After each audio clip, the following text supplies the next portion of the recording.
Chapter 697. Without question, Qin Pingping was an ace. More accurately, he had once been an ace. To be more precise, it should be said that Qin Wuchang, one of the eunuchs who guarded the palace back then, although he was not as talented as eunuch Hong Xiang, he was still a person ranked in the ranks. His martial arts cultivation was not to be underestimated. If he had not been an ace, how could he have stood against the powerful Xiao En in the north during the turbulent times? How could he have built the sinister Overwatch Council under the hostile gazes of the entire court? If Qin Pingping had not been an ace, how could he have led the Black Knights to carry out those shocking thousandly surprise attacks on the land like a black storm? However, time and experience were the most effective weapons in the world at torturing people. Too much time had passed. Qin Pingping was already old. It was a pity that during the surprise attack to capture Xiao En and bring him back to the capital, Qin Pingping had been heavily injured. Half his body was paralyzed and he could no longer feel anything below his waist. His cultivation had also been battered away by the wind and rain, leaving nothing behind. This was a history that all the officials and people of the Qin kingdom knew. It was a fact that they either regretted or rejoiced in. When the royal palace sent out the order to capture Qin Pingping and bring him back to the capital, regardless of whether it was Yi Zhong, Gong Dian, Eunuch Yao, or General Shifei who was personally in charge of this matter, or He Zongwei who finally knew this secret, none of them turned their wary gazes toward Director Chen's body or the black wheelchair he sat in. They knew that Qin Pingping himself was a cripple. It was impossible for him to have any personal power. Their hearts shivered with fear. It was not because of the power of Qin Pingping's physical body. Rather, it was because of the schemes in this old cripple's head and the powerful Overwatch Council power he could control. An irresistible thought arose in them.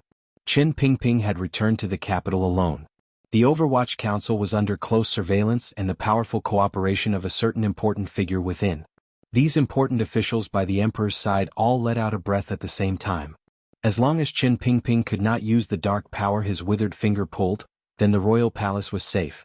Because of this judgment, they were not worried that Qin Pingping would be of any advantage to His Majesty in the imperial study.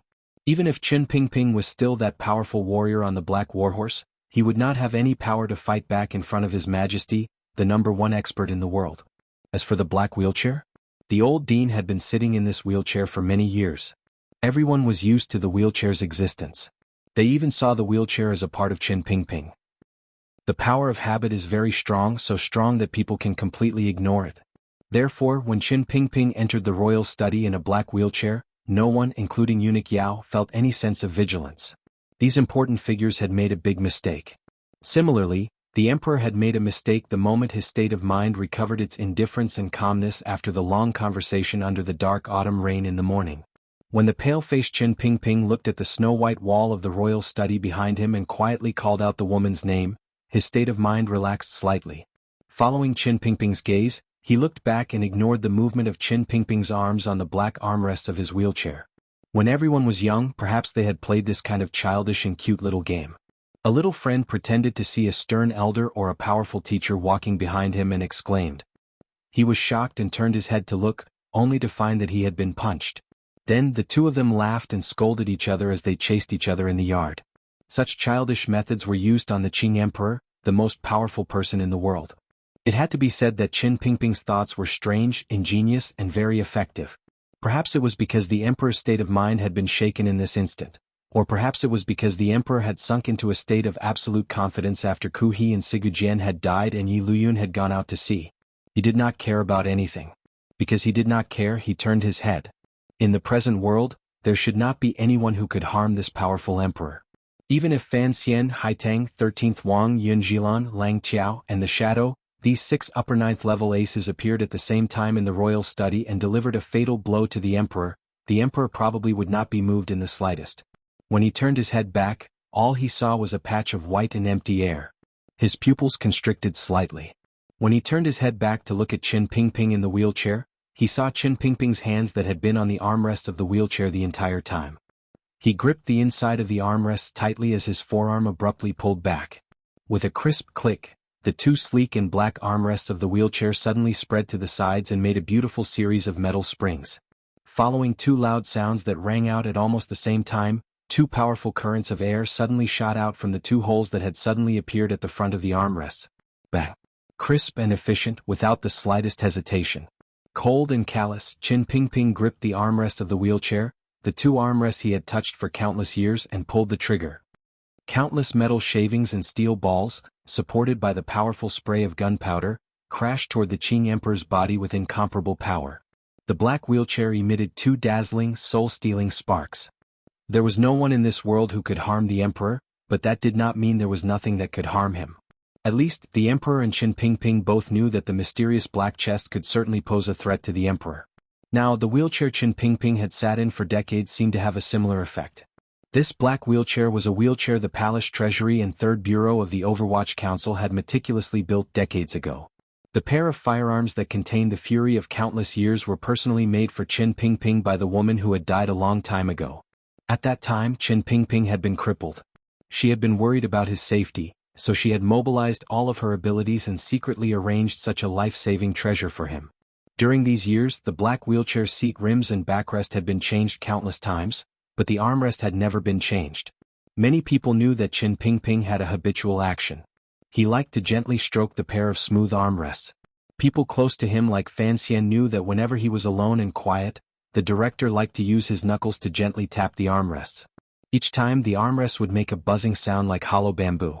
Bamboo had joints, strength, and bones. Qin Pingping also had them. Two sparks exploded in front of the wheelchair's armrests. After two loud muffled bangs rang out at almost the same time, the sound of countless steel balls, iron scraps, and gunpowder hitting the body of the supreme being of the 9-5 rang out. It was like rain hitting the beach, like hail falling onto the ground, and thousands of holes were formed and countless banana leaves were broken. Smoke filled the royal study but quickly dispersed. Gradually, it revealed the figure of the emperor sitting on the soft couch. The Qing emperor was a great grandmaster. In the end, a great grandmaster was not a god. Their corporeal bodies were still mortal bodies. Their thoughts were incomparably powerful, but they could not make godlike reactions. When Qin Pingping pulled the trigger on the wheelchair, he was very close to the Qing emperor. The bullets that shot out from the front of the armrests covered half the space with unusual power. Even though the Qing emperor had swept aside in an instant like an immortal, he could not escape the killing range of these soul-devouring weapons that shot out quickly. Thus the Qing emperor did not dodge. He continued to sit on the soft couch. The walls around him had been beaten into a rotten ulcer. Gray stone and broken bricks rustled down. A few broken pieces of wall skin hung in midair. Half of the low couch beneath him had been shattered. The table in front of him had been smashed into splinters of wood. Many holes appeared on the dragon robe on the emperor's body. They were tiny, torn, and of different shapes and trajectories. The openings of the holes gave off a slightly charred feeling. A pair of hands covered his face. The index finger of his left hand was slightly bent, and the thumb was slightly raised. The bright green porcelain teacup was in the mouth of his thumb and index finger, not moving at all. Even the teacup had not shattered, so the emperor's appearance was unharmed. In reality, all of this happened in a very short instant. The power around the emperor's body was almost tangible, howling like the wind. The celadone teacup between his fingers flew through the air with a whoosh. 2 gunshots rang out. The black wheelchair was sent flying by a powerful force and slid backward at an astonishing speed. The wheelchair squeaked as it rubbed against the ground of the royal study like it was about to create sparks. In the end, it crashed ruthlessly into the wall of the royal study with a muffled thud. Qin Pingping's expression was indifferent. His pupils constricted slightly. Before he could do anything, he saw a smear of jade green reflected in his eyes. With a crisp crack, the teacup that had flown in from beyond the sky nailed ruthlessly into Qin Pingping's thin and weak chest. Who knew how many of his ribs were broken? Countless powder-like porcelain shards pierced into Qin Pingping's body like countless needles. The pain and itch were not something a normal person could endure. A mouthful of black blood sprayed out from Qin Pingping's lips and wet the front of his shirt.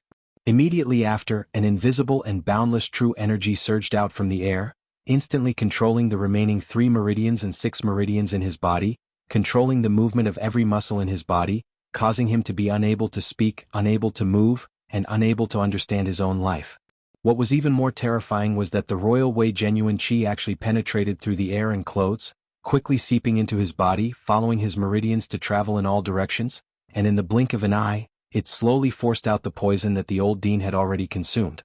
It was like there was a giant invisible hand in the air tightly gripping Qin Pingping's withered body. It lifted him up from the black wheelchair and suspended him in the air. This scene appeared particularly strange. Qin Pingping's grizzled hair had long been messed up. It scattered messily across his forehead and gently covered the deep wrinkles on his face. His clothes were covered in tears. In an instant, his entire aura of life was suppressed to the edge of death. However, this old man's eyes were cold and callous. There was not a trace of fear. There was only a glimmer of regret and disdain. Gradually, even these emotions disappeared from his eyes. There was only calmness. The sound of heavy footsteps rang out in the royal study. The emperor slowly and heavily stepped on the rubble on the ground and walked toward him. The emperor's right hand opened slightly. A number of powerful jinchi broke through the air and held Qin Pingping's small body firmly in midair. Other than the coldness in the emperor's eyes, there was a glimmer of a furious blood-red color. The emperor's hands trembled slightly. They were covered in fresh blood and terrifying wounds. The small holes in the emperor's dragon robe began to bleed out and seep endlessly out of his body. It washed away the metal shards and burnt remnants of the gunpowder on the wounds. The dragon robe had already been smoked into a black paste. The emperor was heavily injured. The steel balls that could pierce through stone should still be in his body. In the end, he did not die. The shards of the porcelain cup were in Qin Pingping's body. He also began to bleed. Perhaps there was not much blood in his body to begin with, so the speed at which it flowed was not fast. In an instant, it soaked his tattered black Overwatch Council official robes. The emperor walked to Qin Pingping's side. His chest rose and fell slightly. Ruler and officials' bodies were both covered in small wounds that went deep into their flesh. The pain was at its deepest. Blood flowed endlessly. They looked very similar. He lowered his head and glanced at the ghastly wound on his chest. The corners of his brows trembled slightly. It was as if he had not thought that there would still be someone in this world who could bring him so close to death. An uncontrollable resentment and anger began to ferment and rise within the monarch's body. The emperor's hand gripped Qin Pingping's throat. He stared into his eyes. A bone-chilling hatred flashed through his eyes. Enunciating each word, he said, "If I don't let you die, you cannot die." A number of gray shadows flashed past outside the glass window of the royal study. A few people abruptly smashed open the wooden door and charged in. At the gate of the garden, Yi Zhong, Eunuch Yao, and a few other important figures stayed far away from the imperial study, but they heard the two loud bangs clearly. They knew that something was wrong and rushed over to protect the emperor as fast as they could, but they were still too late. Yi Zhong arrived the fastest, followed by Eunuch Yao. However, when they entered the royal study and saw the bloody scene in front of them, they remained silent at the same time. This was because the scene was too painful for their eyes to bear. They saw the blood-covered emperor choking the blood-covered director Qin. Their hearts were shocked and they didn't know what to say. The emperor let go and allowed Qin Pingping's body to fall from his hands. It landed on the floor with a muffled thud. He used a strange gaze to look at his old comrade, old companion, and old servant at his feet. In a cold and resentful voice he said, "Escort him to the Overwatch Council's prison. Tomorrow, execute this traitor by 1,000 cuts.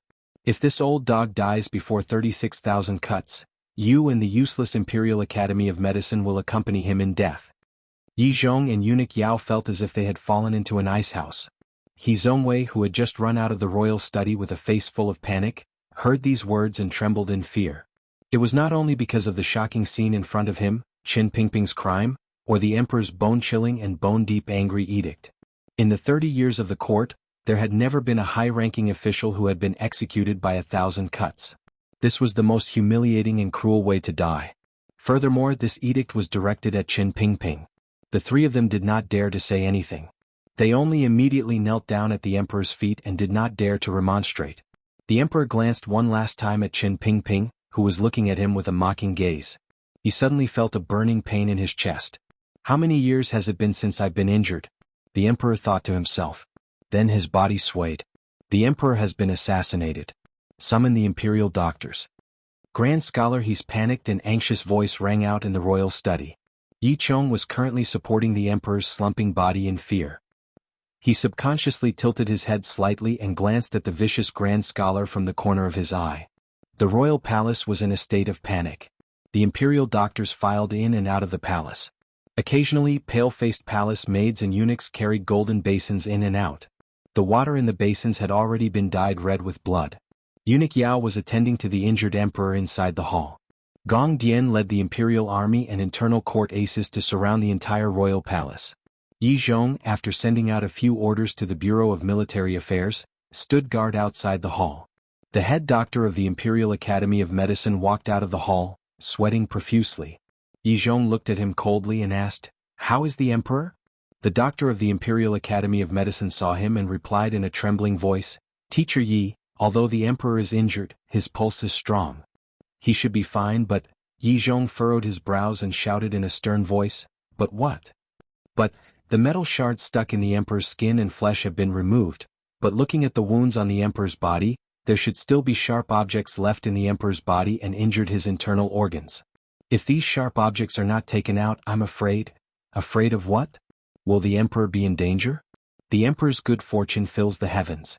He has never been immortal."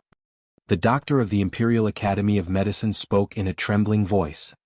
He changed his method of describing the emperor's great-grandmaster realm and said, "Presumably there won't be any major problems, but no one knows if there will be any effects in the future." "Then think of a way to take them out." Yi Zhong's body was short and stout. He had always given people a gentle feeling. At this moment, the murderous aura on his face was incomparably terrifying. "I really don't have such a good method." The doctor saw Yi Zhong's expression grow uglier and uglier. He quickly swallowed and said, "However, Sir Fan Jr. once presided over a similar medical case in the palace. Please quickly summon Sir Fan Jr. back to the capital. With him presiding over this matter, presumably, there won't be any hidden dangers." The Duke of Dambois? After Yi Zhong heard this name, his heart skipped a beat. His heart chilled.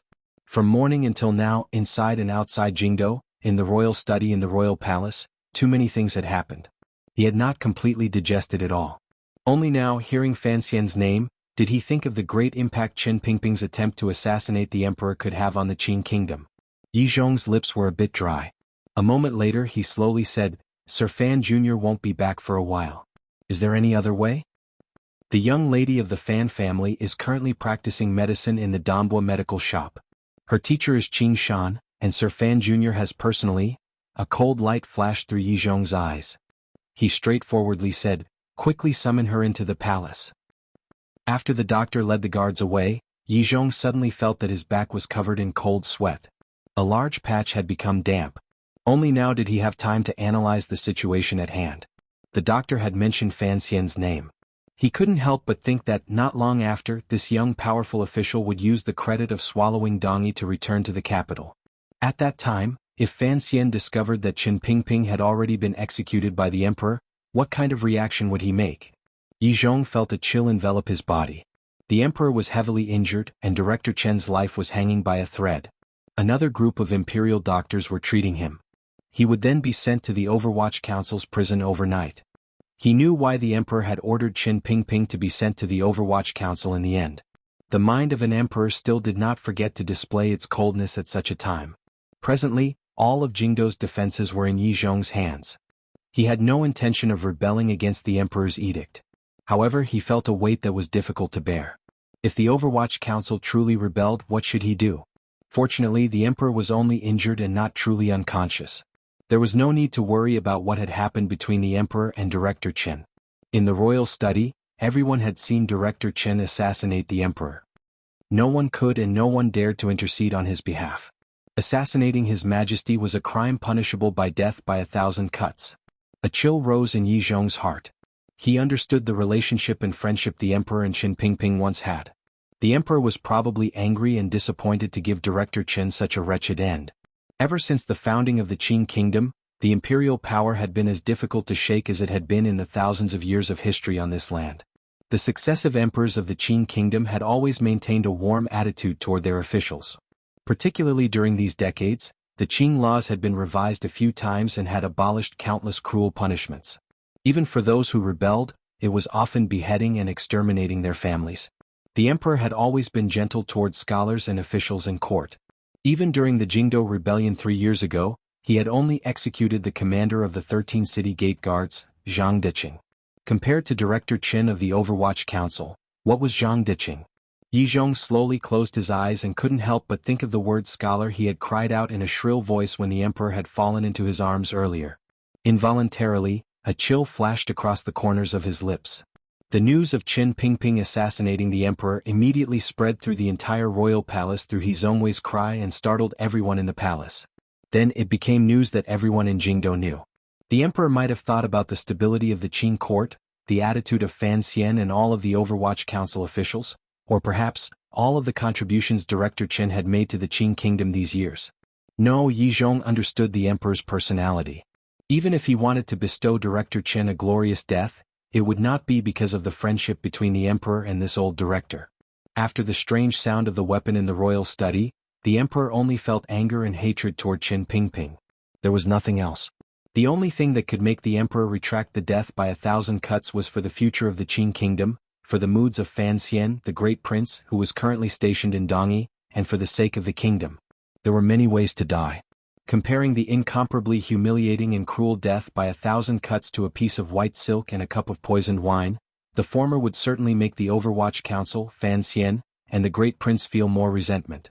Yet all of this, because of Scholar He's perfectly timed cry of surprise, became something impossible because the Son of Heaven had his dignity and anger. Yi Zhong sighed and looked in a daze at the royal palace under the autumn rain. All sorts of emotions filled his heart. He didn't know how much would happen in the Overwatch Council's square building tonight. Would the tens of thousands of elite soldiers he and Shifei had been ordered to guard outside the Overwatch Council really need to fight? The autumn rain slowly fell. He gently coughed a few times. He knew that the Emperor's angry order could not be changed. He could only hope that when Fan Xian returned, the matter would be settled. Otherwise, no one knew how chaotic the Qing kingdom would become. The autumn rain was also falling outside the Overwatch Council's square building. It grew colder and colder. Yan Bingyun stood coldly by the window. The black cloth that had been covering the window the entire time had been torn off by him and thrown to the ground. He looked calmly in the direction of the royal palace and calmly and forcefully gave out a series of orders. Relying on Qin Pingping and Fan Xian's trust, he had already grasped a great deal of power in the Overwatch Council. However, with just this power, he was still unable to suppress the ghostly fire burning faintly inside the Overwatch Council. The black ghostly fire that grew from the hearts of these black-robed officials was a good thing. Fortunately, Yan Bingyun had made sufficient preparations beforehand. The senior officials who were incomparably loyal to old Director Chen had already been sent to Xiliang, Jiangnan, and Dongyi by him. They had already left Jingdou. Otherwise, the situation would be even more difficult to control. The news from the palace had already reached the council. The news of old Director Chen assassinating the emperor had already become reality. The emperor was heavily injured? Yan Bingyun didn't know if this was the emperor's excuse or if Director Chen, whom he had always admired, had truly done what many people could not. However, none of this was important. He coldly turned his gaze and looked at the streets and alleys outside the Overwatch Council and the Qin Kingdom's elite soldiers who were not hiding their tracks. He shook his head. He had to protect this council, particularly when Qin Pingping was certain to die and Fan Xian had yet to return. No one could oppose the emperor and the powerful state apparatus of the Qin Kingdom, even if the Overwatch Council was the most powerful part of this apparatus. Yan Bingyun turned his head and looked at the 7 leaders in the room. Faintly he said, "Prepare to take over." He furrowed his brows. After a slight pause, he finished this sentence with great difficulty. Imperial Criminal Qin Pingping. Chapter 698. I really couldn't say anything about soliciting votes. However, I had said at the beginning of the month that these were the last few dozen chapters of the year of Qingyu. I would use my utmost seriousness to write them, and I would also use my utmost seriousness to solicit votes. I would not leave behind any regrets. Chapter 699. As the words, Imperial Criminal Qin Pingping, came out of Yan Bingyun's thin lips, everyone in the secret room of the Overwatch Council went crazy.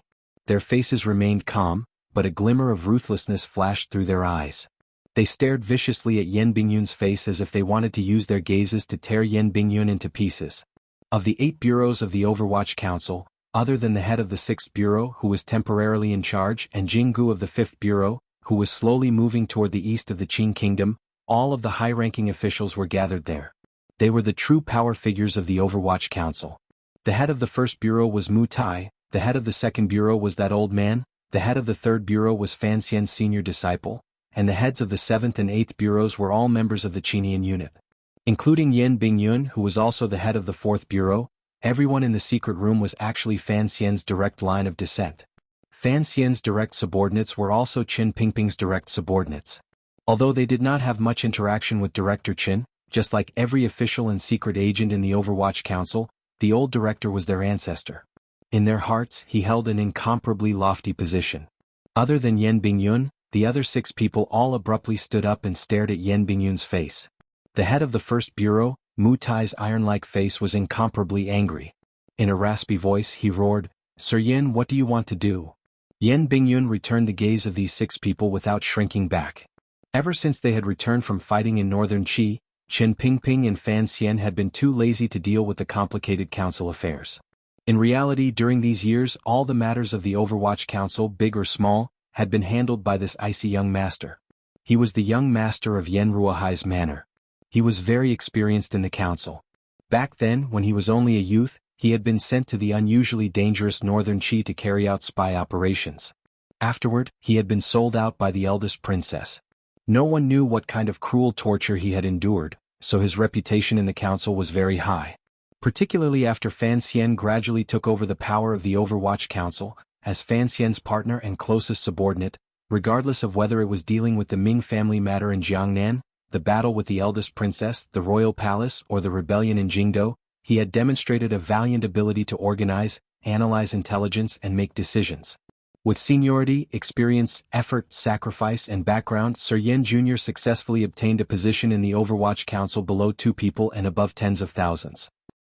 Thus, all the officials, even the heads of the various bureaus who were of the same rank in name, tacitly approved of his assignments. They admired Sir Yen Jr. from the bottom of their hearts.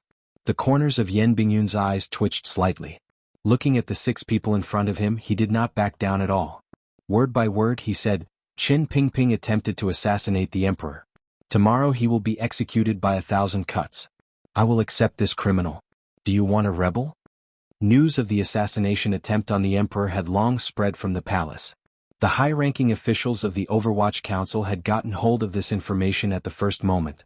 Amidst their shock, they learned that the old director had not followed the 30 black carriages back to his hometown to retire. Instead, he had unexpectedly reappeared in the royal palace.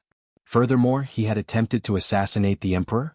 None of the Overwatch Council officials believed this was the truth, much less the 6 heads of the various bureaus. They looked coldly at Yan Bingyun. In the end, it was Mu Tai who opened his mouth and said angrily, "The director has returned to his hometown to retire. How could he appear in the royal palace again? Assassinate the emperor? Who made up this rumor? What exactly happened in the palace?" The head of the 3rd bureau, who had been silent the entire time, lowered his head and slowly said, "I thought the most important thing right now was to investigate clearly." Yan Bingyun was furious. He slammed his palm down on the long table, making a buzzing sound.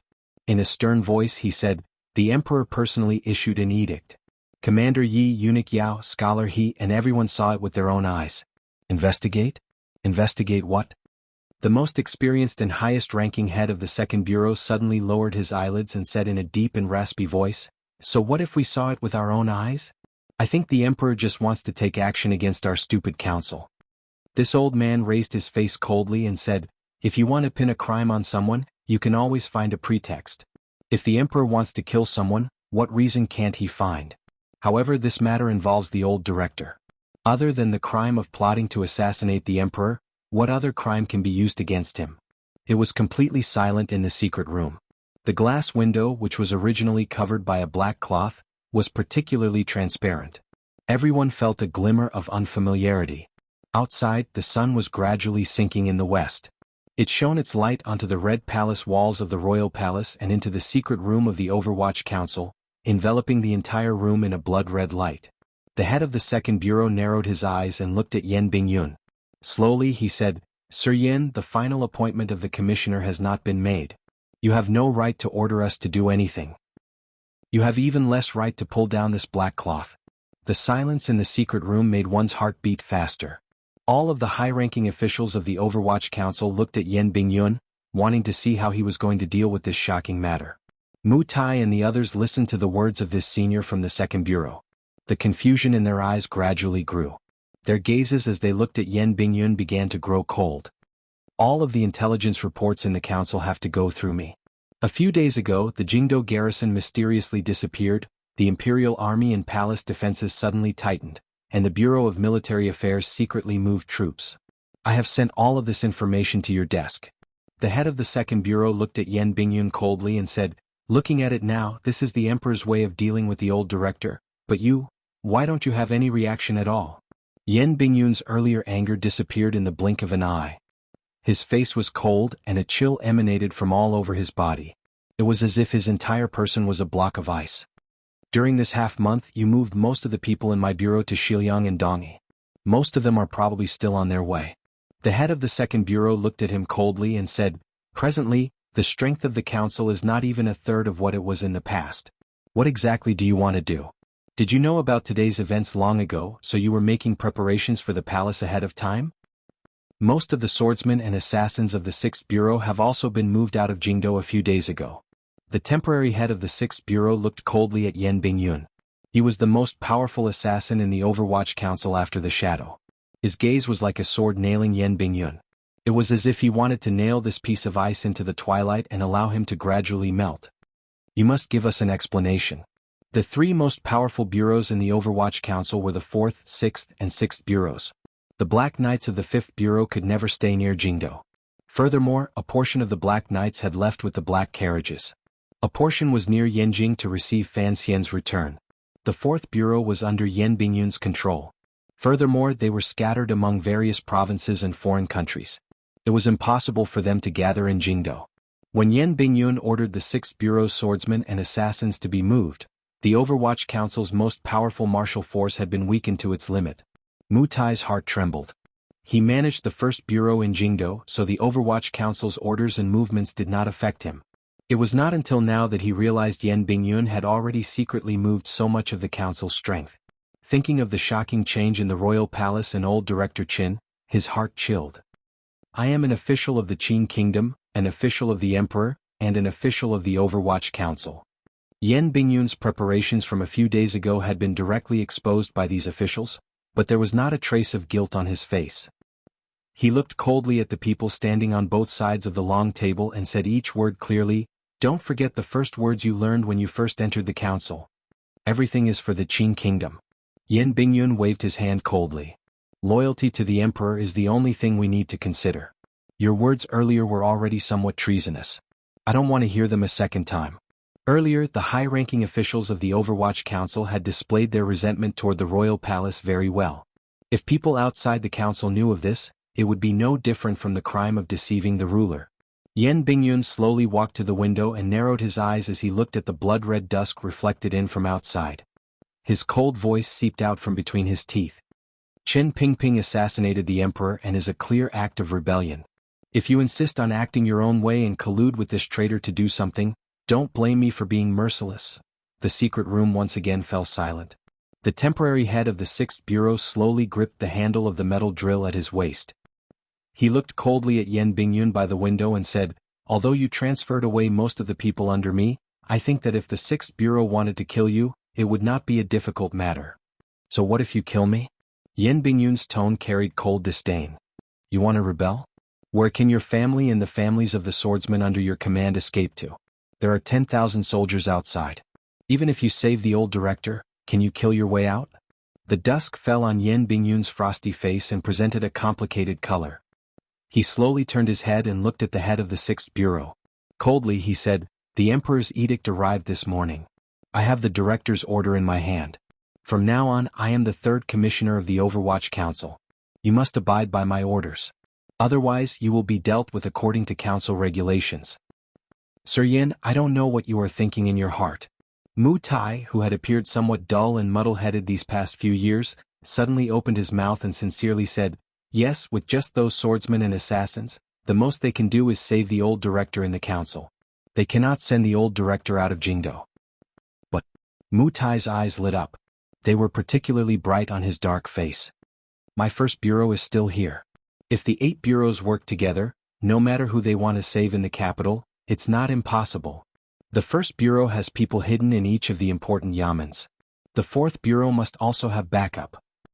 If you can't do it, Sir Yan will certainly have a way," the head of the 2nd Bureau said coldly. "The 8th Bureau will immediately incite the Imperial College to cause trouble. No matter what reason, as long as Jingdo falls into chaos, the 3rd Bureau will immediately act. They will poison the water in Jingdo and force Jingdo to open its doors tomorrow. Fire will burn everywhere. Once they act, it will be easy to save the old director alone." No wonder he was one of the oldest people in the Overwatch Council. With just a few casual words, he had clearly organized the actions needed to save Qin Pingping and easily spoke of such a sinister and ruthless plan. Poison the water in Jingdo? Yan Bingyun's pupils constricted. You want the families of all the officials of the Overwatch Council and the people of Jingdo to die with him? The Overwatch Council has the power to turn Jingdo into a wasteland if we are truly determined to do so. The head of the second bureau's face was cold as if he was talking about a normal matter. As long as the old director can live, what does the deaths of hundreds of thousands of people matter? Yan Bingyun's heart trembled slightly. It was not until now that he realized that the Overwatch Council he had given his entire life to had long forgotten the existence of the emperor. All of the officials were crazy. For Qin Pingping they would truly disregard any price and do countless crazy things. I won't give you this opportunity. Yan Bingyun's eyes narrowed. He gently knocked on the little bell on the long table. A wave of hurried footsteps came from outside the secret room. The expressions of the heads of the 8 bureaus suddenly changed. They knew something was wrong. Mu Tai's finger trembled slightly. Looking at Yan Bingyun's face, he became more and more agitated. In a loud voice, he said, "Do you want to watch as the old director dies in humiliation tomorrow?" Yan Bingyun's face was cold and he didn't say anything. The door to the secret room was pushed open. His trusted officials filed in. In a short amount of time they controlled every corner of the room. The temporary head of the 6th Bureau continued to hold the metal rod tightly in his hand. He paid no attention to the people walking in behind him. He only looked coldly at Yan Bingyun. The Jingdo Overwatch Council was powerful, but this square and sinister building was only a brain.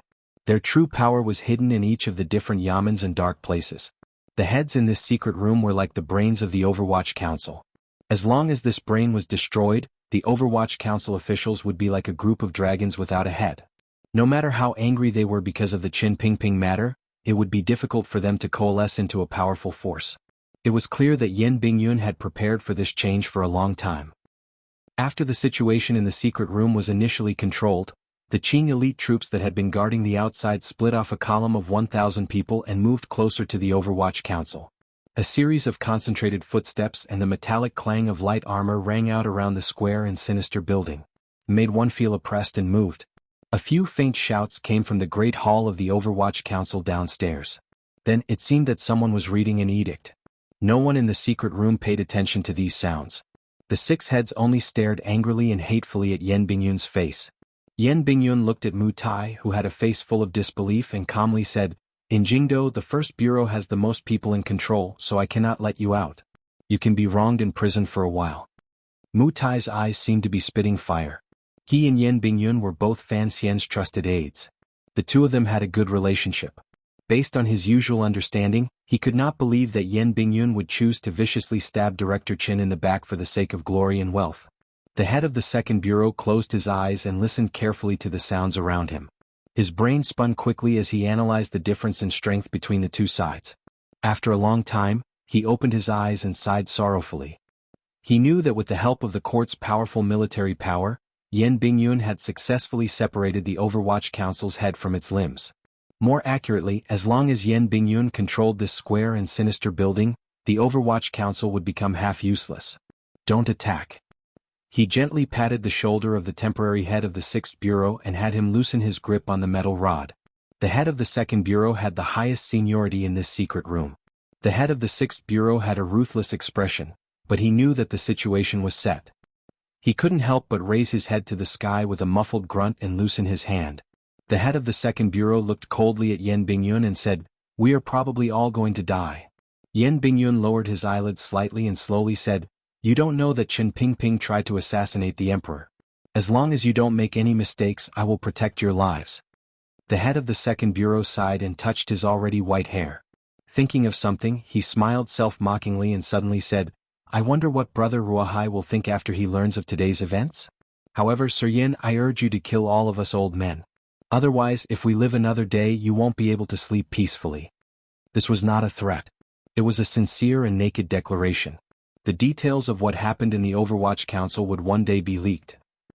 If the heads of the 8 bureaus were not silenced, Yan Bingyun would certainly face the anger of the Overwatch Council officials who were loyal to Qin Pingping and angry because of Qin Pingping's death. How many of those officials were there? No one knew how many times Yan Bingyun had to die for their anger. No one knew either. After the head of the second bureau finished speaking, he was escorted out the door by a few officials. His back appeared slightly hunched and dim. This was not because he was about to go to prison. Rather, it was because he was thinking of Director Chin, who was going to die tomorrow. The temporary head of the 6th Bureau's metal drills, crossbow bolts, daggers, inner armor, poison powder, and all the weapons that could be used to kill were all found. The head's face was cold and he did not resist at all. As he was escorted past Yen Bingyun, he spat on his face. Yen Bingyun used his snow-white sleeve to gently wipe the spit off his face. Looking at him, he said, "Since you want to provoke me into killing you, why didn't you resist earlier?" "I don't want to die yet." The temporary head of the 6th Bureau looked at him and said in a strange laugh, "Because I want to see how you, a traitor, die in the end." Mu Tai was also escorted out. He turned his head to glance at Yen Bingyun and helped the temporary head of the 6th Bureau explain, "We very much want to know how badly you will die when Sir Fan Jr. returns." Yen Bingyun's expression changed, but he still maintained his silence. A vanguard of 1,000 Dingzhou soldiers, Imperial Army and garrison troops had already been stationed in the square building of the Overwatch Council under the leadership of a few eunuchs and important figures in court. All of the Overwatch Council officials were gathered on the flat ground behind the building. It was not that no one wanted to resist. Many people did not know what was happening. In front of the Emperor's edict and without orders from the higher-ups, these loyal Overwatch Council officials would not blindly retaliate. This was the first time since the Overwatch Council was founded that it had been occupied and humiliatingly occupied. Before today, regardless of whether it was the Bureau of Military Affairs or the officials of the Hall of Governmental Affairs, none of them had any influence over this council. No army could enter here. As long as this council had the old cripple in the black wheelchair, as long as he was alive, no one dared to enter without fear. Dense footsteps rang out on the stairs. A group of people came down and walked out of the door to the large and calm courtyard behind the Overwatch Council. All of the Overwatch Council officials found that the leaders of the 8 bureaus had become prisoners. No matter how determined they were, they couldn't help but be shaken. Unconsciously they surged forward. Just as was said earlier, the 5th Bureau was not in the capital. The 6th Bureau had been moved too much by Yen Bingyun. The Overwatch Council's martial power had been emptied. Most of the people in the square building were civil officials. For example, the officials of the 2nd Bureau who hunched over their desks and did intelligence work all had problems with their backs. For example, the skilled craftsmen of the 3rd Bureau who were skilled in making drugs had not seen the sun for a long time. Being shown by the setting sun, they all felt dazed. The officials of the 7th and 8th Bureaus were not known for their martial power. Yen Bingyun walked at the back. He narrowed his eyes and looked at the movements around him. Standing in front of his trusted officials, he walked toward the eunuchs and officials in front of the imperial soldiers. The one leading the army into the Overwatch Council was He Zhongwei. He looked at the frosty Yen Bingyun and nodded his head slightly in greeting. An old eunuch at his side bent his body and said to Yen Bingyun, "Can you announce the edict?" Yen Bingyun furrowed his brows and said, "Have these soldiers put down the knives and spears in their hands. Otherwise I can't guarantee that they won't all be poisoned to death in a moment." The old eunuch paused slightly. After using his gaze to ask for He Zhongwei's meaning, he signaled to the commander of the 1,000-man group. The commander's heart chilled slightly, but he obeyed and ordered the mixed troops to put down the knives and spears in their hands. The atmosphere immediately relaxed a little. Yen Bingyun did not give the Overwatch Council subordinates any chance to react. The group escorting the heads of the 8 bureaus had already left the council and headed toward the prison. A clamor immediately broke out. Yen Bingyun nodded his head in greeting to the bent old eunuch. The old eunuch's body trembled as he walked in front of the 200 or so Overwatch Council officials. Clearing his throat, he began to slowly read out the crimes of the previous director of the Overwatch Council, Qin Pingping, for plotting rebellion and attempting to assassinate the emperor. The atmosphere became more and more oppressive. All of the Overwatch Council officials' faces became more and more shocked. The emotions in their eyes became more and more complicated. The suspicion and anger that came from the bottom of their hearts grew stronger and stronger. The old eunuch's voice became lower and more panicked. It was as if he could not go on. The commander of the mixed elite Qing army also became more and more nervous. Although none of the 200 Overwatch Council officials were skilled in martial arts, who knew what kind of powerful figures they were before they became civil servants? Wang Qinian, one of the 2 wings of the Overwatch Council, had once hidden in this building as a scribe for many years. If these people truly rebelled in anger, what kind of ending would there be? Although the 3rd Bureau officials did not carry weapons, who knew how the poison on their bodies would be spread. The atmosphere in the courtyard grew more and more tense. It was as if it could break at any moment. Coincidentally, the old eunuch finished reading the edict. He wiped the cold sweat from his forehead and cried out in his heart that he had been lucky. Although the Overwatch Council officials showed deep suspicion, shock, and anger in their eyes, not a single one of them moved. This was a true iron army, a group made of iron. As long as their superiors did not give the order, they would continue to wait until they could wait no longer. Countless gazes looked at Yan Bingyun standing at the very front because he was the highest-ranking official in the Overwatch Council. Although there was suspicion in these gazes, they still waited for Yan Bingyun to speak. Yan Bingyun was silent for a moment but did not open his mouth to explain anything to these Overwatch Council officials. Instead, he looked directly toward the tunnel in the courtyard. A few Imperial doctors, a few eunuchs, and dozens of internal guards carried a stretcher and walked in from the tunnel. A skinny old man with a head full of messy white hair was on the stretcher.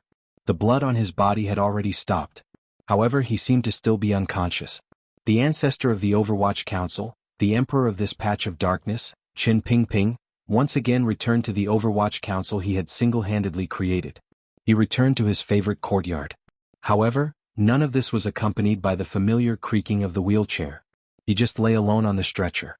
In the courtyard at the beginning of autumn, the fish in the white sand pond were still swimming. However, Qin Pingping could not open his eyes and glance in that direction. Yan Bingyun stood straight like a javelin.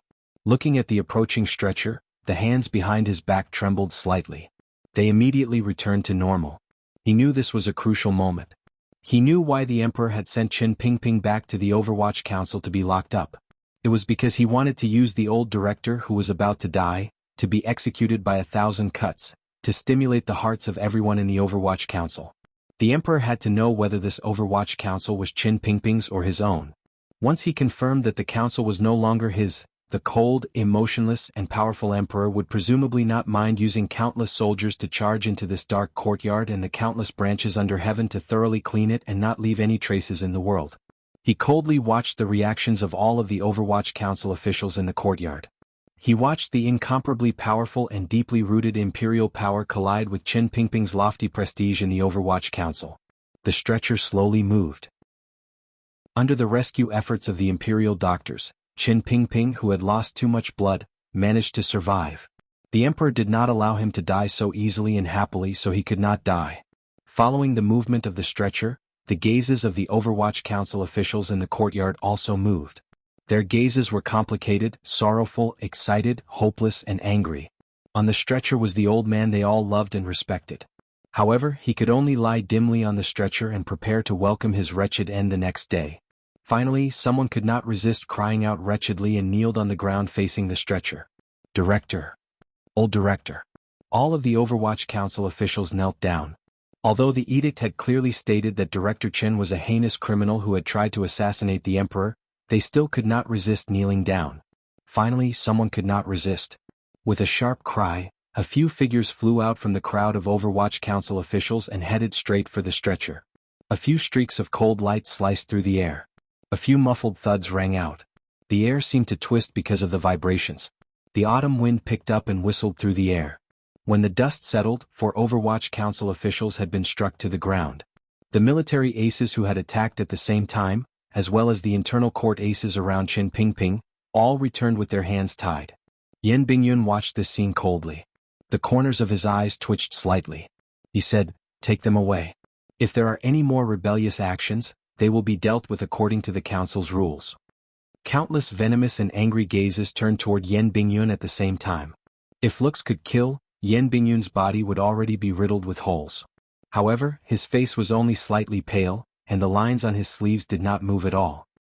He looked at his subordinates in the courtyard and said in a cold voice, "Remember your mission.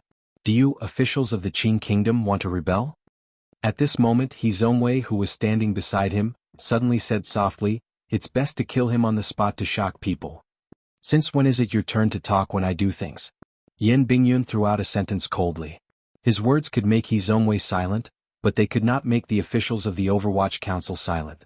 They slowly rose and used a cold gaze to look at He Zongwei like they were looking at a dead person. Perhaps in the next moment, they would collectively attack and charge toward the stretcher. The situation in the Overwatch Council had reached a critical juncture. Yan Bingyun narrowed his eyes and looked around.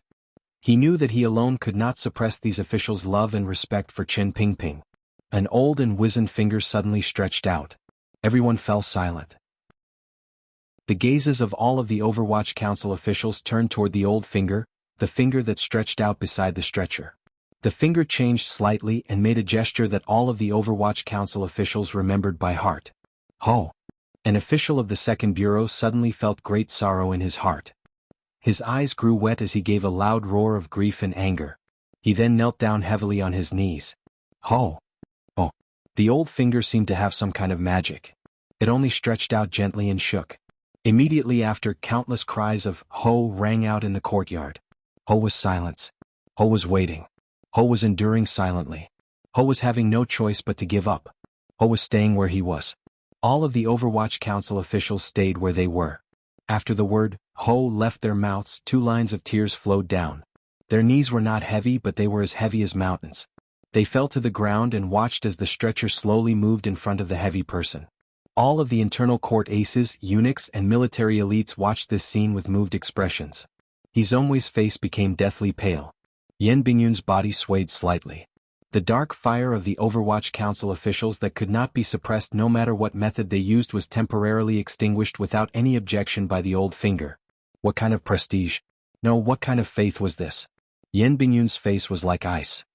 He knew that although the battle between the royal power and the old director had ended with the Overwatch Council being forced to submit, in reality, Director Chen had still won.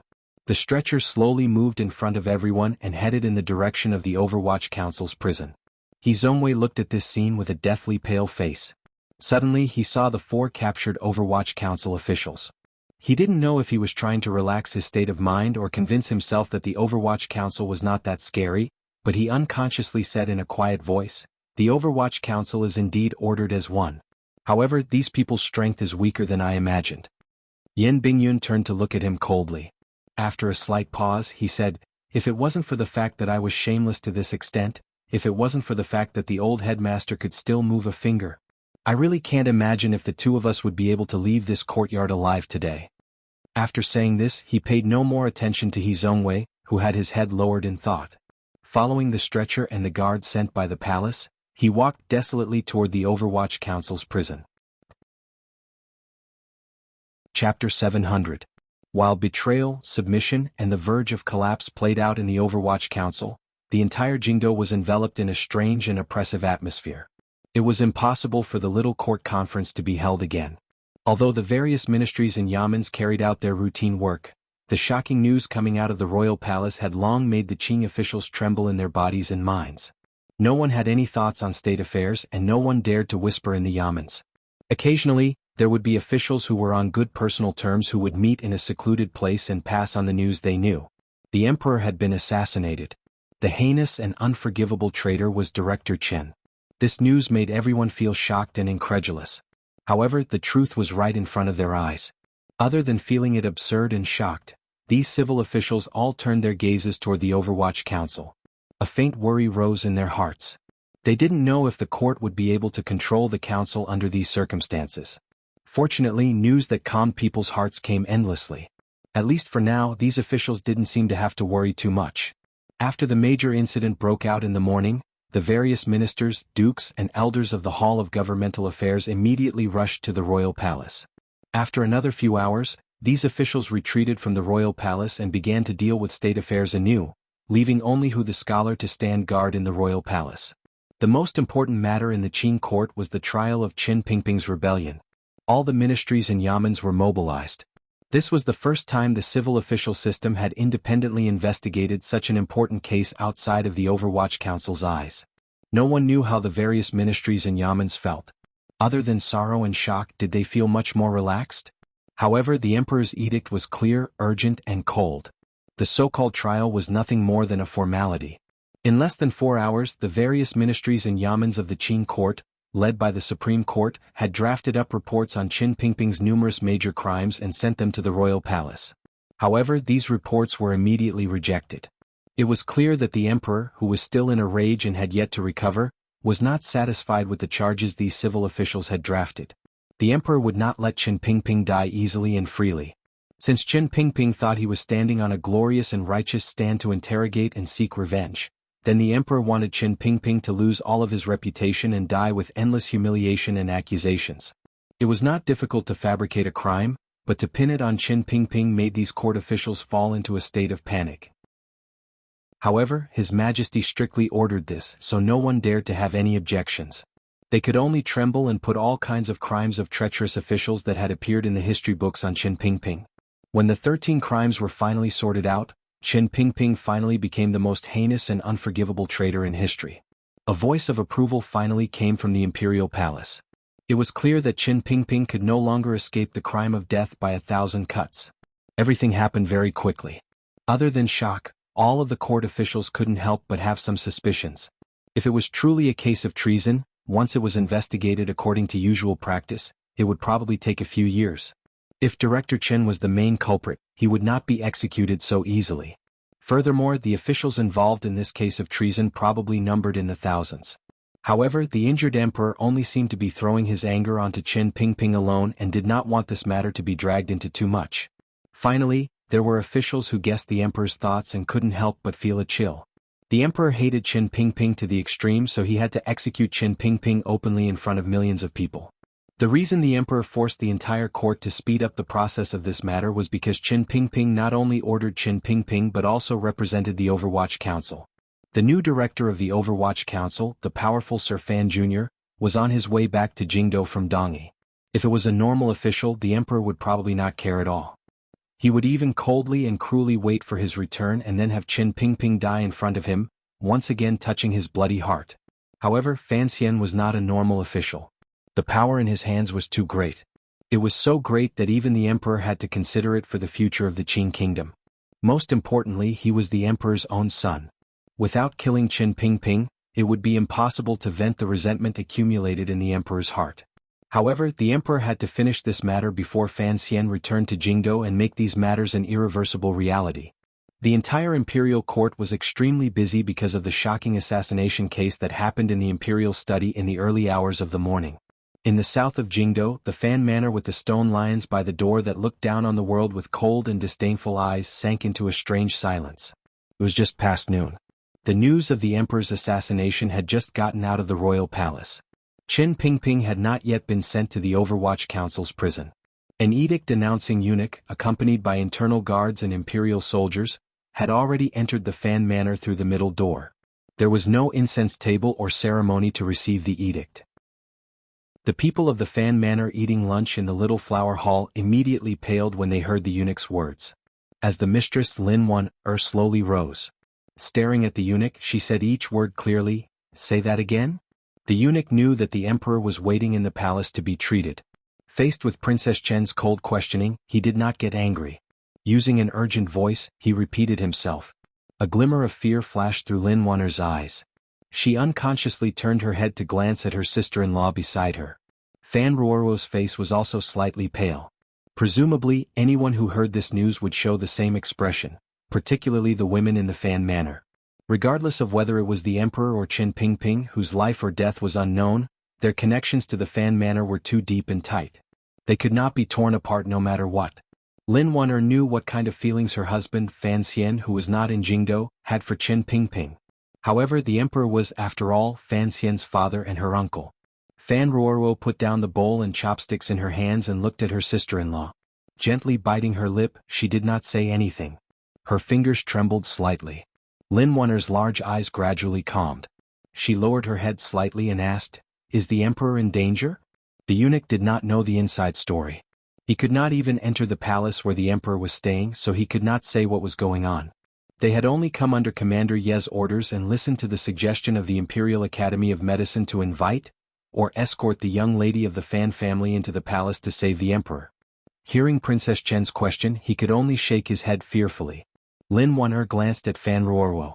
Fan Ruoro lowered her head slightly and did not think about anything. She stood up and lightly said, "I'm going into the palace." After saying this, Fan Ruoro left the dining table and followed the eunuch and soldiers out of the Fan Manor. Her medical chest was still in the Dongbua medical shop on Dongchuan Street, so she had to make a detour there. Seeing her sister-in-law's figure disappear through the manor doors, A strong worry and unease rose again into Lin Wanner's eyes. She said to the wife of the Teng family standing to the side, "Send a few clever people to wait outside the palace. If there is any news, quickly report back." Yes. The wife of the Teng family also knew that something big had happened today. Maintaining a serious expression on her face, she made a sound and prepared to turn to make arrangements. Then she heard the matriarch's second sentence. "Have Teng Zijing come. I have something to tell him." The expression on Lin Wanner's face was very cautious. Other than slight nervousness, there was more worry. She was deep in the Fan Manor and had no idea what had happened outside. She also didn't know what had happened in the royal palace, why the old director had suddenly returned to Jingdo, or what had happened between the emperor's uncle and the old director in the royal study.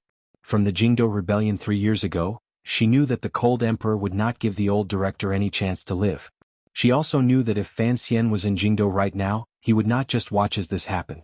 Because she knew Fan Xian's attitude, she also knew that the Fan Manor's position in this matter was very dangerous. If they were not careful, they would probably be consigned to eternal damnation. She glanced at Cece beside her and quietly ordered, "In a moment, when Teng Zijing arrives, I'll have them arrange for you to leave the capital first. Take Shunning and Liangzi and hide in the country estate outside the capital for a while." Cece was not surprised by this kind of arrangement. After all, she was one of the 4 serving girls Fan Xian had personally raised. Although she had followed the mistress in the manor to deal with family and clan matters, she had not thrown away those sensitivities. In particular, Cece was no stranger to leaving the capital to hide. When she was pregnant with Fan Xian's first child, it was during a tense time of the Jingdo rebellion. Master Fan Jian had arranged for her to hide in Qin Garden. Qin Garden? Cece looked at the mistress and suddenly said, "The young master is indebted to the old director." Lin Wanner sighed and gently nodded. "But such a big thing has happened. Who can turn it around? Don't talk for now. Quickly pack up and leave the manor in a moment." At this time the city gates should already be closed. Jingdo is about to be locked down. If Teng Zijing takes them, I'm afraid they won't be able to get out, Cece reminded. During these years, Fan Xian's wife and concubine had helped him deal with clan and family matters, as well as the details of the Jiangnan Hangzhou conference. The 2 women, 1 maid and 1 assistant, worked well together. Their tacit understanding grew deeper and deeper. Lin Wanner was the one who made the decisions, and Cece was the one who filled in the gaps from the side. Lin Wanner had also given her own son to Cece to take with her. She trusted her greatly. Her brows furrowed slightly. "That is why we have to hurry." As she spoke, an Overwatch Council secret agent wearing black official robes appeared outside the flower hall. Earlier, Lin Wanner had already secretly notified the member of the Qinian unit who had always been protecting her, so she was not surprised to see him appear. Slowly walking to the edge of the flower hall, she looked at him and asked worriedly, "You've heard everything. Immediately send someone to the outskirts of the Overwatch Council to see what is going on. Then make arrangements to have Guard Ting take them away." The member of the Qinian unit nodded his head heavily. As a subordinate of the Overwatch Council, his mood was unusually heavy and shocked.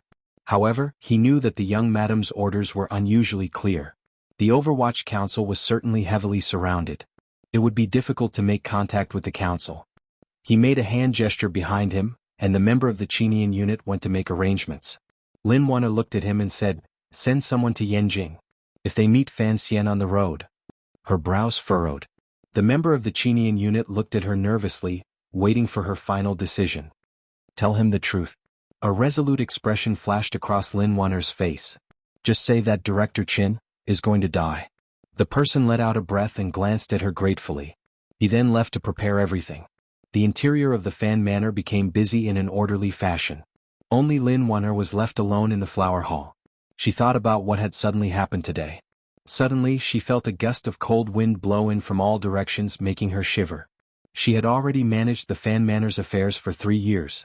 In addition to managing the Hangzhou conference and clan affairs, the youthful Lin Wanner already had the air of a mistress of the household. Clear and powerful orders were sent down. Everyone in the Fan Manor began to respond in an orderly manner. At the side door of the garden in the back of the manor, Lin Wanner took the servant girl and her son from the nanny's hands. She gave the 2 of them a firm kiss on the cheeks and gave Cece a few more reminders before having the carriage move. Beside her, Teng Zijing lowered his voice and said, "Leaving the capital at this time might be a bit eye-catching." Lin Wanner glanced at him. She knew that although this guard who was loyal to the Fan family had also been shocked by the assassination attempt in the royal palace, he still thought that her reaction was a bit too intense. She shook her head and said, "Although it's a bit eye-catching, it's best to leave as soon as possible." There was one thing she didn't explain to Teng Zijing. Although the Qinian unit had already sent someone to inform Fan Xian, the journey was long. By the time Fan Xian returned, Qin Pingping would already be dead on the execution field. Lin Wuner knew the emotions hidden under Fan Xian's gentle exterior. Who knew what kind of intense reaction Fan Xian would have at that time? It was precisely because she had anticipated Fan Xian's intense reaction that Lin Wuner's reaction appeared so nervous and urgent. "Don't worry about this. In a moment I'll personally go into the palace to take a look." Lin Wuner nodded slightly at him. Teng Zijing sighed and bowed. He then chased after the carriage not far away. Lin Wuner returned to the manor and in the shortest amount of time, gathered all of the guards, servants and people in the Fan manor. In a cautious tone, she told them what they had to pay attention to, particularly forbidding any private discussion. She was the mistress of the Fan manor. Although she had always been known for her simple-mindedness, her management of the family these few years had long established her prestige in the manor. With Jingdo in chaos, everyone knew that the Fan manor was also one of the centers of chaos. The servants all agreed in unison and did not dare to feign ignorance. Lin Wuner's gaze slowly swept around and roughly calculated the power that could be mobilized in the manor. The Qinian unit did not leave many people in the manor. Most of them were the swordsmen and guards of the 6th Bureau. These people had to ensure the safety of the Fan manor, so it was not convenient to send them out. However, De Bao had gone to Old Lin Manor to bury crickets. Now that such a major event had occurred, she had to immediately send someone to bring him back. She immediately thought of another matter and gently waved her hand to summon the official of the Qinian unit. In a quiet voice she said, "Send someone from the 1st Bureau as well. They don't need to do anything. Just maintain contact." Although the Overwatch Council's news had yet to come back, Lin Wuner knew that given her uncle's imperial wisdom, that square and sinister building must be under the suppression of a powerful military force. However, the 1st Bureau was close to the Supreme Court, so there might be some loopholes. Everything Lin Wuner did was actually just to prepare for Fan Xian. She knew that once Fan Xian returned to the capital, what he needed to know the most was the truth. Although she did not want Fan Xian to take risks or go crazy, if her husband was truly going crazy as his wife, she could only make some necessary preparations for his madness. After making all of these arrangements, she ordered the Fan manor to tightly close the main doors. Other than when an edict personally arrived, all internal and external traffic was strictly prohibited. Only then did Lin Wuner relax slightly. She sat in the carriage that had been prepared earlier and drove out of the streets in the south of Jingdo toward the vast and particularly austere royal palace in the north. Today the imperial palace was heavily guarded. The density and strength of the imperial army's patrols could not be compared to the past. Everyone's faces carried a trace of nervousness and sternness. It seemed that even though the old director Chen was already seriously injured and captured, no one would feel relaxed. Lin Wuner got off the carriage and came directly to the palace doors. She had grown up in this royal palace and was deeply loved by the Empress Dowager and the Emperor. She was an anomaly in the palace. In the past, she could enter and leave the palace without obstruction. Now she was forced to stop at the palace doors. His sunken eyes looked at the tightly shut door of the hall, maintaining a silence that was completely contrary to his violent temperament. Everyone saw that Princess Chen had come and each separated to greet her.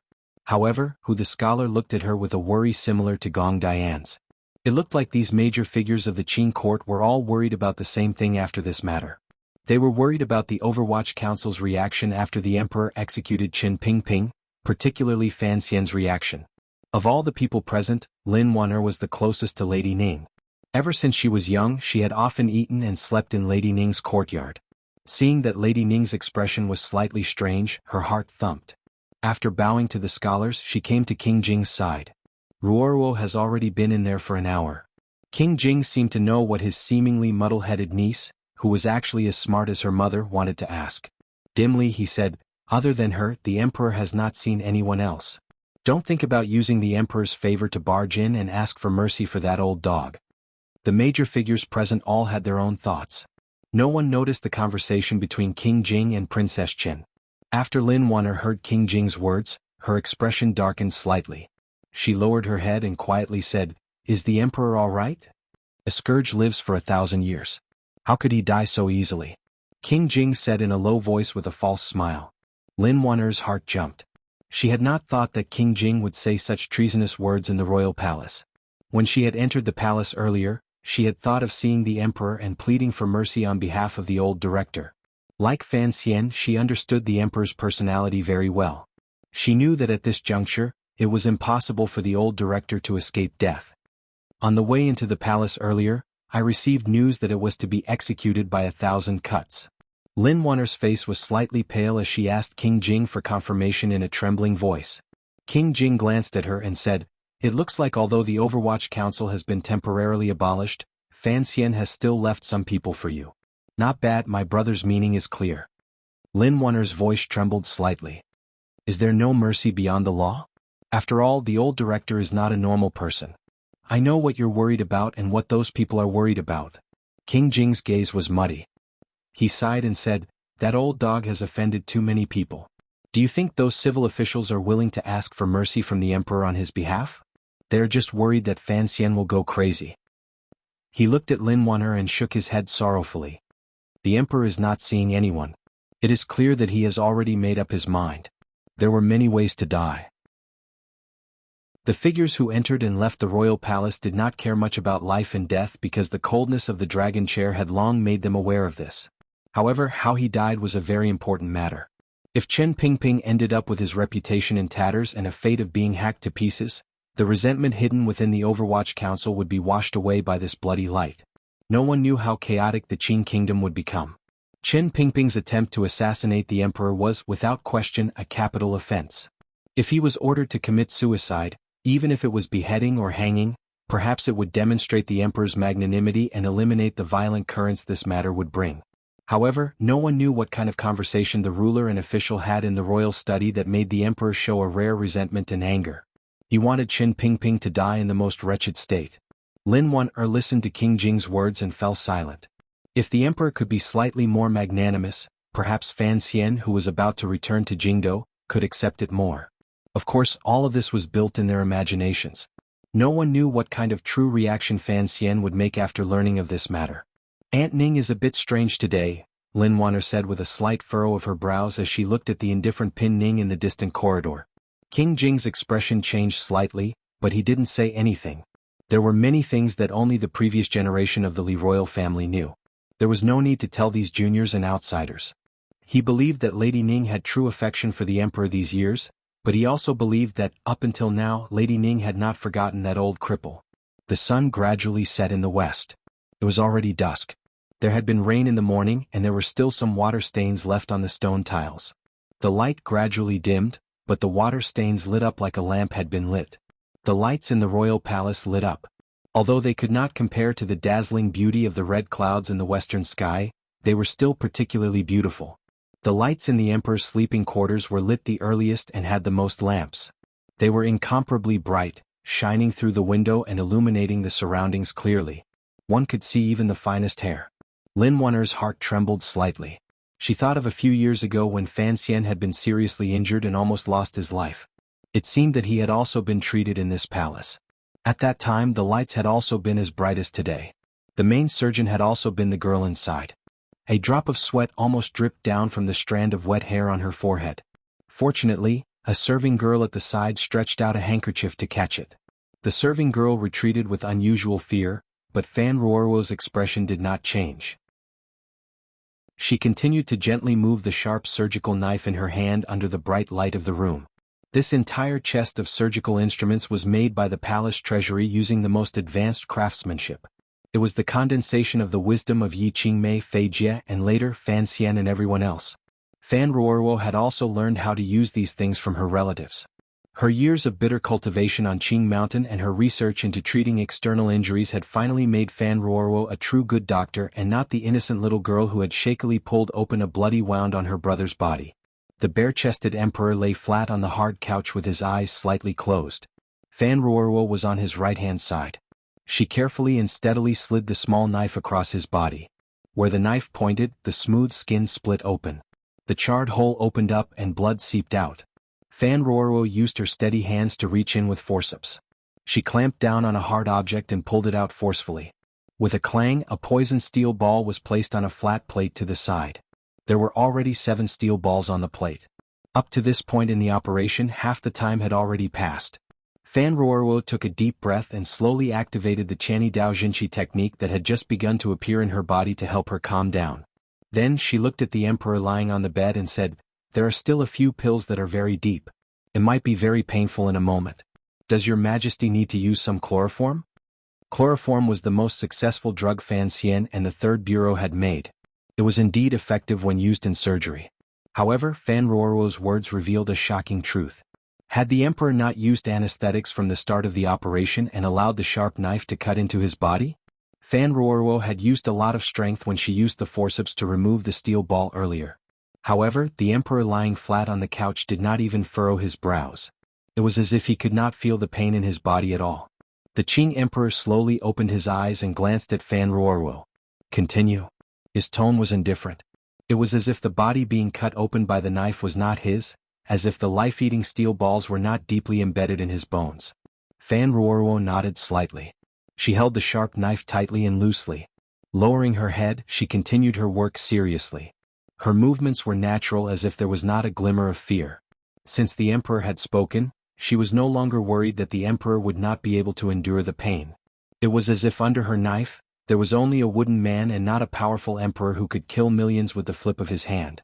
Looking at Fan Ruoruo's calm expression, the heavily injured emperor narrowed his eyes slightly.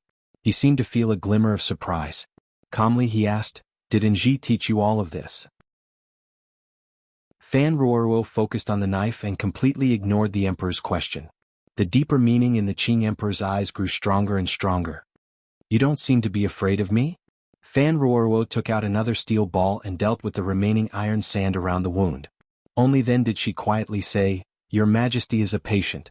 Ruoruo is just worried that you will not be able to endure this kind of pain and will interfere with the treatment." Don't worry, there were many fierce generals on the battlefield who scraped bones to remove poison. The emperor's gaze dimmed slightly. Slowly he said, "In my life, the pain I have experienced is much more intense than this." These words referred to the first northern expedition when the meridians in the Qing emperor's body had all been shattered. He had experienced pain and suffering that no human could endure.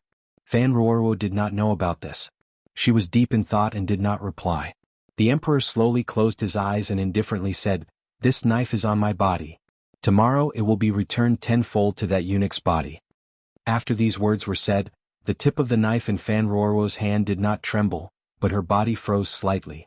The emperor looked at her calmly and said, "Don't think about pleading for mercy for that eunuch later. It is a great crime for you to have such thoughts. King Jing, that useless piece of trash, Igui Pin, Lady Ning, who Shu Yizhong's daughter, accepts Fan Xian as teacher. Gong Dian has always admired that boy, and Yi Chen is also here." The emperor's expression was calm as he looked at her with slightly narrowed eyes. "You are his sister. I'm very curious. When did everyone around me become related to that boy?" That was bestowed upon him by the emperor. Fan Ruoruo finally stopped the surgical knife in her hand and looked calmly at the emperor as the matter involved Fan Xian. "I know what you people are thinking and worried about." Blood seeped out from the emperor's naked upper body. However, this great Grandmaster Emperor did not seem to worry at all about his life slipping away. "I greatly despise this kind of worry. He is my own son. Would he rebel against me for a servant?" The red candle flickered slightly, but the palace lantern remained bright.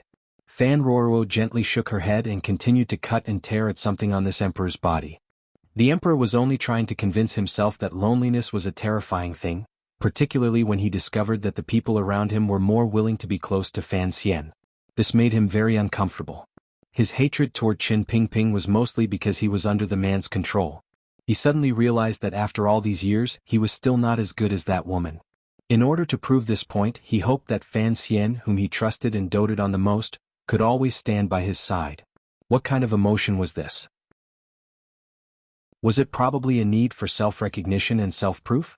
These words should have been the Qing emperor's inner monologue in the book, but I believe that such a man would, at most, be subconsciously influenced a little.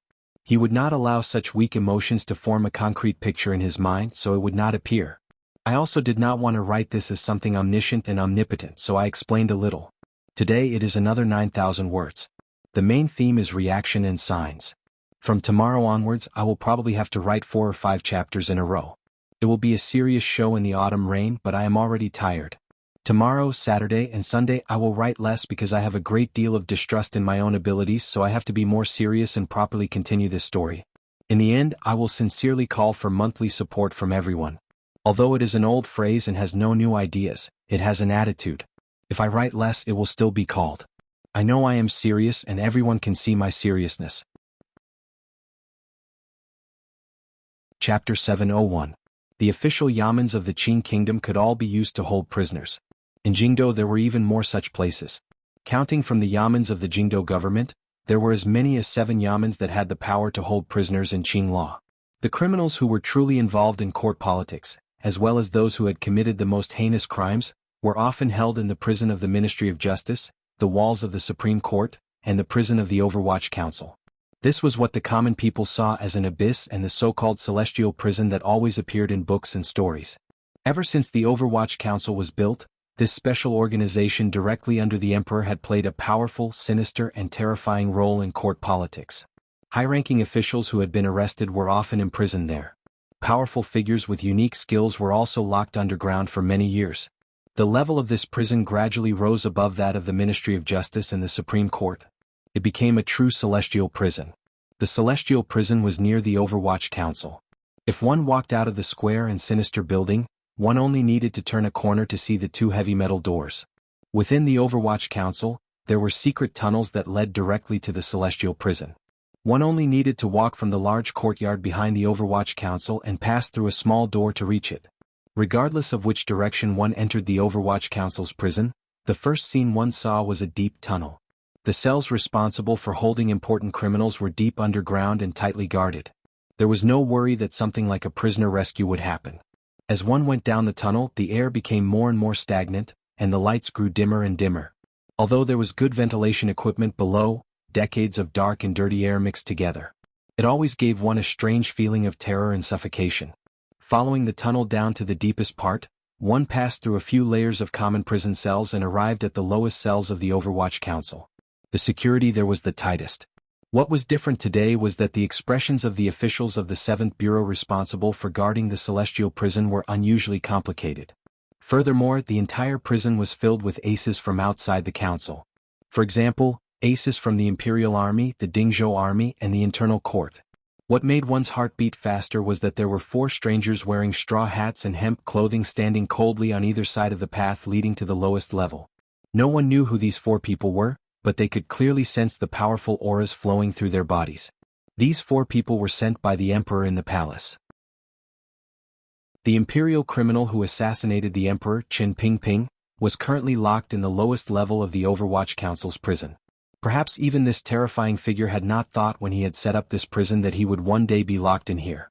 The emperor had remanded Qin Pingping to the Overwatch Council and not imprisoned him in the palace or placed him in a corner of the Supreme Court. His intentions were clear. If the Overwatch Council truly pitied him, the old director, and was willing to save him at all costs, then staying in this prison would allow him to see more clearly the thoughts of the officials of the Overwatch Council. If there were enemies in the world, then let them jump out a little earlier, a little higher. From the first day he sat on the throne, the Qing Emperor had acted according to this method, including the siege of Dong Mountain 3 years ago and the Jingdo Rebellion. All of them were like this.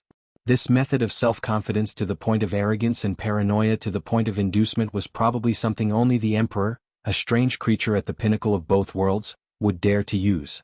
However, the emperor had not expected that the nether fire in the heart of the Overwatch Council would be extinguished by Qin Pingping, who was close to death, with one finger. Thus, the tens of thousands of Qing elite troops stationed outside the Overwatch Council were not of use. The aces forcefully stationed in the 7th Bureau's prison watched their surroundings warily. They still had not found any signs of rebellion in the Overwatch Council. The underground was damp and dark, but there were no traces of moss on the stone steps or walls. It looked like the 7th Bureau of the Overwatch Council had taken great care of this place. The light yellow, specially made oil torches were burning outside the cells in the deepest part of the prison, illuminating the netherworldly netherworld clearly. The lowest level only had 2 prison cells. They had been cut from the granite underground. No one knew how deep or thick the walls were. Right in front of the cells was a heavy metal door. Compared to the 2 metal doors at the entrance to the prison, it was not much thinner. This was the most sinister place in the Qing kingdom. Not many people had the right to be locked up here.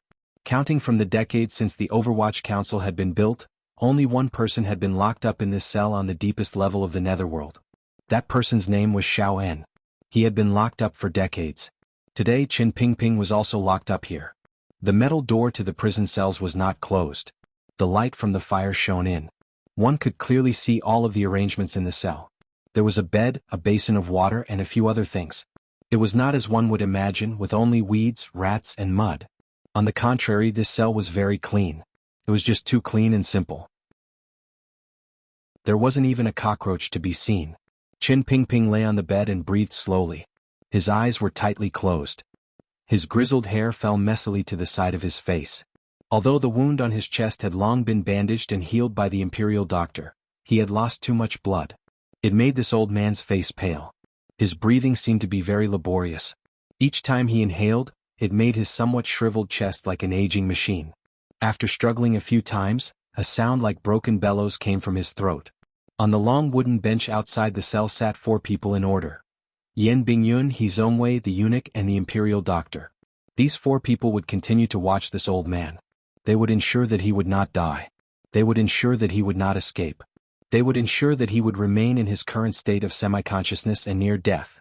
They would endure until the court conference tomorrow, when his crimes would be decided. In front of the royal palace, under the gazes of tens of thousands of people, he would receive the emperor's anger. Yan Bingyun's face was slightly pale. He quietly watched the old man on the bed. No one knew what he was thinking. He Zongwei glanced at him with an indifferent expression. He was not very worried. At this time, the Overwatch Council's celestial prison was completely under the control of the military. Even if there were any unstable elements within the Overwatch Council, it was impossible to kill their way to the lowest level and rescue Qin Pingping without a leader. Looking at Qin Pingping's dying body, He Zongwei furrowed his brows and felt a glimmer of coldness. The beginning of this matter was because of his fear of Fan Xian. The conclusion of this matter had nothing to do with him. His thoughts were slightly perplexed and stern. He didn't know how long it would take for him to reach the end if he continued down this dark path. Even if he reached the end, would he be like the old cripple in front of him and still be unable to die with a full body? However, He Zongwei had to continue. From the moment the emperor took a liking to him and had him stand against Fan Xian, he could no longer retreat. That was why he had cried out in shock in the palace. He had to make sure that Qin Pingping and the Overwatch Council's crimes were real. Only then could Fan Xian, who would not return to the capital in the future, go crazy because of Qin Pingping's cruel death. All of the civil and military officials in the Qin court were worried that Fan Xian would go crazy. However, He Zongwei hoped that Fan Xian would go crazy. If Fan Xian was truly so cold-hearted and did not care about Qin Pingping's death and the humiliation the Overwatch Council had suffered under imperial power, then he would still be the insufferably arrogant Duke of Dambua, who stood above tens of thousands of people. Such a vicious and cold Duke of Dambua was not an enemy He Zongwei wanted to face. He Zongwei only hoped that Fan Xian was a hot-blooded young official and would not fall out with the emperor because of this matter. Only by standing behind the emperor would he be able to obtain a lifetime of glory, splendor, and wealth. Just as he was deep in thought, Yan Bingyun suddenly opened his mouth and said, "Scholar I wonder who those 4 people outside are?" He Zongwei glanced at Yan Bingyun and shook his head. He didn't reply.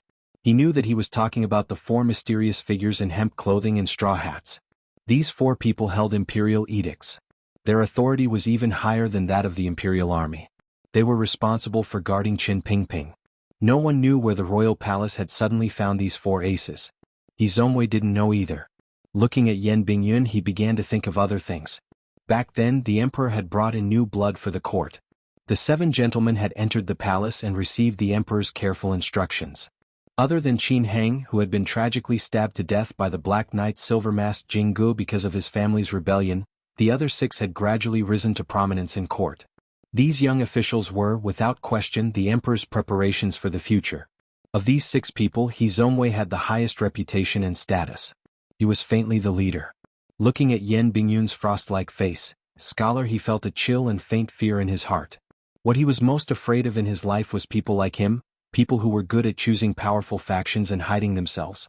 Once they needed to act, they were particularly ruthless. Qin Pingping's assassination attempt on the emperor had long been prepared by Yan Bingyun within the Overwatch Council to deal with it. This reality shocked He Zongwei. He realized that this Sir Yen Jr. was also a particularly cold and unfeeling person. Furthermore, it was clear that he knew more about this matter than he did. In other words, the emperor's trust in him was faintly greater than his own. Yen Bingyun did not notice what the popular scholar was thinking. He only looked calmly at the old man in the prison cell with a complicated gaze. The old man had racked his brains and thought for the Qin kingdom all his life. He had spent too much effort. Additionally, he had fought desperately on the battlefield many years ago and suffered countless heavy injuries. Half his body had been paralyzed and his qi and blood were blocked. All of these things added together made the Qing emperor's foremost strategist grow old particularly quickly. His face, covered in wrinkles and silver hair, appeared particularly old. The life and jinqi in his body had long dried up. In the royal study, the emperor had attacked out of anger. Although he had suffered a heavy blow, he had still controlled his strength. But that blow from the green porcelain cup had already ended Qin Pingping's life. Without needing the imperial doctor to say anything, Yen Bingyun could tell that the old director's lifespan had reached its end. If it weren't for the precious medicine in the palace keeping him alive, the old director would probably bid farewell to this world before the execution field opened. As soon as he thought of this, a trace of sadness that was difficult to be noticed flashed across his eyes. The unconscious Qin Pingping's body suddenly moved. The imperial doctor quickly went forward to take his pulse. After a long time, Qin Pingping opened his eyes with great difficulty and looked around him. It was as if he wanted to confirm where he was first. His dry lips twitched slightly. For some reason he smiled.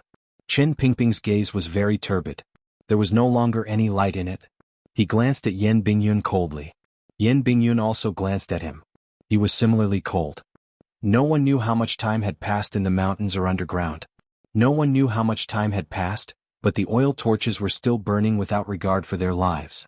The people in the Overwatch Council's celestial prison who had not slept all night, all felt a tiredness that was difficult to suppress after surviving the most tense night. He Zongwei rubbed his eyes and unconsciously gazed out the window. He saw a stone wall. Only then did he remember how many feet underground he was. He smiled self-mockingly. The sound of footsteps came from the stone steps behind the prison room. Following these footsteps, the young eunuch announcing the edict came to the outskirts of the prison room. He Zongwei's expression became solemn. The imperial doctor's expression relaxed. The expression of the eunuch waiting there tightened. Yen Bingyun remained expressionless. The people responsible for watching the imperial criminal Qin Pingping knew. The time had finally arrived. In the east, the red sun had already leaped out of the clouds and shone warmly on all the buildings in Jingdo. The group of people who had walked out of the celestial prison stood in the morning light. Each of them unconsciously narrowed their eyes. After a tense night, nothing had happened. Regardless of whether it was He Zongwei Yen Bingyun, or the imperial soldiers responsible for guarding, they all felt extremely tired. He Zongwei gently waved his hand. Under the protection of hundreds of fully armored imperial soldiers, a black carriage stopped at the door of the celestial prison. Qin Pingping, still lying on the stretcher, was lifted up again. Yen Bingyun narrowed his eyes and looked at the brilliant royal palace. He knew that the court conference had already begun. The officials of the various ministries were presumably in Taiji Palace angrily denouncing Qin Pingping's treasonous behavior. The crimes the civil officials had prepared for many years finally had a chance to be placed around that old dog's neck. The imperial criminal Qin Pingping was carried out of the celestial prison and headed toward the path of death. The soldiers around him solemnly and nervously assigned the tasks of guarding. Yen Bingyun and his most trusted Overwatch Council subordinates were at the very back. Then they heard a piece of news. The old servant who had been by Qin Pingping's side for decades and had driven the carriage to take Qin Pingping back to the capital had also been imprisoned in the Overwatch Council's celestial prison last night. Knowing that the master he had served for decades was about to enter the execution field, the old servant slammed his head against the wall and killed himself in the cell. Fresh blood covered the walls. Hearing this news, Yen Bingyun's eyes became slightly wet, but he forced it down. Raising his face, he no longer looked at the royal palace to prevent tears mixed with complicated emotions from flowing down in front of so many people. He raised his head and saw countless rain clouds arrive out of nowhere. They quickly piled up in the sky above Jingdo and completely blocked out the red sun that had just risen. A patch of darkness enveloped the buildings and trees in the city. Another bout of autumn rain was about to fall. Chapter 702. The bleak autumn rain fell naturally. The green trees on either side of Jingdo's streets and alleys had not had time to dye their leaves yellow. They could only helplessly throw down a few fallen leaves to prove the coldness of the autumn rain and the strength of the autumn wind. The rain slowly moistened the earth, but it annoyed the commoners who worked hard to make a living in the marketplace. They didn't like the waves of coldness their bodies felt. The red walls of the palace did not feel anything. They did not know whether it was cold or warm. They only silently and indifferently welcomed the wash of the rain. The rain drenched the majestic royal palace walls, making the bright red color grow darker and darker. It was like a blood stain that was about to congeal. The deep palace gate was slowly opened with a creaking sound. The newly repaired brass nails on the big wooden gate were shining brightly. More than 100 officials walked out in a line with complicated expressions. Under the lead of the guards of honor, they walked along the imperial road to the depths of the square and lined up on both sides. These were all officials of the Qing court. They were responsible for all the affairs of the people in this country. In such weather and atmosphere they could only be silent observers. The eunuch cracked his whip 3 times. Somewhere in the corner tower of the royal palace, there was a faint drumming sound.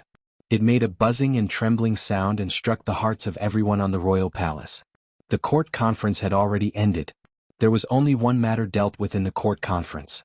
It was deciding on the crimes of the previous director of the Overwatch Council, Qin Pingping. Many Qing commoners gradually walked into the streets and alleys around the royal palace. These commoners wore clothes of different colors and carried different smells of nobility and commoners. Summoned by the drumming in the royal palace, they slowly walked toward the square in front of the palace.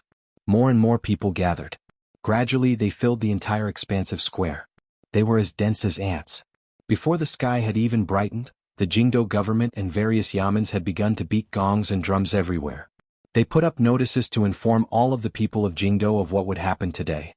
As long as the tip of the knife did not land on their bodies, these commoners were always interested in watching a show, particularly since everyone knew that the official about to be executed by the emperor was the mysterious and unfathomable director of the Overwatch Council, Qin Pingping. All of the commoners' interest grew even stronger. The Overwatch Council's reputation among the Qing people and officialdom was too resounding.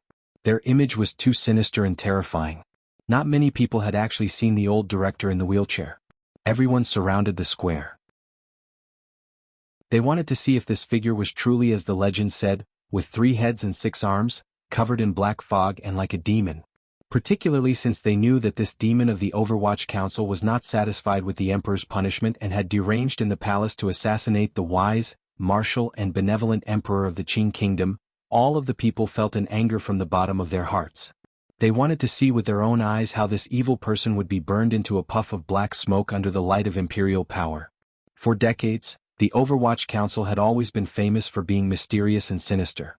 Although it had always targeted the officialdom of the Qing kingdom, its actions were ruthless and its methods terrifying. Offending the civil officials meant offending the scholars and officials under heaven, as well as offending the opinions under heaven. Thus, the Overwatch Council's reputation among the people had always been terrible. In the legends of the people, the Overwatch Council was a sinister yamen that ate people without spitting out their bones. It was best at forcing confessions, extorting confessions and killing people like scything flax. Perhaps the Overwatch Council truly had many methods that could not see the light of day, but how much of Jingdo, the Qing kingdom, and the people under heaven knew? It was nothing more than a rumor. Although a dazzling Sir Fan Jr. had appeared in the Overwatch Council and slightly diluted some of the Overwatch Council's dark aura, he had only been in charge of council affairs for a short time. It was not enough to change the deeply ingrained impression of the Overwatch Council among the people. After all, there were not many things that the Duke of Dambua Fan Xian could change. The admiration and respect the Qing people and scholars had for Fan Xian was mostly concentrated in his personal image that stood in the clouds. Their opinion of the Overwatch Council had not changed much. For the people of Jingdo, the first bureau of the Overwatch Council had a more human atmosphere. However, they still did not have any good feelings toward that square and sinister building. On the contrary, they unconsciously felt a kind of fear. Was the continuation of this fear an unfounded anger? The legendary and terrifying head of darkness, Qin Pingping, was about to die in front of them. All of the people of Jingdo felt a faint glimmer of excitement and agitation. Perhaps this was just an emotion that the people naturally revealed. To be able to see a figure that only existed in legends die tragically in front of them in this life and to have more topics to talk about after drinking for their boring lives in the future, perhaps it was a good leisure activity. It was just like the spring examination incident a few years ago. At the entrance to the salt market, the heads of the officials of the Ministry of Rights had been chopped off and rolled around on the execution field. They had almost been snatched away by wild dogs. Just this scene filled up the boring hours of countless Jingdo's bitter people and sent down countless cups of murky, low-quality wine. Another example was the Jingdo Rebellion 3 years ago. It had also happened at the entrance to the salt market. Countless generals who participated in the rebellion had been beheaded there. Blood had dyed half the street red. A few days later, the stench of blood still seeped into the air. There was also the commander of the 13 city gate guards, Zhang Diqing. When he was executed by 1,000 cuts, his cries were wretched. During these 3 years, Zhang Diqing's death had enriched the lives of the people of Jingdo under the accompaniment of countless spittle. However, none of the major events that had happened in Jingdo in recent years could compare to what happened today. The person who died was the director of the Overwatch Council, the emperor's most loyal dog that everyone knew. However, this dog had gone crazy and was about to be slaughtered. Furthermore, the place of execution was not at the entrance to the salt market or the killing field in front of the Ministry of Justice. It was in the square in front of the royal palace. Since the founding of the Qing kingdom, there was probably only one official who had been publicly executed in front of the royal palace. The people thought of this excitedly. They couldn't help but feel anger in their hearts. Who knew what treasonous things Qin Pingping had done to die in such a place? It wasn't that no one thought of Sir Fan Jr. because of the Overwatch Council. All of the people watching the execution had unconsciously forgotten this. They had never thought that Sir Fan Jr. had any connection to that old dog. They were just common people. They didn't know the entanglements between the people who ruled this land. Even if there were some clever people, they would probably think in a different direction. The Emperor had just handed the Overwatch Council to Sir Fan Jr. and was about to kill the previous director. Was it to help Sir Fan Jr. purge the past resistance and crimes in the Overwatch Council? Countless people surged into the square in front of the palace. Nervousness, indifference, excitement and unexplainable sorrow wrapped in countless complicated emotions surrounded the small execution field. The surrounding imperial soldiers and bailiffs from the Jingdo government responsible for maintaining order forcefully blocked the tens of millions of people outside the borders, ensuring the silence of the execution field. The people of the Qing kingdom couldn't be blamed. They were used to knowing what they could know, giving up on what they could not know, enjoying what they could enjoy and being angry at what they were allowed to be angry at. If the emperor wanted to kill an official regardless of whether or not the official truly deserved it, they had already been taught that if an emperor wanted an official to die, then the official had a reason to die. If his crime deserved to die 10,000 times, they would die 10,000 times. The densely packed crowd was like an ocean, rippling on the flat square in front of the majestic royal palace. The area near the palace gates had been emptied. A simple wooden stage had been set up. This was the so-called execution field. Surrounded by the vast sea of people and the majestic royal palace, the execution field looked like a pitiful lonely boat. It was as if it could sink at any moment in the sea of people or crash into the unshakable rock of the royal palace and shatter into pieces. Following the empty space below the royal palace, a group walked silently and sternly. They passed the hundreds of Qing officials who unconsciously kept their heads down on both sides of the path. Under the curious and nervous gazes of the Jingdo people not far away, they came to the bottom of the small wooden stage. A stretcher was carried out from the prisoner carriage. On the stretcher lay an old man. He was unconscious. No one knew if he was dead or alive. Zongwei raised his head and glanced at the top of the royal palace walls. The corners of his eyes twitched slightly. Gently waving his hand, the stretcher was lifted onto the wooden stage. Finally seeing the official who was about to be executed today, seeing this legendary old thief in the darkness, the Jingdo people at the very front sighed with satisfaction and immediately became silent. They looked at the unmoving old man and thought to themselves, is this person already dead? 3 eunuchs walked out of the pitch-black royal palace gates. On the table in the hands of the eunuch on the left-hand side were the crimes the court had decided on. The eunuch on the right-hand side held high an incense table. On the table was the emperor's edict to execute Qin Pingping. The eunuch in the middle with an indifferent expression was Eunuch Yao. He did not come empty-handed. Instead he held a small bottle. Everything on the wooden stage had been prepared. Qin Pingping's thin and weak body, which seemed to have no breath, was placed on the rain-soaked wooden boards. Eunuch Yao walked to his side and crouched down. With the help of the imperial doctor, he fed him a pill. Then he carefully fed the soup from the bottle into the old man's dry lips. After an indeterminable amount of time, Qin Pingping slowly woke up from his unconsciousness. He had lost too much blood and his life was about to be extinguished. His face was very pale and his eyes were muddy and lifeless. He gazed at eunuch Yao beside him. His dry lips opened and closed slightly. In a raspy voice, he slowly said, "A 1,000-year-old ginseng, wasted."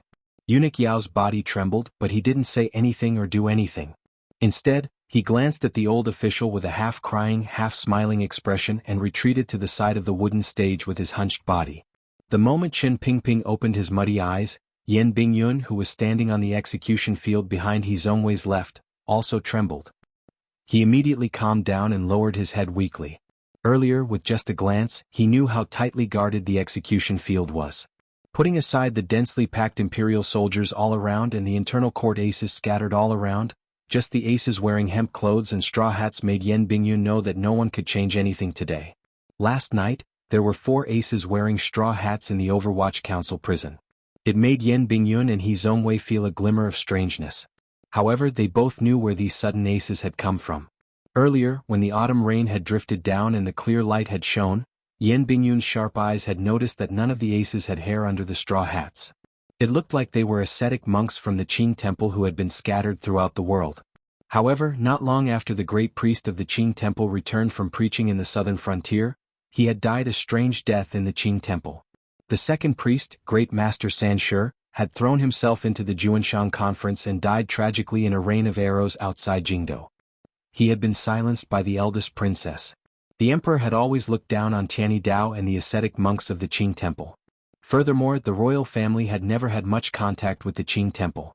Why had the ascetic monks of the temple suddenly appeared together in Jingdo, in front of everyone, and in the execution field where Qin Pingping was about to die? Yan Bingyun lowered his head and thought. It was not until now that he knew that the emperor had not only reached the peak of imperial power, but even the Qing temple had become a powerful weapon in his hands. Thinking of this, he couldn't help but sigh faintly in his heart. Suddenly, a mountain-like cry rang out. He immediately raised his head in shock. A wooden frame was erected on the execution field, and Qin Pingping's skinny body was tightly tied to it. The old man's clothes had all been removed, revealing his pale body. Due to his many years of disability, the area below his chest and abdomen looked especially thin and small. In the cold autumn rain, he looked especially desolate and pitiful. The rainwater hit the skinny and lifeless body, then slowly dripped down, returning to the ground. The cry from the square earlier was the Jingdo commoners watching the execution finally seeing the raised torture rack and the treacherous official tied to the rack. Their cries exploded like a mountain, ringing out in all directions like a wave. However, this shout quickly turned into silence. The first to fall silent were the people closest to the execution field. Then, whispers and discussions spread from the front to the back. It didn't take long before it became a thunderous discussion. It was unknown if there was a deity in the heavens issuing an order, but everyone in the imperial city became quiet at the same time. The place where tens of thousands of people gathered at the same time became deathly silent.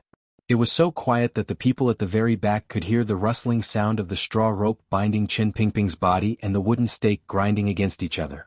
Not only were these people shocked, but the imperial army, the officials supervising the execution, the eunuchs in the palace, and a small number of Overwatch Council officials all looked at the old man's body on the torture frame with shock. Tens of thousands of gazes were all on the old man's thighs. There was nothing there. The old director of the Overwatch Council, Qin Pingping, whose dark name was known throughout the world, was a eunuch. There was silence. Tens of thousands of gazes and countless emotions. Some were pity, some were disdain, some were shock, and some were loathing. Yan Bingyun's body finally began to tremble uncontrollably. He lowered his head rigidly. His eyes were bloodshot. He didn't know about the old director's hidden illness and secret. He only felt that those gazes were not only cast toward the old man's thighs on the execution field but also toward him and all the Overwatch Council officials. This was an indescribable humiliation. He clenched his fists tightly, his fingertips digging deep into his palms. He finally understood why the emperor on the imperial city had to carry out the punishment of death by 1,000 cuts in front of everyone. It turned out that the physical torture had to be accompanied by the mental humiliation. The emperor wanted to announce to the world that in his eyes, this figure who dared to betray him was only a servant and a dog. He could humiliate him however he wanted. He wanted to step on Qin Pingping's dignity and the Overwatch Council's dignity under his feet and under the gazes of tens of thousands of people. Understanding all of this, Yan Bingyun's mind buzzed. He raised his head with unusual strength and met the old man's muddy and powerless gaze on the execution field. He didn't say anything or do anything. From the corner of his eyes, he saw that the expressions of the court officials below the execution field were also very shocked. They probably would never have thought that the old director of the Overwatch Council they normally revered like an ancestor was the eunuch they looked down on the most. This was Qin Pingping's heartbreaking matter. This was Qin Pingping's secret. Not many people knew of his identity as a eunuch. Most of them had already died. Later, under the emperor's boundless favor and the powerful suppression of the Overwatch Council, no one knew of this reality. That was why these officials showed such a shocked expression. But other than shock, a sliver of disdain appeared on their faces. Human emotions were always this strange. Before the court had sentenced him and they had left the palace to watch the execution, these officials still had a solemn expression on their faces. They still maintained a trace of respect and fear towards Qin Pingping who was about to die. But now these emotions had all disappeared. Eunuch Yao accepted the scroll from the eunuch beside him and forced himself not to look at the old man on the rack beside him. In a trembling voice, he began to read out the 13 crimes that the court had decided on regarding Qin Pingping. The autumn rain hit the execution field. Eunuch Yao's heart was also incomparably cold. A kind of sorrow that was difficult to suppress began to rise in his heart. However, he had to continue his work. 1. On the 12th day of the 4th month of the 7th year of the Qin calendar, the traitor secretly sent drugs into the palace and caused chaos in the palace. 2. The traitor repeatedly instigated, using seduction to bewitch the emperor and enticing the princes with benefits, causing me and my son to turn against each other. This is a great rebellion. 3. The traitor used the Hanging Temple to have the head of the 6th Bureau of the Overwatch Council plot to assassinate me. Afterward, he assassinated Commissioner Fan in Jingdo. 4. The traitor colluded with the rebel Qin Yi, stole military crossbows from the palace treasury, and assassinated the imperial envoy in the valley outside Jingdo. 5. The traitor used assassins to enter the palace and assassinate the third prince. The 13 major crimes were the charges drawn up by several major departments yesterday, but the first 7 were personally written by His Majesty. It was precisely because these crimes of Qin Pingping were read out at the court meeting that the ministers knew that the old director had actually committed so many treacherous and heinous evil deeds. Even the scholars Shu and Hu, who had been prepared to beg for mercy with their lives, couldn't help but shut their mouths with pale expressions. The last 6 crimes had been decided by the 6 departments. They were just crimes of taking land and bullying men and taking women. Compared to the 7 crimes in front, they appeared too common. However, no matter which one of these 13 crimes, it was a road to death. All 13 crimes added together, as Eunuch Yao's voice, forced out by his internal strength, rang out in the square in front of the royal palace and floated into the ears of all the spectators in the autumn wind and rain. The strange silence was immediately broken. Countless buzzing sounds of discussion and angry cursing rose in the sea of people. Originally, there might have been many commoners who had come to watch the execution nervously and with complicated emotions. As these crimes rang out in front of the royal palace, the gazes turned toward Qin Pingping became indifferent. Of course, the emperor was going to execute such a deranged criminal by 1,000 cuts. Kill him. Someone in the crowd took the lead and yelled. Immediately the crowd became excited. The cries of kill rang through the sky. On the execution field, Qin Pingping's expression was indifferent. The 1,000-year-old ginseng soup had woken him up but could not save his life. It was as if he had seen through everything. There was only calmness in his indifferent and lifeless eyes. The autumn wind and rain were chilling and chilling. His face was pale and his lips were black. It was as if he could not hear the deafening cries of kill in front of him. He only turned his head with difficulty as if he wanted to take one last look at the person on the palace walls who had always been victorious and always victorious. As if feeling his thoughts, the wooden frame turned slightly, giving his muddy gaze the opportunity to see the royal palace. On the tall palace walls, the Qing emperor, wearing a black and gold dragon robe, stood alone under the eaves right in the center. There was no one beside him. The eunuchs and serving girls had all been chased far away. The third prince, who had been forcefully brought here by the edict to watch, was looking at his father's expression from a distance with a pale face. The emperor stood very high and far away.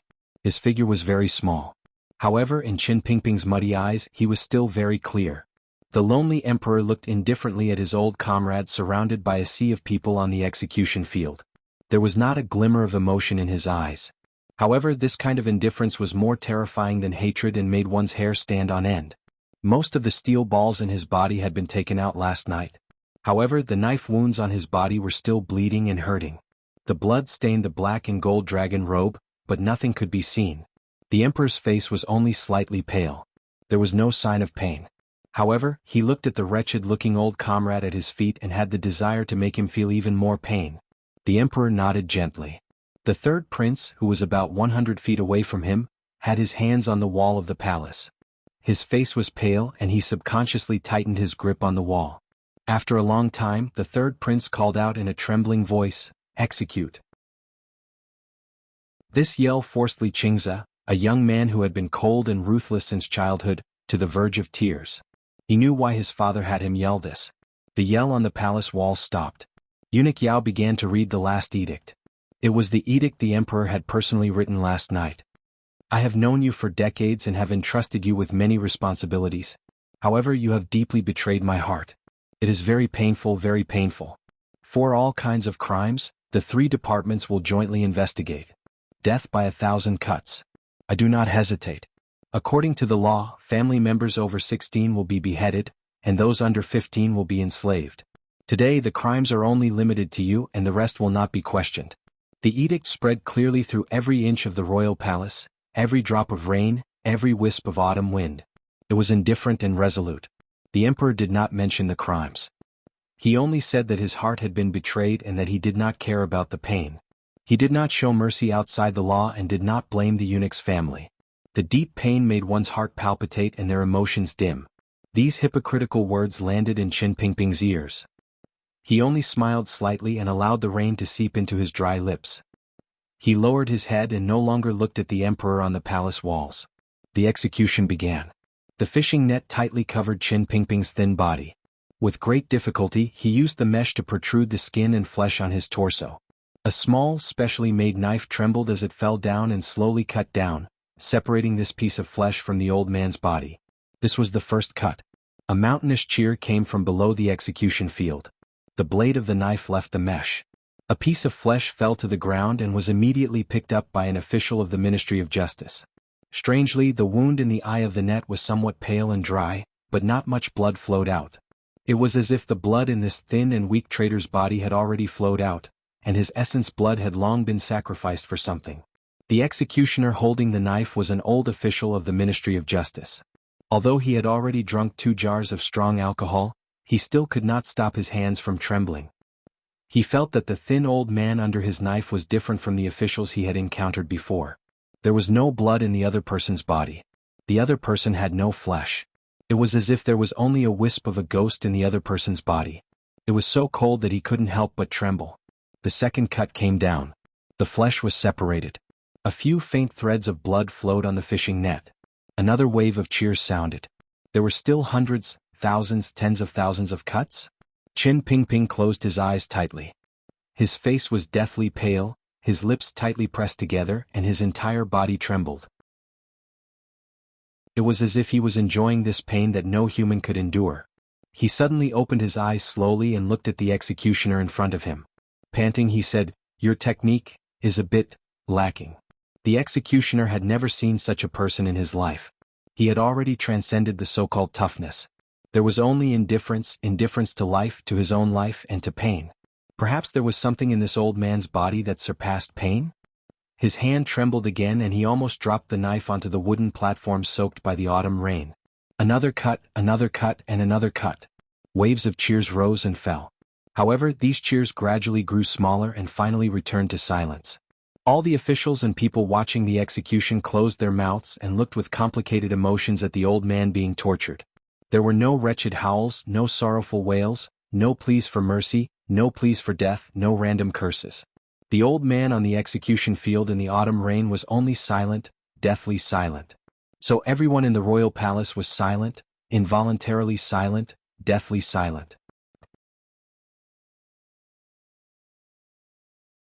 Chapter 703. A few days ago, the last remnants of summer heat still lingered on this land. The first autumn rain had not had time to fall.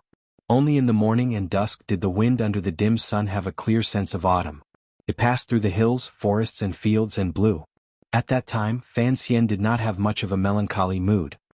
He sat in the long black line of carriages and grew sleepy with the rise and fall of the carriage. The sleep was fake sleep. He only closed his eyes and opened his mind, allowing the two completely different jinqi in his body to quietly nourish and flow through the two circulations of his body. Tianyi Dao's natural jinqi method was channeled into Zhou Tian. It was gentle and pure and he had to read it. What he truly relied on, that powerful tyrannical jinqi, moved through every part of his body, strengthening his body and hammering his mind. The contents of the little booklet Sigujien had given him before he died were also firmly remembered by Fan Xian. On the way west to the capital, while he continued to temper his cultivation, he also tried to continue following the mysterious instructions in the little booklet. He opened his mind and sensed the yuanqi fluctuations that might or might not exist in the surrounding air. Perhaps it was because he was tired from the journey or because there was too much spiritual energy gathered on the shores of the East Sea. Fan Xian did not make much progress along the way. However, the speed at which he moved his mind and sensed the changes in the outside world increased greatly. There was not a day that he did not meditate and not a moment that he did not cultivate bitterly. This was probably the true reason why Fan Xian had the strength and status he had today. A gust of wind blew into the curtain of the carriage and made him narrow his eyes slightly. For some reason, his heart trembled slightly and felt a chill. It was as if he felt that something was about to happen in the world, something that was destined to affect him. What could it be? He narrowed his eyes and looked at the dusky mountains outside. Slowly dissipating the jinqi in his body, he pulled his mind back from his surroundings. The Dongyi matter had basically been settled. His father had left Ten Family Village and returned to Danzhou. Jingdo was calm. Qin Pingping, that old cripple, should also be on his way home. Everything was proceeding according to the beautiful path that Fan Xian hoped for.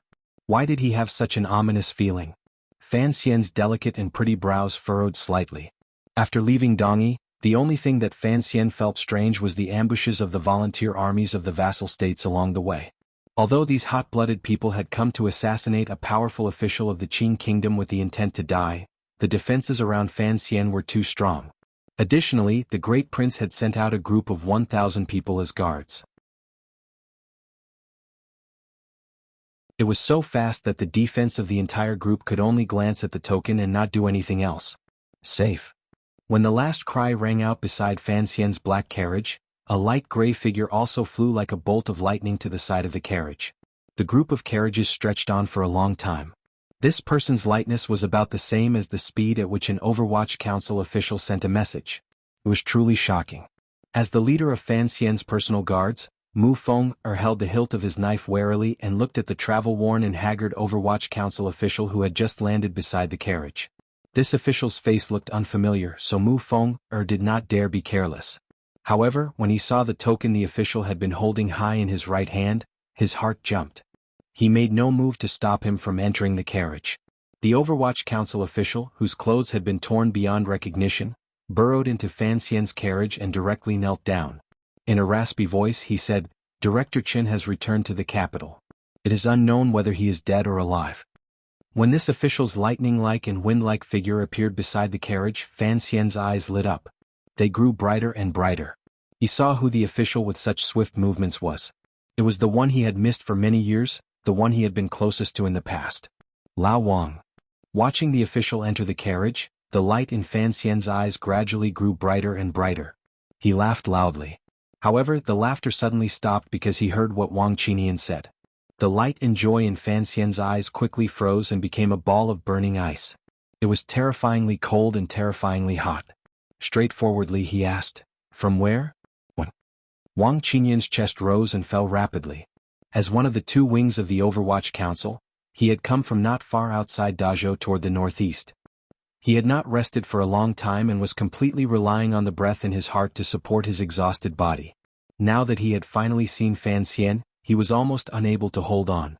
However, he knew that the question Fan Xian was asking concerned when the old director would arrive in Jingdo and how much time Fan Xian had left. Thus he gave the answer straightforwardly. Fan Xian sat silently in the chair and closed his eyes. He then opened them.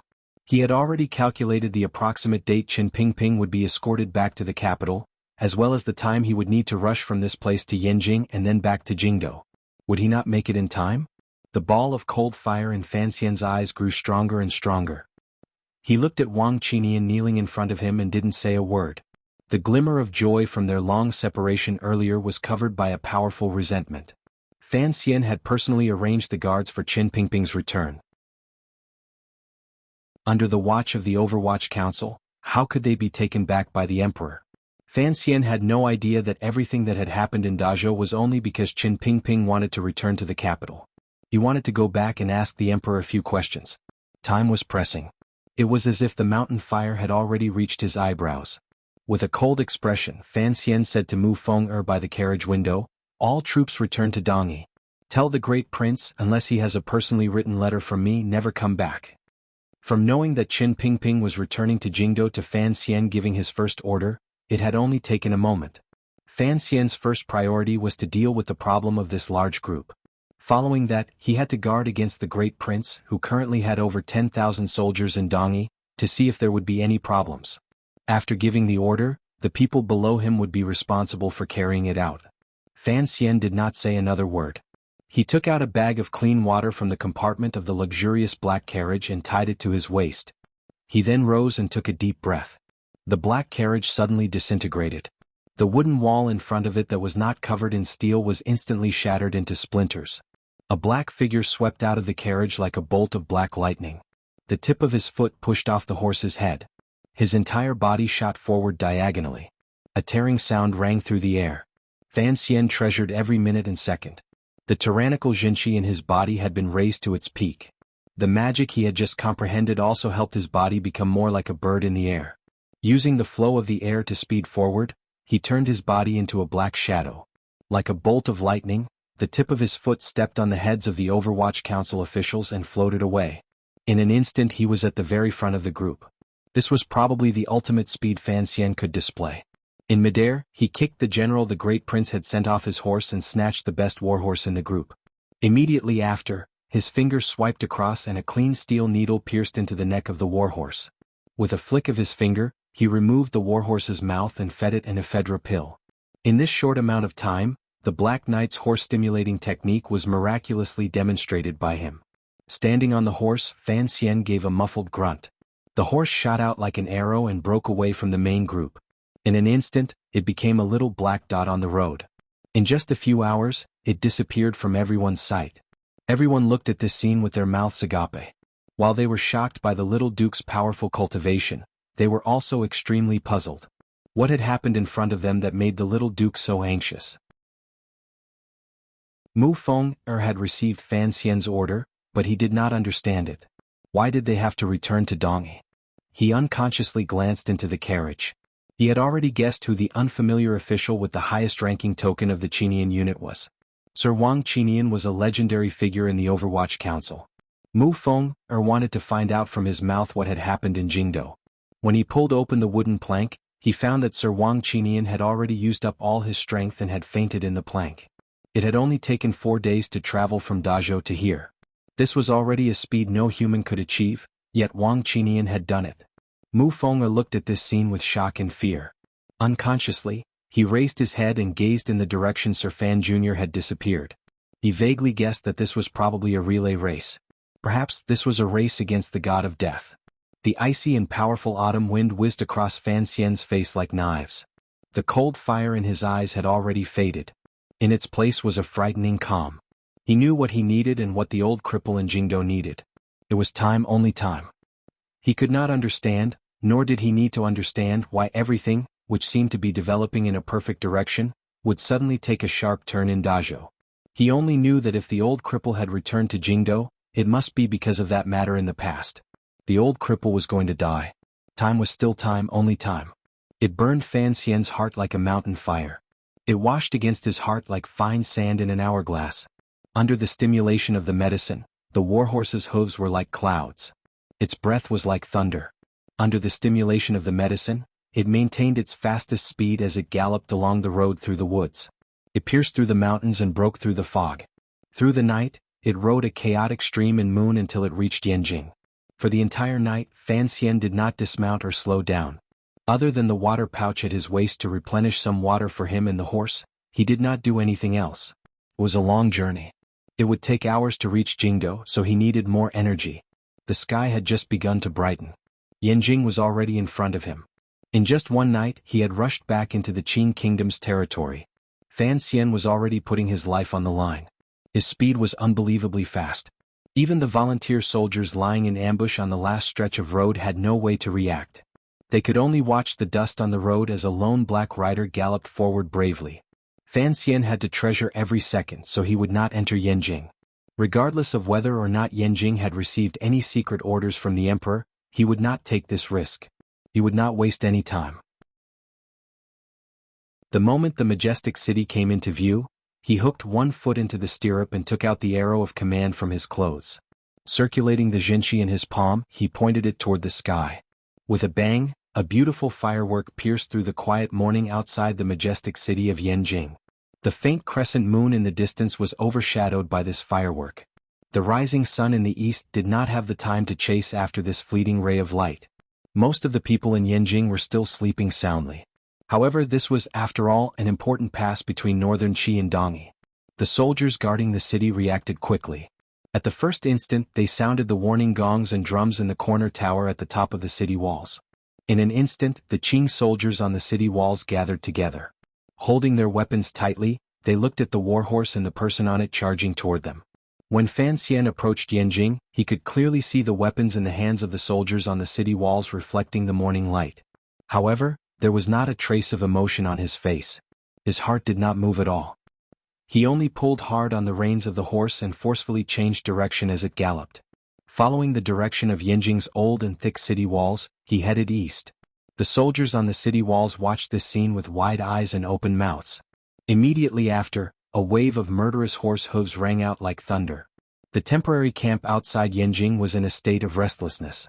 At the same time Fan Xian turned east, the 500 black-armored riders in the camp had already made their preparations to attack. They charged out of the camp and met up with Fan Xian outside Yanjing's east city gate. The 500 black knights were within the Qing Kingdom's borders preparing to receive Fan Xian back to the capital. In the early morning, they saw the signal arrow that symbolized the Overwatch Council's most urgent order. In the shortest time possible, they reacted and came to receive Fan Xian. Fan Xian's speed did not decrease. He merged with the black torrent. His figure could no longer be seen. There was only the sweeping power of a dark cloud. Without any orders or words, Fan Xian's figure lightened. He abandoned the warhorse that had galloped for an entire night and floated onto the horse of the deputy commander of the Black Knights beside him. The deputy commander had long leaped onto another empty warhorse. The changing of horses was completed at a high speed. There were no obstructions. The Black Knight's riding skills were unparalleled in the world. The rumors were indeed true. However, the Black Knight soldiers looked at the director's worried and cold expression. No one asked a question. They knew that something big had happened. Thus, they silently and valiantly followed Fan Xian's arrow and charged toward the plains in the east. With a sorrowful cry, the warhorse that had accompanied Fan Xian all night foamed at the mouth and fell to the ground, sending up dust. Its forelegs twitched slightly as it died from exhaustion. In just an instant, all 500 Black Knights disappeared from the plains below Yanjing, leaving behind only this warhorse and a cloud of dust.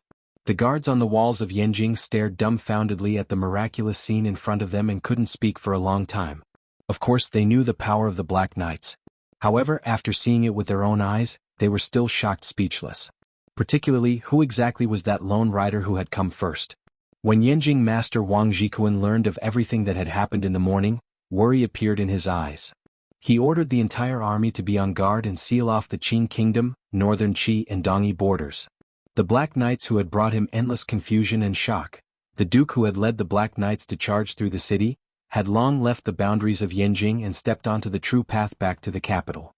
They passed through province after province, encountering and breaking through obstacles along the way.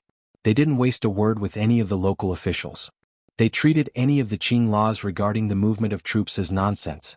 Under Fan Xian's lead, the valiant 500 Black Knights reached Jingdo as quickly as possible. This was already a matter of a few days later. During these few days, the wild charge of the Black Knights had shocked countless officials and commoners. No one knew what kind of legend it would leave in the history of the Qing Kingdom. The Black Knights' thousandly surprise attack was the best in the world.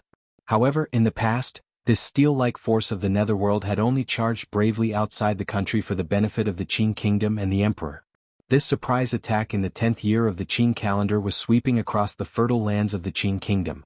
In the autumn rain, the Li Pavilion outside Jingdo suddenly trembled. A group of riders like black iron and black clouds whizzed past, kicking up a cloud of dust and leaves. Jingdo was right in front of him. Fan Xian, in the middle of the Black Knights, was already exhausted to the most difficult moment. He had not rested or slept for many days and nights. He had not eaten. He only relied on clean water to support his exhaustion. Only the cold fire in his eyes and heart stimulated the muscles of his body, keeping him from falling. He had to hurry back. He had to stop everything that was about to happen. You have to wait for me. There was a layer of sand on the outside of Fan Xian's black official robes. His face was also covered in dirt. Even his eyelashes were smeared with a layer. His lips were dry and his eyes were frighteningly bright. The rain the day before had made this group of Black Knights appear unusually wretched. Even with the Black Knight's abilities, there were still people who could not keep up with Fan Xian's speed in this surprise attack through the heart of the Qin kingdom and fell out of the group. If Fan Xian had not completely exploded out with his powerful cultivation, he would not have been able to support such a terrifying speed.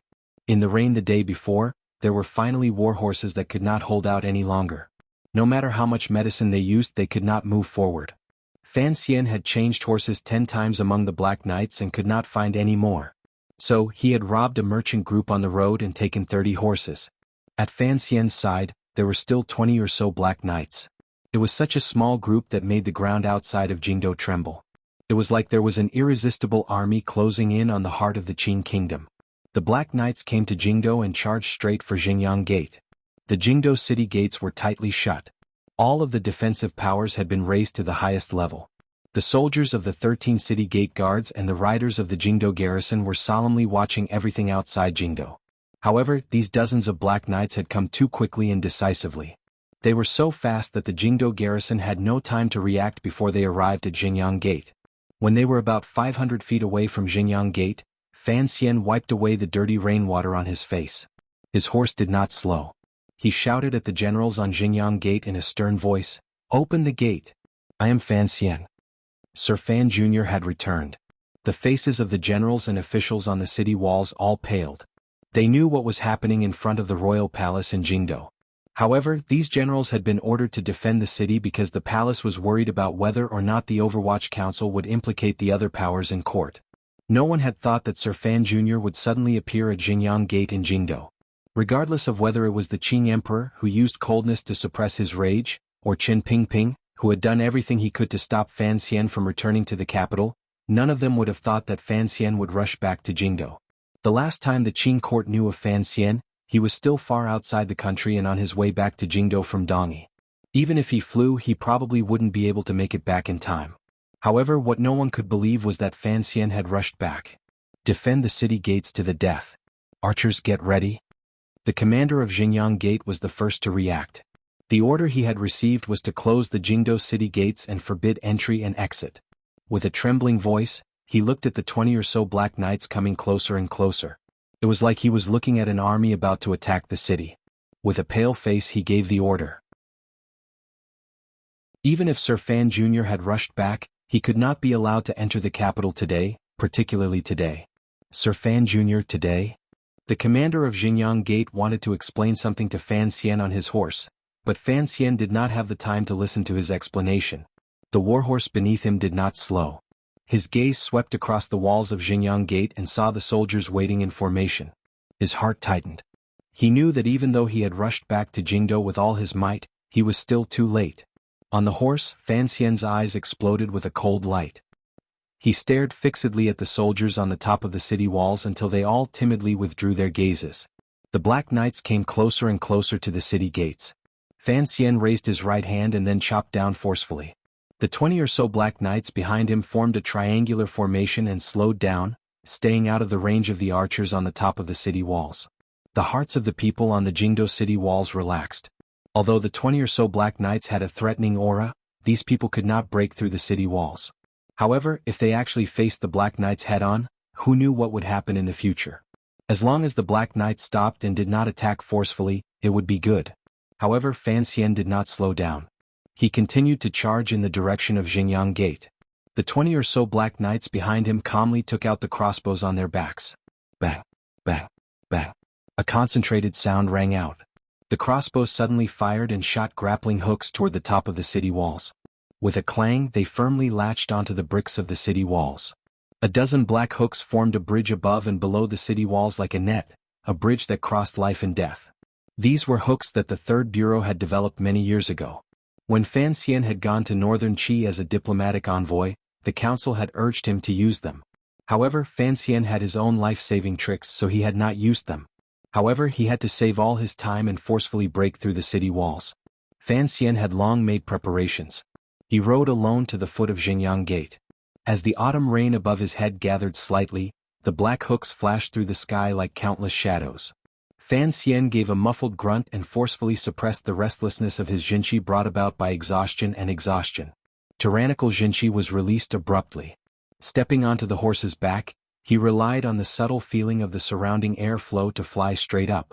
With a boom, his power was like a clap of thunder. Like a large black bird, he flew higher and higher in front of Jingdo's sinister city gates. Cut the rope! Cut the rope! The commander of Xingyang Gate yelled at the top of his lungs. He didn't dare have the soldiers shoot at the black figure because he didn't know if he would be executed by the emperor and his entire family if he killed Sir Fan Jr. The commander of Xingyang Gate was afraid, but Fan Xian was not. With an explosive roar, he forcefully raised the Jinqi in his body again. His fingertips touched the black hooks.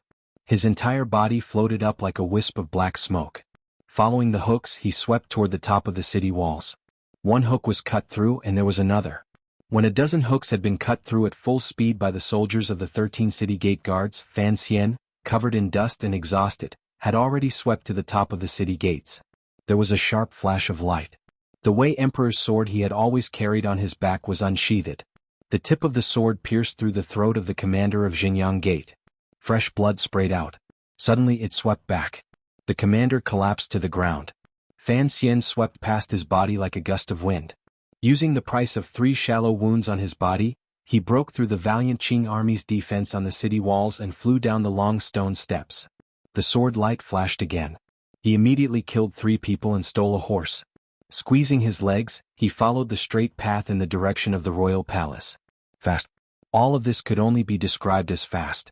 It was faster than when he had dodged Wu Zhu's wooden stick on the cliff in Danzhou. It was faster than when he had broken into the royal palace and fiercely subdued the Empress Dowager. From the moment he learned of this news to now killing his way into Jingdo, Fan Xian had already displayed abilities that surpassed his realm.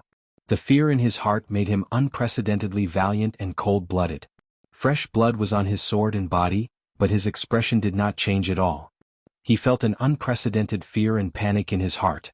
Looking at the situation in Jingdo, that person who should be waiting for him would probably not be able to wait for him.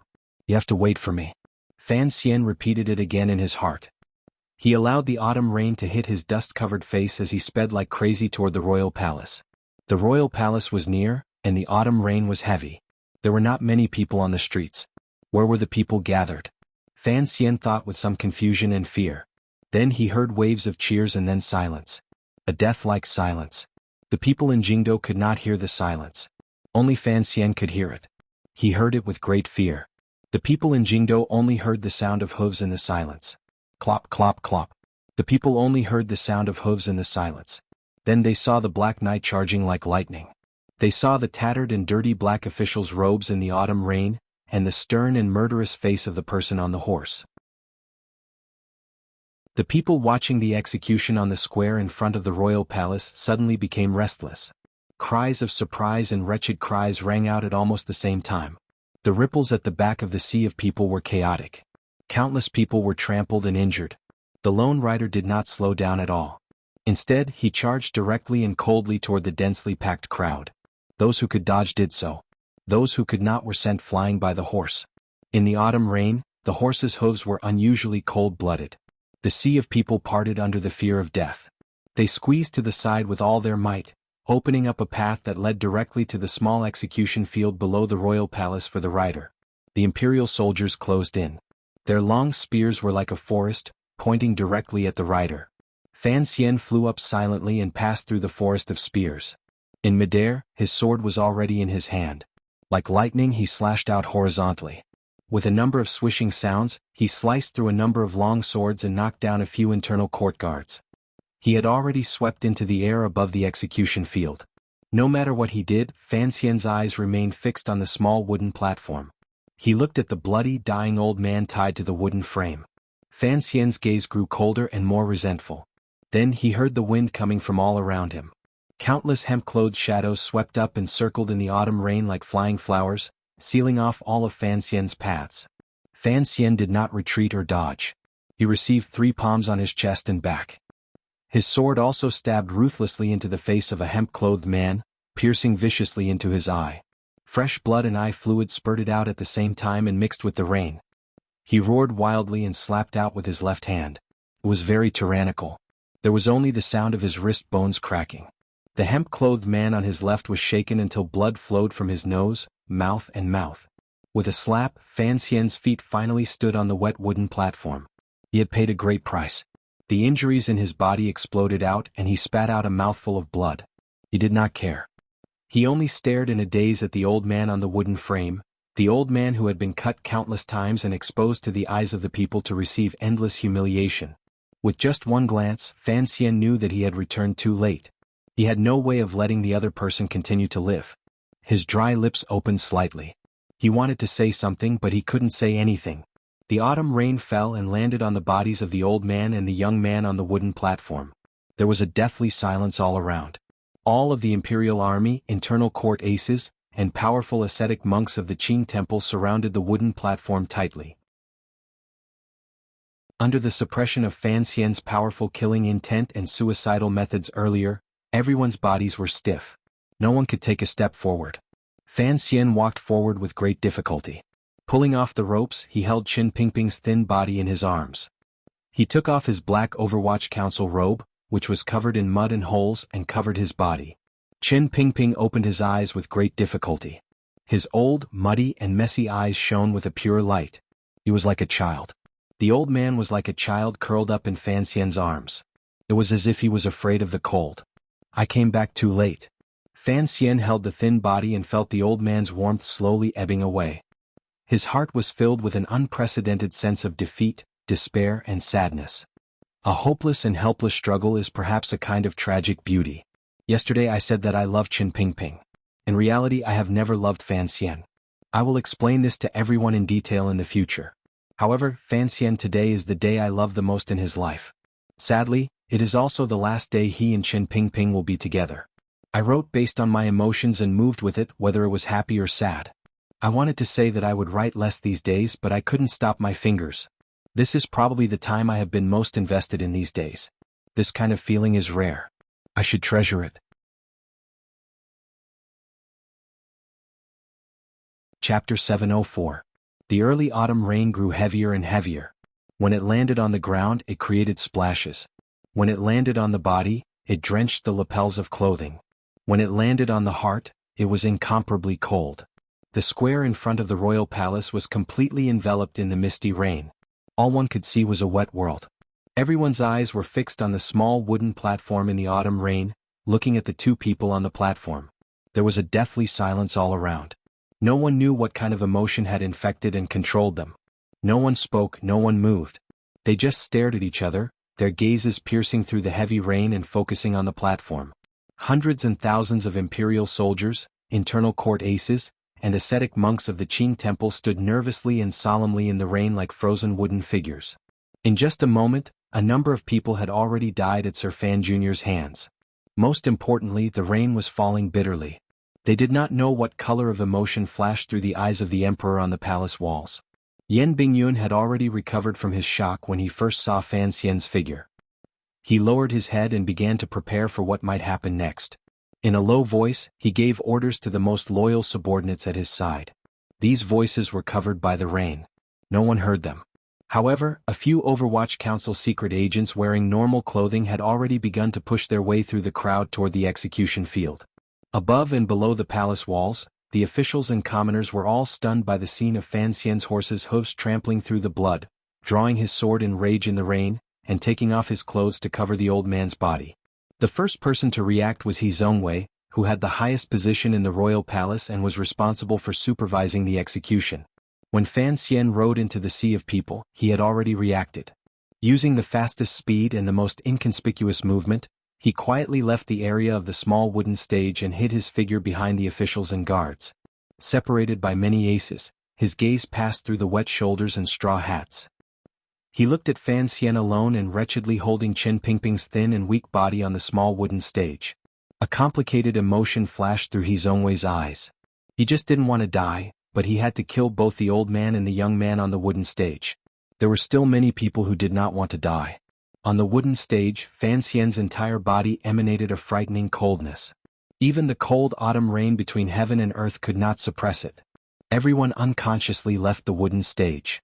Eunuch Yao had long retreated into the group. He didn't want to become the next straw dog the Duke used to sacrifice to Qin Pingping. Several corpses were scattered around the wooden platform. The color of the blood was quickly diluted by the autumn rain. The trembling executioner of the Ministry of Justice holding a sharp knife had become the closest person to the bottom of the wooden platform. He looked at Sir Fan Jr. on the stage and found that Sir Fan Jr. had his head lowered deeply and was holding Director Qin tightly in his arms. It was as if he could not hear any other sounds in the world. His heart was filled with shock as he quietly retreated. After only taking 2 steps, the executioner's throat snapped with a crack. His head fell heavily into the rain. The headless body also fell off the stage with a heavy thud. Everyone was shocked and focused on the stage. Only those with high cultivation could notice that in that instant, Fan Xian's hand had moved slightly. A black dagger flew out and landed in the rain. Fan Xian sat cross-legged on the wooden stage. He sat under the gazes of tens of thousands of people, but it was as if he couldn't feel any of their gazes. He only held Qin Pingping's body and buried his head very low, allowing the rain to fall on his head and body. His back view was slightly slanted and appeared very desolate. The old man's body in his arms was very light. Holding him in his arms was like holding a ball of wind that could disperse at any moment. Under his slightly messy hair, Fan Xian's pale face twitched slightly. Unconsciously, he stretched out his hand and grasped Qin Pingping's cold and old hand. He held it tightly, unwilling to let go again. The old man had experienced a great deal of suffering in this life. He had been disabled for half his life, and the qi and blood in his body had long been exhausted. When he was being cut by 1,000 cuts, other than pain there was not much blood.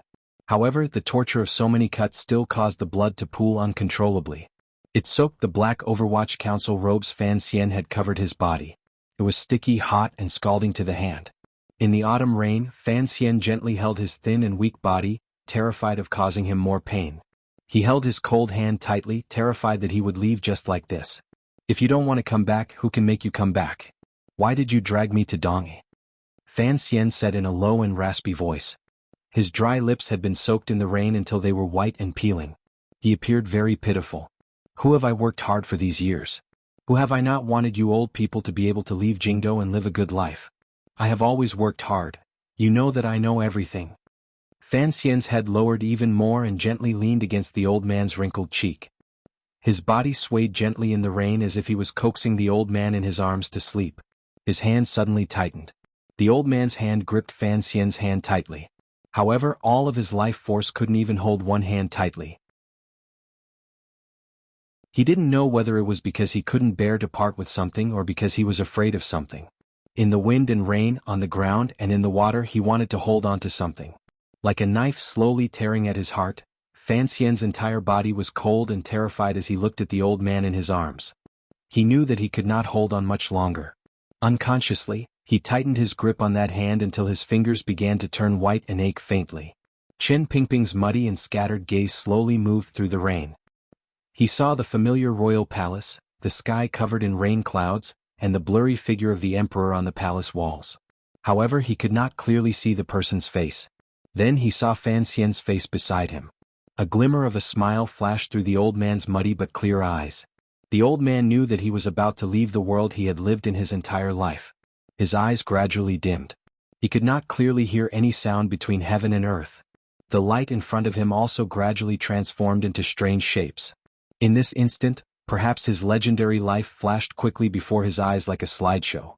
The little eunuch, the East Sea, that woman, the Overwatch Council, the Black Knights, another woman, dead people, conspiracies, revenge. All sorts of scenes flashed before his eyes and formed a white line that no one dared to look directly at. No one knew exactly what he saw before he died and what he wanted to see the most. Was it the mud that had been kicked up by the fighting in King Cheng's manor? Was it the plum blooming in winter in Taiping courtyard? Was it the little fish swimming freely in the shallow pond in the back courtyard of the Overwatch Council square and sinister building? Was it the palace robes in the mountains in the north? Or was it the little boy in Danzhou who had entrusted all of his emotions and hopes for the second half of his life?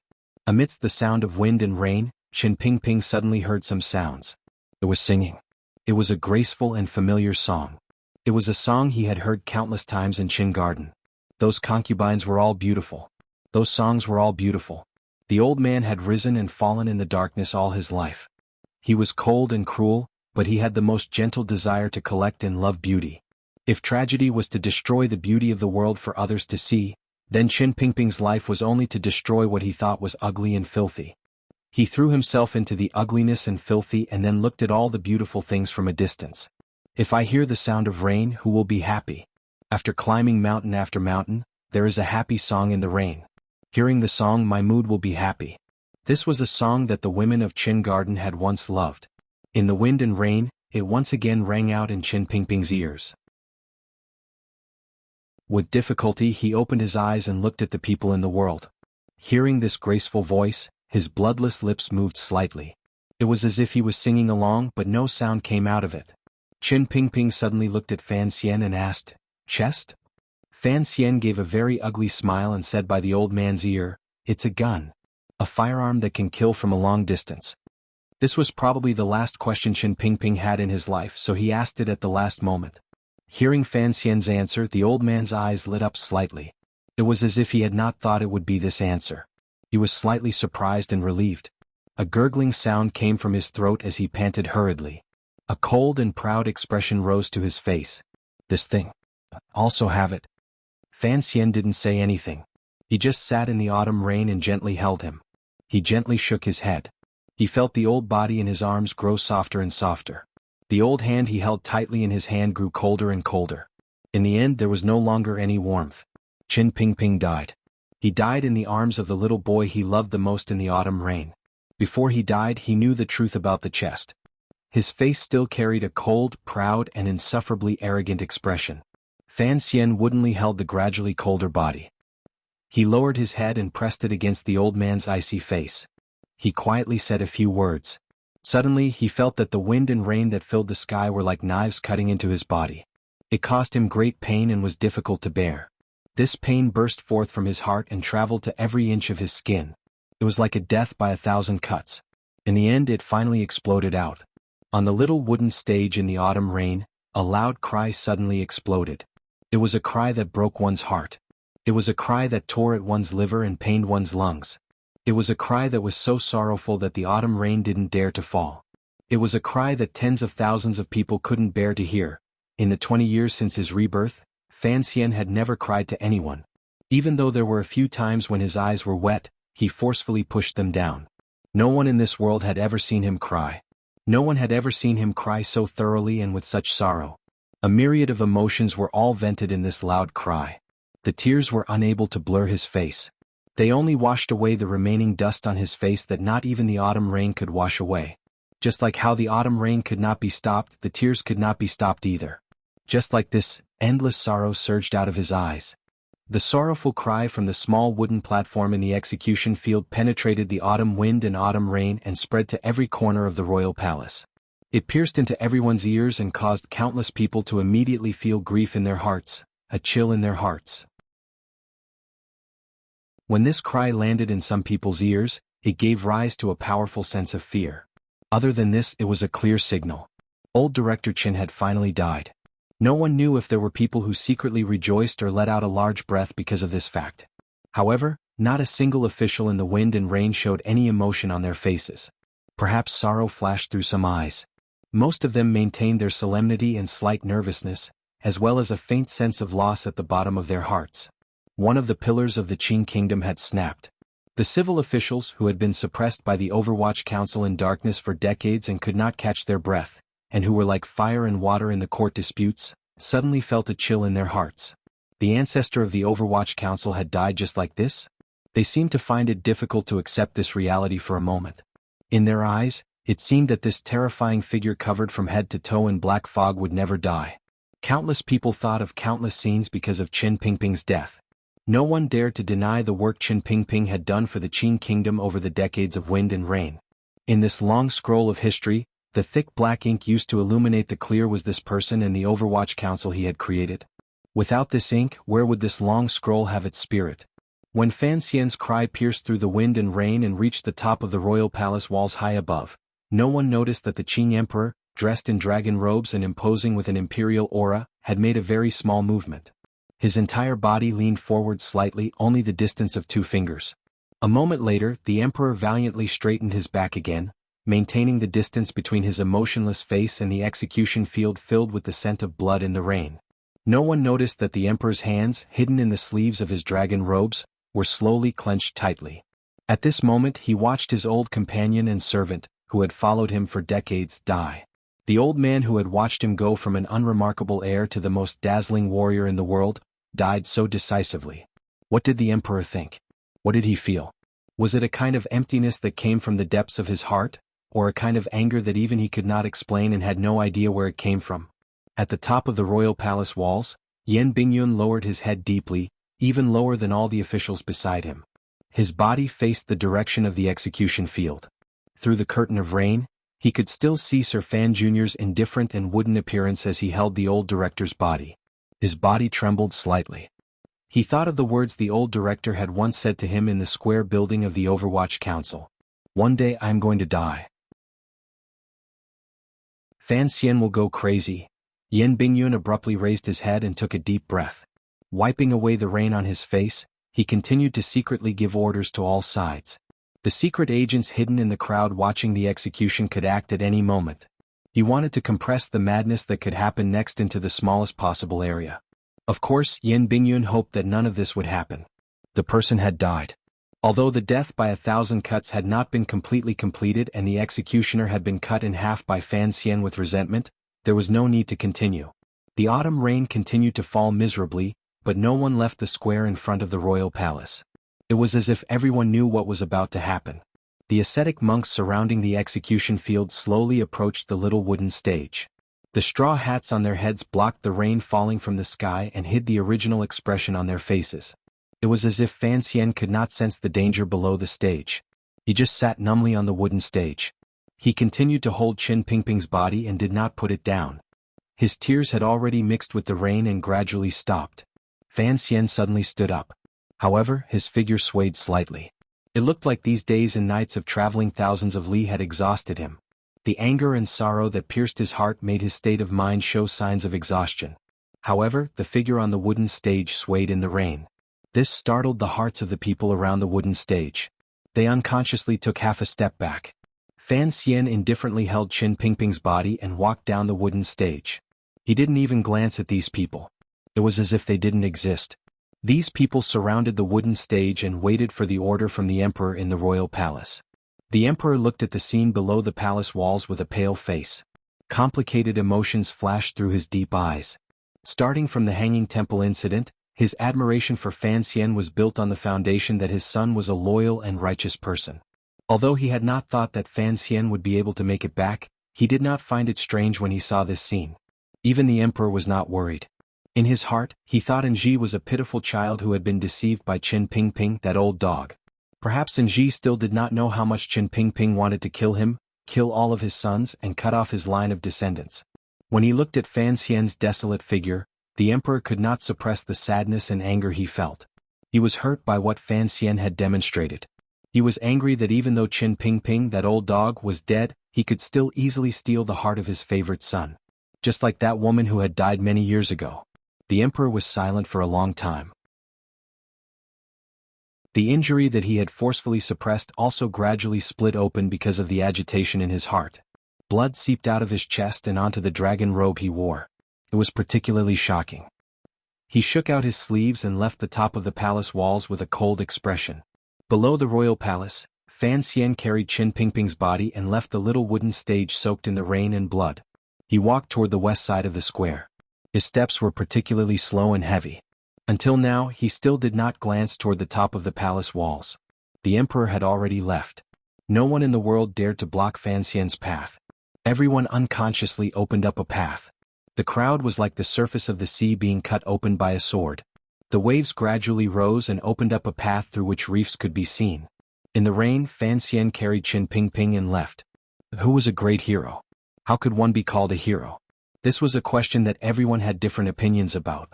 In this story, all the people who were loyal to their own way of thinking were actually extraordinary people. It just depended on how much they were willing to pay for this way of thinking. The more they were willing to pay, the more they were shocking enough. In particular, the word heroic was actually only heroic and did not involve anything else. When it came to men, one could not be called a man just because they had asterisk asterisk. It was also not possible to be spiritually impotent. Although Qin Pingping was a eunuch, he was actually an idealist. He was a simple person, a man with a gun. He was more manly than most men. The last sentence he said, "I have that thing too," was my opinion of Qin Pingping ever since I wrote this story.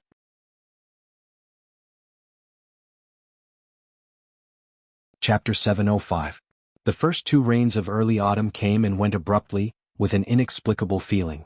It seemed that the first rain was just to welcome Qin Pingping back, and the second rain was to send Qin Pingping away. When everything on the execution field in front of the imperial palace came to an end, the misty autumn rain stopped just like that. The dark clouds in the sky were blown away, revealing an extremely high, faint and clear sky. Other than the wet rain in the streets and on the black bricks, everything returned to normal.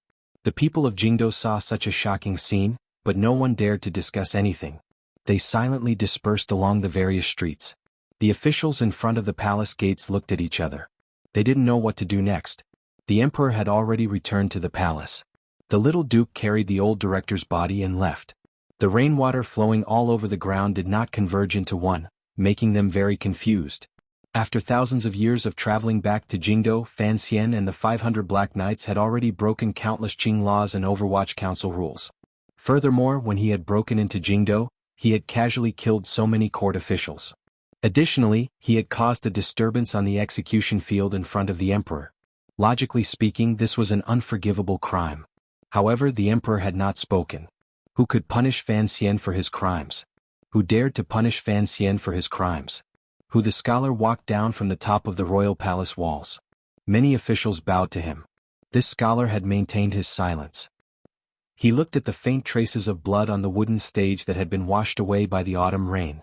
His brows suddenly twitched. Turning his head back, he saw the former scholar, Xu Wu, who seemed to have aged a dozen years in an instant, leave desolately along the foot of the city walls. He did not greet these people. Who? The scholar's heart dimmed slightly. He knew he could not be controlled by such emotions. Sir, he had already entered the palace. He had to stay here and sort out his funeral. His gaze slowly swept across the faces of the officials of the 6 ministries, 3 temples and 3 courts. Calmly he said, "The great punishment has ended. Open the city gates. Everything will be as usual." Hearing these words, the officials in front of the royal palace involuntarily let out a big breath. They had been terrified about how to handle Sir Fan Jr.'s matter. Looking at the situation, at least for a short period of time, the emperor would be able to control his anger and not hand such a dangerous task to his officials to handle. Who? The scholar did not care about these officials' reactions. His eyes narrowed slightly. He did not see anyone from the Overwatch Council in the 6 ministries, 3 temples and 3 courts. This was normal. The heads of the 8 bureaus of the Overwatch Council were all locked up in the prison. Sir Yan Jr. seemed to have quietly left a long time ago. It was not only the Overwatch Council that had been controlled from the inside and outside. A heavy expression flashed through the scholar's brows. He knew that there were also people in the royal palace who had been controlled, such as Lady Ning and King Jing, who had risked their lives to ask the emperor for mercy this morning. They were both under house arrest in the royal palace, and their situation was unknown. Furthermore, after Miss Fan had treated His Majesty last night, it seemed that she had not come out. Thinking of these things and the tens of thousands of Qing elite troops still stationed outside the Overwatch Council, a chill rose in the scholar's heart. He knew he had to immediately find Fan Xian and say something to this little duke who had the power and courage to oppose the royal palace. The noon sun shone fiercely on the Lujing River outside Jingdo. The river water was clear and cold. It was only slightly warm, but no cheerful fog rose. Across the river was an elegant courtyard that stood aloof from the world. It had gray-white walls, green and yellow bamboo, and a threatening coldness. The water on the tiles had been left wet by the sun, but there was an additional sense of the summer heat of turning back time. In the stifling heat of early autumn, a black carriage sped past the bamboo sedan beside the Lujing River and stopped steadily in front of the courtyard. This courtyard had been Yi Qingmei's former residence, the place where the eldest princess had died, and where Fan Xian had once bowed to the river several times. After the Yi family incident, it had been taken into the palace treasury property by the royal family and became a courtyard. However, over the years the emperor rarely came here. Furthermore, no concubine or prince dared to be so blind as to ask to temporarily live there. Thus, it had been empty for over 20 years. 3 years ago, when the eldest princess was planning the Jingdo incident, for some reason she temporarily lived there for a few days. Because this courtyard was quiet and rarely visited, and because of the cold history it carried, it made everyone have the urge to keep a respectful distance. Thus, the internal court did not look after this place with much care or strictness. There were only 4 royal guards stationed there. Seeing the black carriage disregard the royal seal outside the courtyard and charge directly in, the guards' expressions changed. They walked forward, but before they could say anything, they were restrained by a group of people surging out from behind the black carriage. They were disarmed and bound. An Overwatch Council official walked forward and silently pulled open the curtain. The sound of footsteps rang out slightly. Covered in rain, the pale-faced Fan Xian carried Qin Pingping's body down from the carriage. The rainwater on his body dripped down his black clothes and the Overwatch Council uniform on the old man in his arms, making a pitter-patter. The door to Taiping Courtyard opened. Fan Xian did not glance at his subordinates. Solemnly he walked in. With a creak, the door closed behind him. The Overwatch Council officials immediately spread out and controlled all the important positions at the end of the bamboo bridge. They watched their surroundings cautiously. After a while, a hurried and slightly chaotic sound of hooves rang out. Hundreds of exhausted black riders rode over along the road on the other side of the Lujing River. Immediately after, another thunderous sound of hooves stopped a bit further away. No one knew if it was the Jingdo garrison or the imperial army. Finally, a black carriage drove over and stopped on the other side of the bamboo bridge. An official with a frosty expression stepped out of the carriage. It was Yan Bingyun. He did not cross the bridge. He only looked calmly at the Overwatch Council officials at the other end of the bridge. Other than a few members of the Qinian unit scattered throughout Jingdo, most of the Overwatch Council officials who had followed Fan Xian to Taiping Courtyard were officials of the First Bureau. With the help of the palace, Yan Bingyun temporarily controlled the situation in the square and sinister building of the Overwatch Council. However, he was unable to control all 8 bureaus of the Overwatch Council, particularly the First Bureau. Fan Xian had once been powerful and impressive in the First Bureau. The officials of the First Bureau all treated Fan Xian like an ancestor.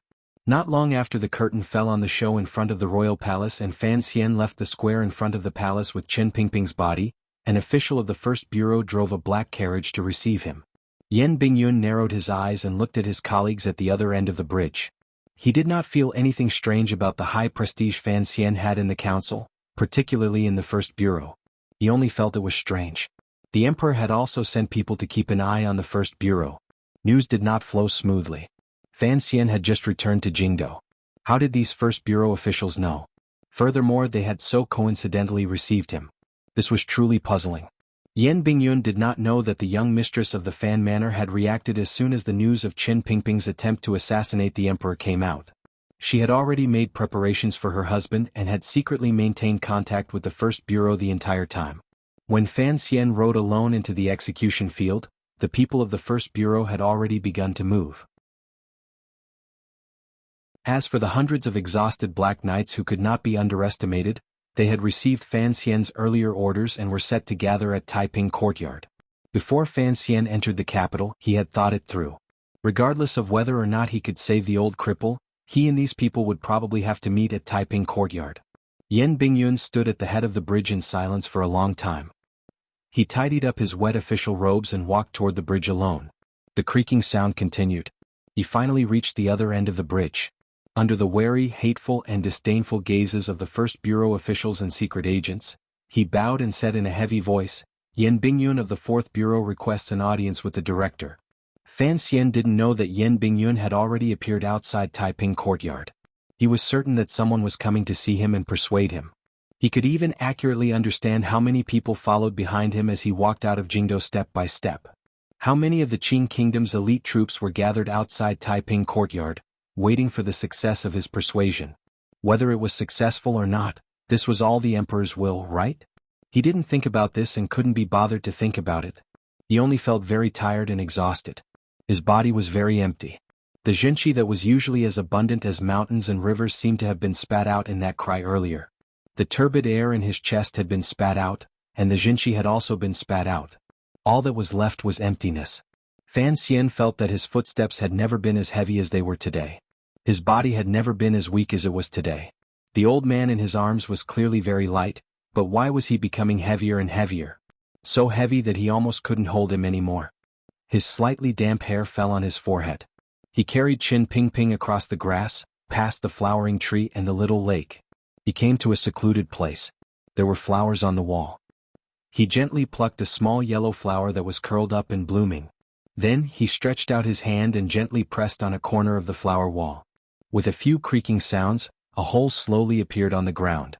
There were stone steps leading down and it wasn't too far away. At this time, the sunlight from the sky could completely reflect on the dry stone slabs below. Presumably, it was no secret to the old people back then that there was a secret room in Taiping courtyard.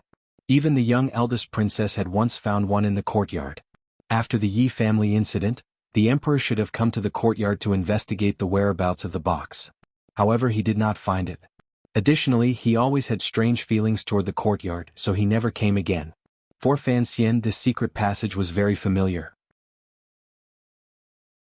Many years ago, after he had opened the box, Uncle Wu Zhu had once brought him to Taiping courtyard. Following this passage down, he had found the bullets that the fire stick needed the most. Step by step, he walked down as if he was walking into the netherworld. In reality, it was just a secret room about 30 feet off the ground. The room was clean and dry. There were no other furnishings or treasures. There were only a few chairs and a few coffins.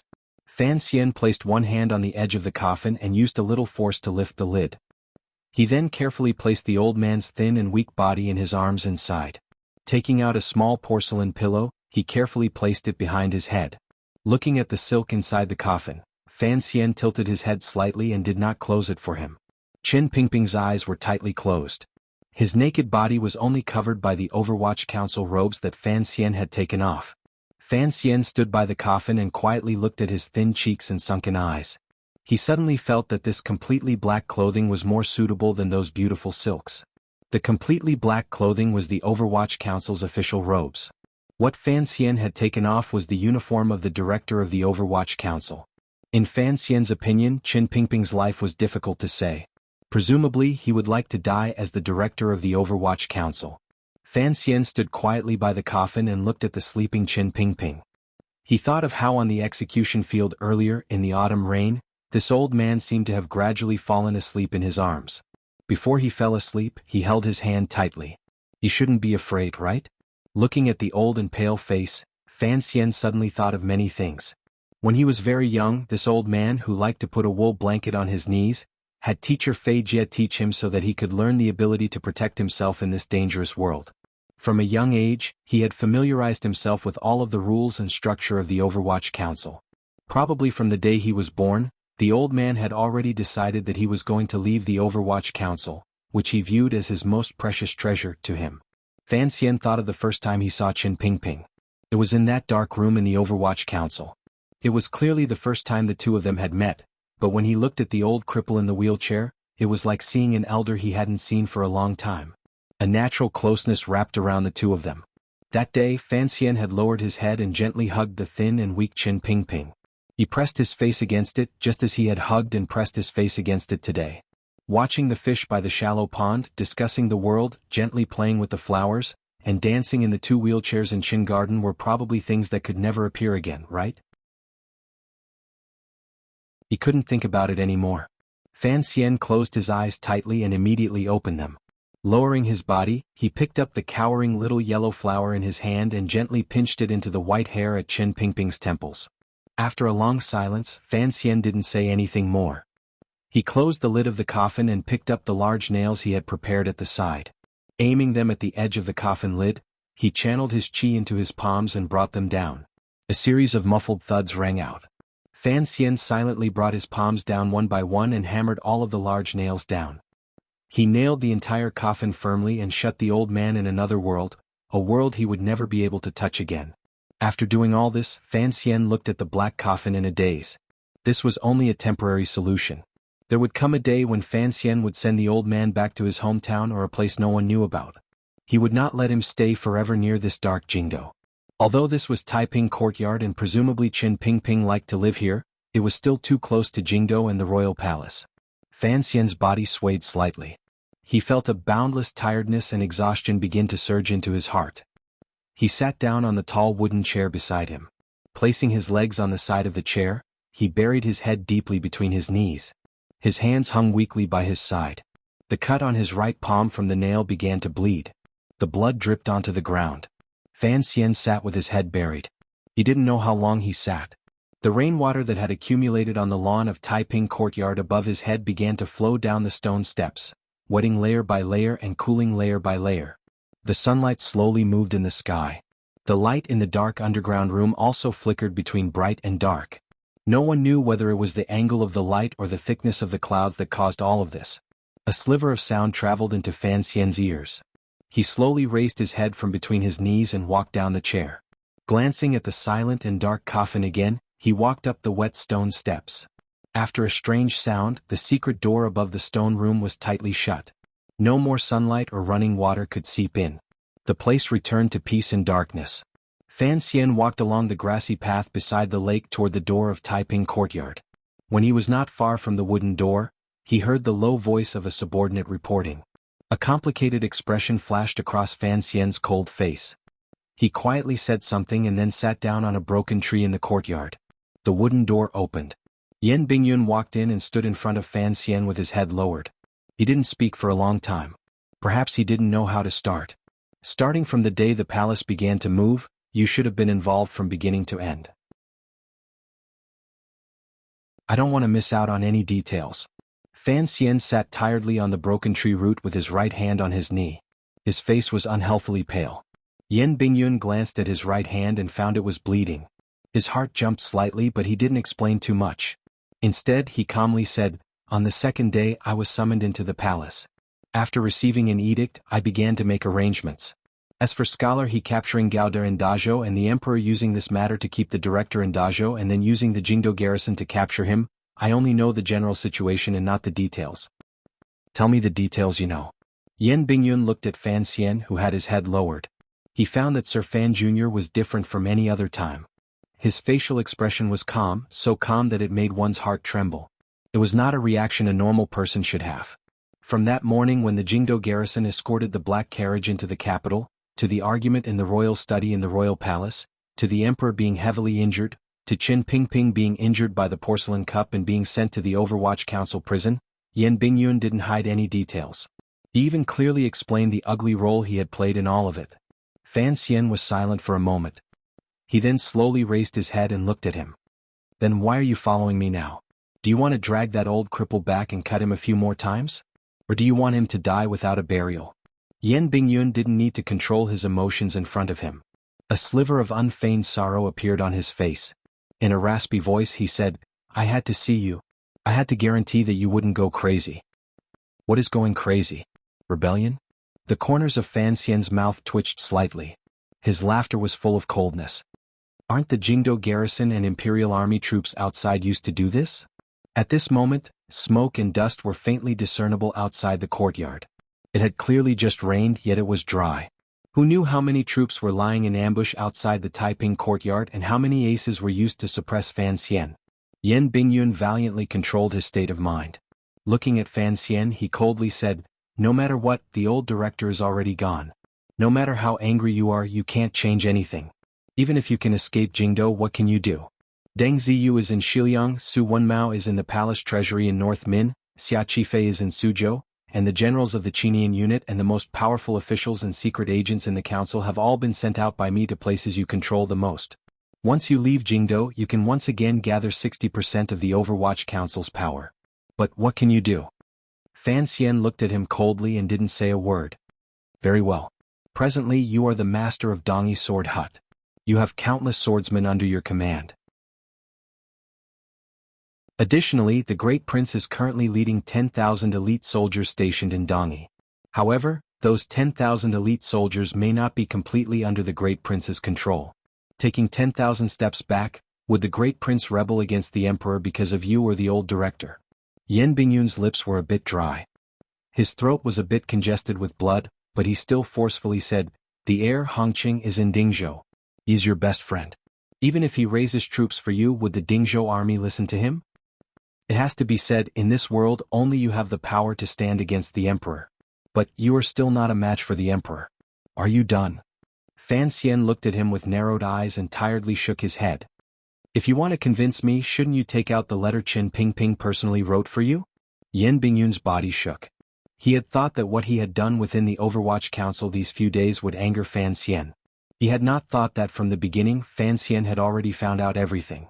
Fan Xian looked at him. Even if you took it out, I wouldn't want to see it. It is nothing more than to take care of the big picture and prevent the Overwatch Council from losing control for a moment and being forcefully wiped out by the Emperor. Thus, you must become the Emperor's second dog and forcefully preserve this council. In order to win that man's trust, you must do some things. I know you don't feel good and comfortable. Fan Xian looked at the slightly absent-minded Yan Bingyun and coldly said, "But you brought this upon yourself. Do you think this is the joy of enduring humiliation? Wrong, you're just a fool. You're just going to listen to what Qin Pingping wants to do? If he wants you to kill him, you kill him?" The old director is thinking on behalf of the thousands of lives of the Overwatch Council and the people of the world, Yan Bingyun said in a slightly raspy voice. Even if I suffer some misunderstandings and become a thorn in the side of the council officials, so what? Do I have to watch as the world falls into chaos? Why can't the world fall into chaos? Thinking on behalf of the people? Fan Xian suddenly laughed strangely. There was a coughing sound in his laughter. He coughed up a few threads of blood. How many of these people have thought on behalf of them? I don't forgive you. Fan Xian looked at Yan Bingyun calmly. Each word he said made one tremble in fear.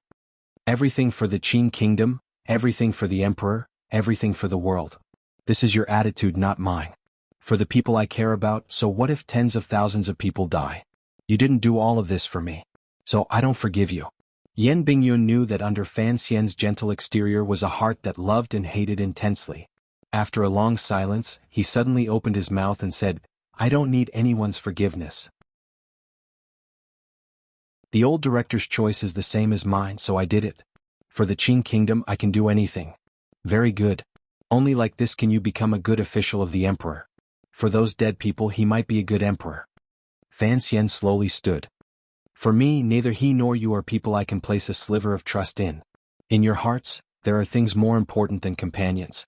King Jing and Lady Ning are under house arrest in the palace. The young lady of the Fan family is also in the palace," Yan Bingyun said hurriedly as he suddenly felt cold. Fan Xian's voice in reply was mocking and cold. "For the Emperor this is a matter of course." Watching Fan Xian walk tiredly toward the wooden door, Yan Bingyun's heart suddenly tightened.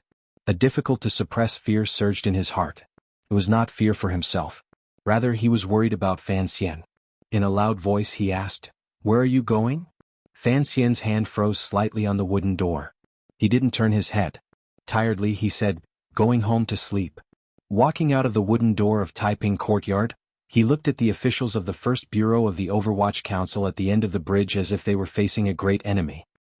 He looked at the hundreds of travel-worn Black Knights on the other side of the bridge who were forcefully suppressing their exhaustion and barely forming a defensive formation. Fan Xian sighed in his heart. On the other side of the bridge, at the other end of the green and yellow autumn forest, were the troops the Emperor had used to suppress him. How could the subordinates he had hurriedly brought back to the capital stand against them? The bright sun dazzled his eyes. Only now did he realize that exhaustion and sorrow could harm humans to such an extent. His steps were weak as he walked across the bamboo bridge. He gently gave a few orders to the subordinates who were still fighting to the death to follow him in such a tense moment. The deputy commander of the Black Knights and the officials of the First Bureau were silent for a long time. They knew that the little duke was thinking about their lives. Without another word they knelt on one knee on the ground. No one knew whether they were kneeling to the young director in front of them or the old director buried in Taiping Courtyard. After they knelt, the hundreds of people mixed together and retreated west along the beautiful and quiet Liushi River. Yan Bingyun, who had followed silently behind Fan Xian the entire time, glanced at those people with a complicated gaze. He followed him across the bridge and onto the road. He then saw the thousands of fully armored riders spread across the fields on the other side of the road. These riders were lined up densely, and their power was astonishing. Fan Xian looked expressionlessly at these powerful martial forces. With his hands behind his back, he slowly walked over.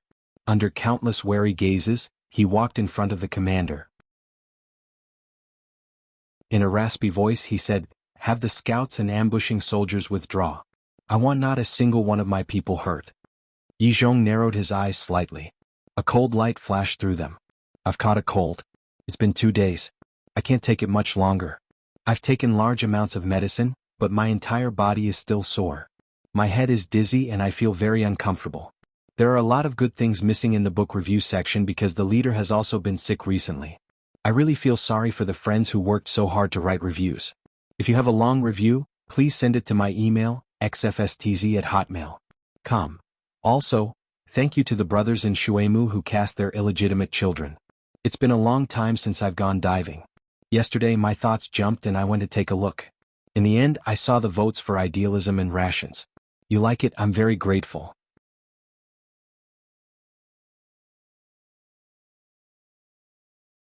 Chapter 706. The head of the Bureau of Military Affairs of the Qing Kingdom, the foremost person in the military under the Emperor, Commander Yi Zhong, had personally led elite soldiers to Taiping Courtyard to suppress, monitor and control Fan Xian. It had to be said that the Qing court and royal palace maintained a high level of respect and caution toward Fan Xian. This respect and caution was expressed through strength. Fan Xian's face was haggard and slightly pale. Streaks of muddy marks appeared very eye-catching on his handsome face. They were probably marks formed by the rain and dust from 1,000 li. He looked at Yi Zhong's slightly cold gaze on his horse. His entire person appeared wooden and indifferent. It was as if he did not see Yi Zhong and the thousands of fully armored riders. For people at Fan Xian and Yi Zhong's level of strength, they knew that on the plains, no matter how powerful an ace, it would be impossible to escape the pursuit of thousands of elite riders unless they had already entered the realm of a great grandmaster. However, this place was still on the outskirts of Jingdo. The dense forests, clear rivers and houses were still densely packed. If Fan Xian truly gave up everything in Jingdo and fled like a giant bird into the woods, these thousands of elite soldiers would probably not be able to catch him for a while. The emperor had ordered Yi Zhong to personally lead troops to deal with this matter because he had thought of this. Among these thousands of elite riders, there were many aces from the military. Most importantly, there was Yi Zhong who could face Fan Xian head-on. He was one of the few aces in the Qing kingdom who stood above the 9th level. Fan Xian narrowed his eyes slightly and looked at Yi Zhong on his horse. Suddenly his heart jumped. He thought of another matter and couldn't help smiling self-mockingly. In the beginning there were 3 countries. Dongyi had the most 9th-level aces. However, the Qing kingdom conquered the world with its knives and horses, so aces emerged in an endless stream. They had the most aces between the 7th and 8th level. There were even a number of aces who had entered the 9th level in Jingdo. However, all of this had become history. The Tiger Guards, who had gathered the most 7th and 8th level aces, had all sacrificed themselves to the vicious sword of Dongyi because of the emperor's caution toward the previous minister of revenue, Fan Jian. The aces of the military had all died in the Jingdo rebellion 3 years ago. Qin Yi and his son had both died in front of the royal palace. There was also old eunuch Hong who had fallen on Dong Mountain, and the Qing temple's great priest and second priest who had died one after the other. Because of the emperor's schemes and paranoia, the top aces of the Qing kingdom had unknowingly been decreasing. Now a large gap had appeared. In order to suppress Fan Xian, a superior 9th-level figure, there was no one to send. They had to send the top person in the military, Yi Zhong, personally. I am very surprised that the heir to the High Duke can still smile. Yi Zhong had already slowly restrained the coldness in his eyes and said calmly, "I was just thinking of a question. If even you and Gong Dian died, the emperor, who else would be trustworthy?" The corners of Fan Xian's mouth twitched slightly as he spoke in a raspy voice. Yi Zhong's heart trembled slightly. He knew that Fan Xian had seen the present flaws in the Qing kingdom's martial power in a glance. Although the Qing Iron Riders were still unparalleled in the world, regardless of whether it was the Dingzhou army, the Yanjing camp, or the old subordinates of the Western Expedition Army scattered across the borders who had once belonged to the Great Prince, they were all tigers and wolves on the battlefield. When it came to a small group of elites led by a strong warrior, it was difficult for the Qing kingdom to find an ace they could rely on. All the warriors in the world are in my hands. Fan Xian looked at Yi Zhong and slowly said. I don't care about the edict the emperor gave you earlier. I only know that if you don't immediately pull back the scouts and riders you sent out, there will be many scenes you don't want to see. All the warriors in the world are in my hands. How arrogant were these words. All the land under heaven belonged to the king. All the officials under heaven belonged to the king. As the most powerful emperor in the world, the Qing emperor should have the loyalty of most of the powerful warriors in the world. However, the situation had changed.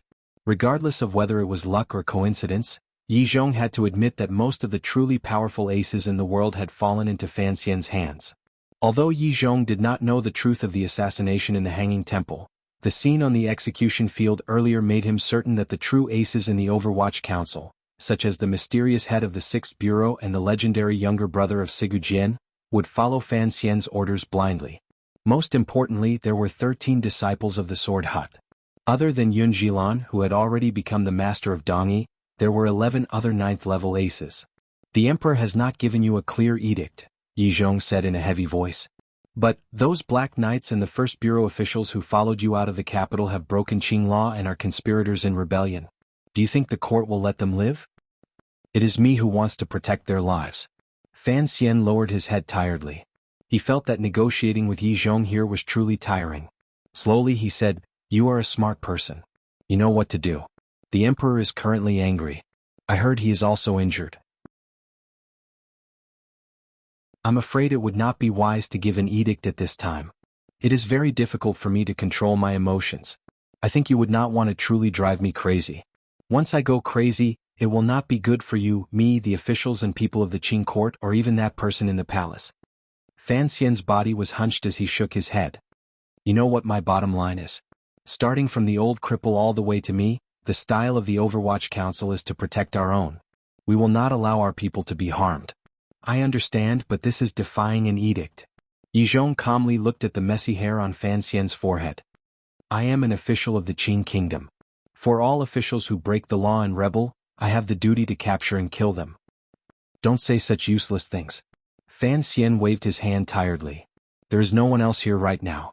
If you want to ensure the Dingzhou army's safety for 1,000 years, you'd better make a decision quickly. Yi Zhong and Fan Xian stood far in front of the riders. No one could hear their conversation. Even Yan Bingyun, who had been following Fan Xian the entire time, stood quietly by the black carriage and did not move forward. Yi Zhong thought silently for a long time. He then said, even if I let them go right now, the Black Knights under your command have been exhausted to the extreme. Regardless of whether you have them go to Xiliang to join Hongqing or Dongyi to join the Great Prince, the soldiers stationed in the various provinces and counties along the way. Speaking to this point, Yi Zhong suddenly stopped and sighed in his heart. Knowing the inside story, he knew the court's arrangements these days. In the intelligence reports, Fan Xian was clearly far away outside Yanjing a few days ago. Who knew that he would rush back to Jingdou today? Thinking of this Qing military ace couldn't help but feel a sense of shock in his heart. He could not understand how Fan Xian had flown across thousands of li and brought hundreds of Black Knights back to Jingdou. As long as you don't personally act, those provincial soldiers cannot stop my people, Fan Xian said in a raspy voice. As long as I am willing to go with you, the emperor will not be angry at you for going easy on them. Yi Zhong was silent for a long time, then suddenly said, that's true. As long as you are willing to return to the capital, the emperor's anger will lessen greatly. See, isn't this a very simple matter? Fan Xian said this expressionlessly. He then turned his head and walked directly into the black carriage Yan Bingyun was leading. Letting down the curtain, he closed his eyes and began to rest. The carriage jolted slightly and began to move forward on the road. Thousands of Qing elite riders seemed to be escorting as they followed the black carriage slowly toward Jingdou. They entered Jingyang Gate again and traveled on the quiet and austere street. Fan Xian, who had been resting with his eyes closed in the carriage, suddenly opened his mouth and said, "Are we going into the palace?" No. Yi Zhong sat on the horse and straightened his not-so-tall figure. Calmly he replied, "The emperor did not give an order. He only forbids you from leaving the capital." "Very good, then I'll go home," Fan Xian said quietly as he closed his eyes again. Yan Bingyun, who was responsible for driving the carriage, had a slightly serious expression. He pulled on the rope and followed the fork in the road at the entrance of the salt market toward the south of the city. Some people in the dark followed the black carriage closely. Yi Zhong's subordinate riders also sent a group of people to catch up. Yi Zhong himself stood at the end of the street and did not make any movements. There were already people on the street. Although the scene on the execution field in the autumn rain had already spread like wildfire among the people, it was, after all, a distant matter and could not truly affect the lives of the people. Thus, life in Jingdo returned to normal following the end of the autumn rain. The people walking under the eaves and on the side of the road had long been herded to the two sides of the street by the soldiers. They watched this scene woodenly and looked at the black carriage surrounded by soldiers. Very easily they guessed the true identity of the important figure in the carriage. For a moment, nervousness, excitement, confusion, worry, and many other emotions flashed through their eyes. Yi Zhong stood on the horse and watched with an indifferent expression as the black carriage slowly drove away in the direction of the south of the city. His heart felt unusually heavy. Logically speaking, the order to capture Fan Xian and bring him back to Jingdo and forbid him from leaving the capital had already been accomplished. However, he still could not relax. For one, under Fan Xian's naked and calm threat, he had no choice but to give up on the pursuit of the Black Knights traversing the fertile lands of the Qing Kingdom and the officials of the First Bureau of the Overwatch Council who dared to defy the Emperor's edict. After he entered the palace in a moment, he didn't know what kind of ferocious rage he would receive from the Emperor. The coldest, hardest, and heaviest stone pressing down on his heart was Fan Xian's expression along the way. Yi Zhong knew that it was not him who had captured Fan Xian and brought him back to Jingdo. Rather, Fan Xian had followed him back to Jingdo. What chilled his heart was that Fan Xian had no intention of entering the palace to see the Emperor. Regardless of whether Fan Xian angrily criticized the Emperor or explained something to the Emperor, it was actually more comforting than Fan Xian's current indifference. That kind of indifference actually contained anger towards His Majesty and suppressed coldness, as well as a kind of disregard for imperial power. Yi Zhong didn't know why Fan Xian had the courage to do this. He knew that the Cold War between the Emperor and Fan Xian had just begun. Perhaps the Emperor, who was currently recovering, was waiting in the palace for his illegitimate son to enter the palace to explain something or roar about something. However, Fan Xian had made all of the Emperor's hopes and predictions come to nothing. Yi Zhong slowly lowered his head and thought of Fan Xian's calm and powerful words outside Taiping courtyard earlier. He couldn't help but shake his head sadly. He had been forced to concede under Fan Xian's cold pressure. This proved that Fan Xian already had the power to directly oppose the power of the Qing military. Without a doubt, such power added many variables to the relationship between the Emperor and Fan Xian. Yi Zhong could even guess what the Emperor and Fan Xian were thinking. The Emperor would never voluntarily issue an edict for Fan Xian to enter the palace. He would wait for Fan Xian to enter the palace, and Fan Xian would never voluntarily enter the palace. He would wait for the man on the throne to speak first. This was the so-called contest of attitude, intentions, and willpower. The foundation of this contest lay in the difference in power between the two sides. More importantly, it lay in the powerful and icy hearts of both sides. Who would beat first? Yi Zhong took a deep breath. The expression on his face recovered its solemn calmness. Squeezing his horse, he prepared to enter the palace to report. The battle between this father and son was not something he, as an official, could interfere with. The reason the Dingzhou army had interfered was because of the Emperor's edict. It was clear that the Emperor's attitude toward Fan Xian, his illegitimate son, was completely different than that of his other sons. As the head of the Qing military, Yi Zhong only hoped that this battle would end peacefully or as quickly as possible. It wouldn't be like the autumn rain these 2 days, always making one feel cold and uneasy. The carriage stopped in front of the main gate of the Fan Manor in the south of the city. The street was completely silent. The 2 rain-soaked stone lions outside the gate stared with wide eyes, angrily and uneasily at the people walking around them. The tightly shut main gate immediately opened. A few manor guards carrying knives surged out and stood under the carriage. Fan Xian walked down from the carriage. He didn't glance at Yan Bingyun on the shaft. He only lightly swept his gaze around his surroundings. He easily saw that there were many spies watching. They were probably people sent by the palace. They were probably people raised by the 13 Yamens or the Supreme Court. Further away, the Overwatch Council secret agents were still there. A warm smile rose to the corners of Fan Xian's lips. In terms of surveillance, even if the entire court worked together, they might not be a match for the Overwatch Council. It looked like the secret agents he controlled were still in his hands and not yet controlled by the Emperor. He walked up the steps. Yan Bingyun sat on the shaft and sighed. He was just about to leave when he suddenly heard a sentence. I probably won't be able to manage the council for much longer. Fan Xian didn't turn his head. One of his arms was supported by a wife. Tiredly and with a glimmer of self-mockery he said, Originally, I didn't manage it for too long. However, I hope you won't make the mistakes you've made in the past. The reason the Overwatch Council is so united is not because of clear rewards and punishments. Rather, it is because we protect our own. Probably many people have already been imprisoned. In the future, it will be impossible for these old fellows to continue staying in their positions in the 8 bureaus. His back slowly straightened. If they've been taken, then they've been taken. But you have to ensure that they can live. If even they die, no matter how much you protect this stupid council, it will be meaningless. Do you understand? Yan Bingyun was silent for a moment. He then nodded, not caring whether or not Fan Xian could see it. Fan Xian sighed. With the support of his wife, he stepped into the Fan Manor's high doorstep. The moment he entered the Fan Manor, a familiar aura hit him in the face. It wrapped around Fan Xian's tired body and made him feel sleepy. This was probably the so-called power of home. However, Fan Xian forced himself to stand straight and walked on the stone path. He even left his wife's support. There were hidden weapons buried all around the manor. There were also guards walking solemnly. Everything was orderly and filled with a sense of sternness. This was the tradition of the Fan Manor. No matter how turbulent the outside world was, there would never be too many holes on the inside. During the Jingdo Rebellion 3 years ago, the Fan Manor had made ample preparations. Now the Fan Manor had also made preparations. This tradition was a rule set by his father while he was still alive. No matter how chaotic Jingdo became, to drag the Fan Manor down would require at least a forceful attack by hundreds of soldiers. Fan Xian looked at all of this with satisfaction. He knew that Wan'er had made ample preparations. Thus, he had to maintain his valiance and let the people of the Fan Manor, who saw him as their backbone, know that their young master had not fallen yet. Walking past the flower bed and into the back garden, he saw the gentle woman at the door to the flower hall. Fan Xian gazed at her and forced a smile. I'm back. A mist gradually rose in Lin Wan'er's eyes, but she forcefully suppressed it. She had also just returned from the palace. Taking a few steps forward, she grabbed Fan Xian's icy hand and smiled sweetly. It's good that you're back. Sleep first. You probably haven't slept for a few days.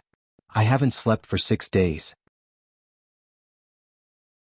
I didn't think I would be able to make it. Fan Xian's heart ached a little. He forced a smile and placed the weight of his body on his wife's shoulder. Walking toward the bedroom, he said in a warm voice, These 2 days must have been hard on you.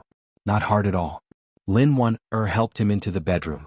She found that there were some bloodstains on his palm. Her heart dimmed slightly, but she didn't say anything. She only had him sit down by the bed. Then, she ordered the servants to quickly bring hot water and help him wash his face. She also placed the copper basin used to wash his feet at his feet. Lin Wan'er sat on a little stool and helped him take off his shoes and socks.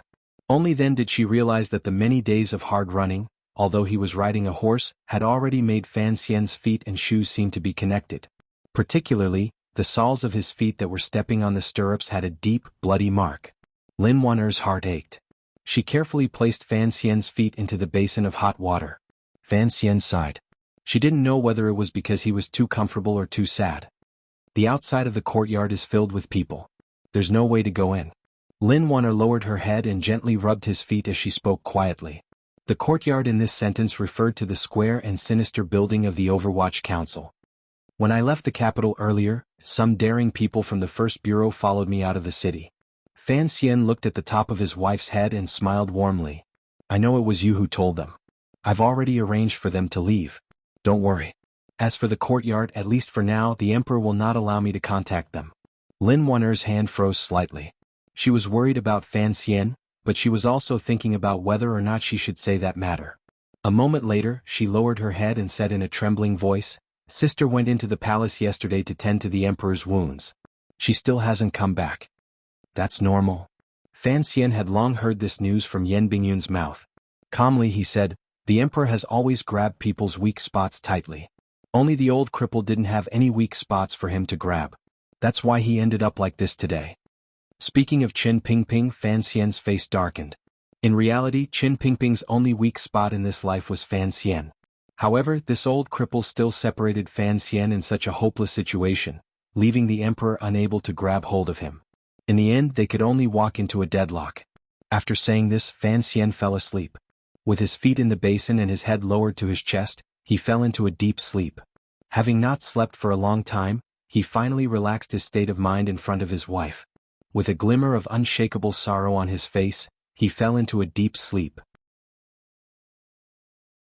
Lin Wonner gently stopped the movements of her hands and looked at the haggard and sorrowful face. For some reason, sorrow welled up in her heart and a few tears rolled down. She gazed at Fan Xian and thought, when did that bright and beautiful youth become so pitiful? Fan Xian slept for a full day and night. When he slowly woke up, he found that it was already dusk. The slightly dim light of dusk seeped in through the window and covered everything familiar in the room with a layer of unfamiliar light. Wonner's voice came faintly from outside the window. It seemed that she was ordering the servants to do something. Fan Xian didn't want to startle her, so he continued to lie quietly in the warm, thin blankets. He didn't want to get up. Perhaps he knew that once he came out of the soft blankets, he would have to face what had already happened and what was about to happen. His gaze turned slightly and saw a towel by the bed. Extending his hand, he pulled it over and gently wiped the dirt at the corner of his eyes. Immediately after, he looked at his body and found that it was clean and fresh. It looked like Wonner had wiped his body while he was sleeping. Just these two simple movements caused his entire body to ache with unbearable pain.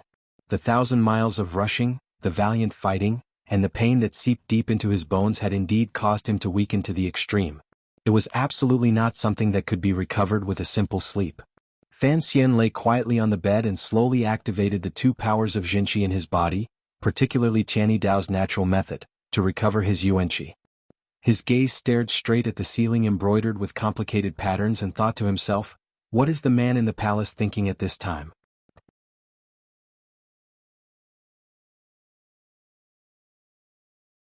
Chapter 707. The vast expanse of white was very clean. The world was covered in melted snow. No one knew how deep it was. The snowy plain stretched straight to the horizon. No one knew how wide it was. At the other end of the horizon, a tall snowy peak abruptly rose, piercing straight into the clouds like a treasured sword thrust into the sky. This snowy mountain was very tall. It made one sigh in admiration and fear, not daring to get close. Fan Xian lowered his head and found that his bare feet were stepping in the snow. Strangely, he did not feel any icy pain. He could only clearly feel the touch of each snowflake. He felt strange. Narrowing his eyes, he looked toward the tall mountain in front of the snowy plains. His eyes were pierced by the light reflected off the ice and snow on the mountain walls. The world was very bright. It was like there were 9 suns above the snowy clouds. Fan Xian didn't know how long he had walked in this snowy plain. 5 days? 6 days? He had not slept, but the sky had not darkened. It was as if there was no difference between day and night in this ghastly place. The last time I came, it was always night. Later, the heavens opened their eyes and it became day. A voice rang out beside Fan Xian's ear. He turned his head to look and saw a face he hadn't seen in a long time. The old face carried an unhealthy flush. It was obvious that it was a side effect of taking ephedra pills. Fan Xian tilted his head and looked strangely at Xiaoen, thinking, didn't you die? How could you appear in front of me and speak so clearly? He felt it was strange, but there was a kind of unconsciously mental strength that stopped him from thinking about this strange question. Instead, he asked straightforwardly, the temple is in that snowy mountain? Yes, that is the holy land of the human world, a place mortals cannot touch. Xiaoen sighed. Then, his face became countless specks of light and fragments that landed on the snowy ground and could not be found again. Fan Xian crouched down and used his red hands to dig around in the snow. It was as if he wanted to grab the already dead Xiaoen back and continue to ask questions. After digging for a while, the snow pit grew deeper and deeper, but he couldn't find a trace. Instead, beside the gradually deepening snow pit, he saw a shadow. A hemp-clothed man wearing a straw hat was sitting beside the snow pit. His eyes were as clear as the ocean as he quietly watched the snowy mountain. Where did your shoes go? Where are my shoes? Fan Xian jumped out of the snow pit and glanced at his bare and red feet. He then glanced at the similarly bare feet of the hemp-clothed man wearing the straw hat. His gaze passed through the straw hat and saw the man's bald head. With a smile he said, I know you are Ku He. Back then you also came to the temple. You and Xiaoen have both eaten human flesh. Sitting on the snowy ground, Ku He smiled and said, the temple is not holy. It is just an abandoned temple. But everyone in the world knows that you have boundless respect for the temple. You once knelt on the bluestone steps in front of the temple for several months before you received the ultimate skill.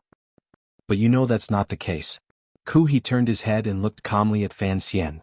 What power in this world is undefeatable? After saying this, he disappeared. It was as if he had never appeared. In a flash, in the place where he had disappeared, the short sword Saint Great Grandmaster suddenly appeared. With a pair of wide eyes, he roared angrily at Fan Xian, "Where are my ashes? Where are my ashes?" Fan Xian jumped in fright. Only now did he remember that he seemed to have forgotten something. He seemed to have promised Sigu Jian that if he went to the temple, he would bring his ashes and scatter them on the stone steps of the temple so that he could see what kind of extraordinary figure was in the temple. Fan Xian was vexed and said, "That mountain is so tall and cold. I can't even get close. Even if I brought your ashes, it would be useless." "This is an excuse." Sigu Jian roared angrily. "It is just an excuse." Then Sigu Jian's sword came thrusting forward. It swept up a snowflake that spread between heaven and earth. It was graceful, beautiful, and irresistible. Fan Xian's face paled. Using all the strength in his body, his bare feet desperately stepped on the soft snowy plains as he charged toward the snowy mountain in front of him that was so tall it seemed impossible to conquer. Then he saw a black dot slowly and steadily heading up the snowy mountain. Fan Xian was overjoyed. In a loud voice he called out, "Uncle Wu Zhu, wait for me." It was like the black-clothed Wu Zhu did not hear any sound. He continued to coldly and firmly walk up the mountain. However, the sword behind Fan Xian had already arrived. There was only one sword flower. In an instant, it bloomed into countless petals. Each petal sliced off a piece of flesh from Fan Xian's chest. The boundless and endless pain made Fan Xian cry out wretchedly. He fell to the ground. The blood from his body flowed onto the snowy ground and was immediately frozen into a deep red flower of blood. It was like precious and murderous agate. Fan Xian watched as Uncle Wu Zhu walked toward the snowy mountain. The snowy mountain was still tall and cold. He felt the unbearable pain from his heart and the despair and fear that filled his mind. Then he woke up. Fan Xian gave a muffled grunt and struggled to sit up in bed. His body was covered in sweat and had soaked all of his undergarments. He unconsciously touched his chest and found that other than a little sore, there were no real pieces of flesh that had been sliced off. It was already night. It looked like after he had woken up at dusk, he had looked calmly at the top of the bed and then fallen asleep again. He didn't know why he had such a nightmare. The top figures who had once spread their elegance under heaven appeared one by one in his dreams and told him the story of the snowy mountain. They then persuaded him, encouraged him, and abandoned him. Fan Xian panted heavily and wiped away the cold sweat on his forehead. He stared in a daze at the blanket on his body and thought of the snowy mountain in his dream. He still shivered despite not being cold. He knew what the snowy mountain in his dream represented in the real world. He also knew that man was actually more powerful and colder than the snowy mountain. However, with the snowy mountain in front of him, he had to climb it. In the royal study in the royal palace, the emperor slowly opened his eyes and woke up. He looked at the lights on the table around him. Only then did he know that it was already night. His gaze was cold and strange because he had a dream earlier. He dreamed that he was standing on a lonely snowy mountain, enjoying the worship and reverence of countless commoners on the snowy plains below. However, there was no one by his side. He was as lonely as the snowy mountain. Those commoners were about to be frozen into zombies. Perhaps there was not much joy to be taken from being worshipped by such creatures.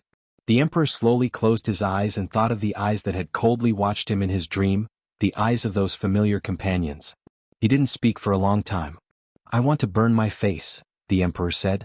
Eunuch Yao, who had been waiting at the side the entire time, bowed and accepted the order. He pushed open the door to the royal study. Before he left, he quietly reported, "Sir Yi Zhong has been waiting in the front hall." The emperor didn't say anything.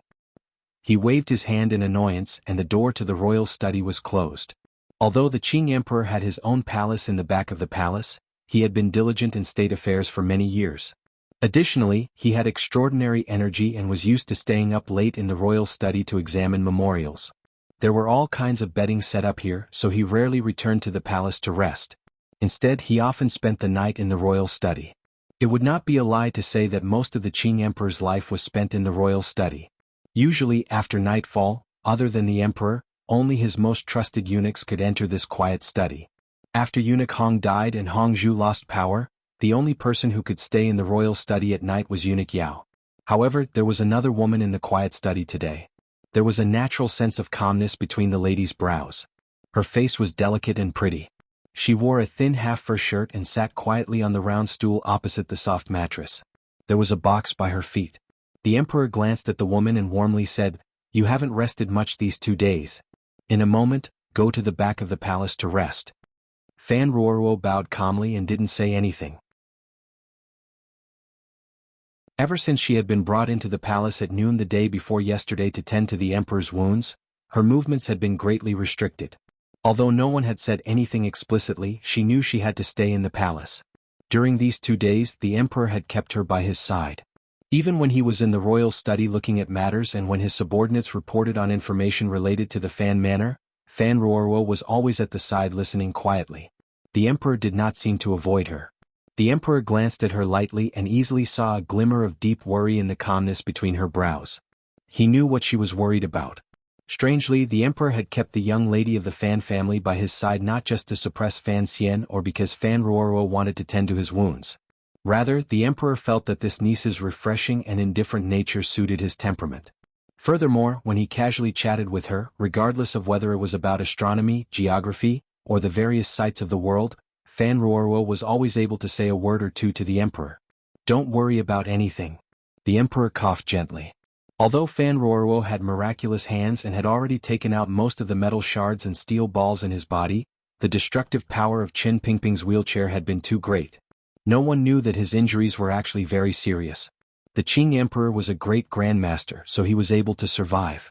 If it had been anyone else, they would probably have long died under Qin Pingping's twin spears. "And Ji, your brother has some misunderstandings toward me. Once these misunderstandings are cleared up in the future, everything will be fine."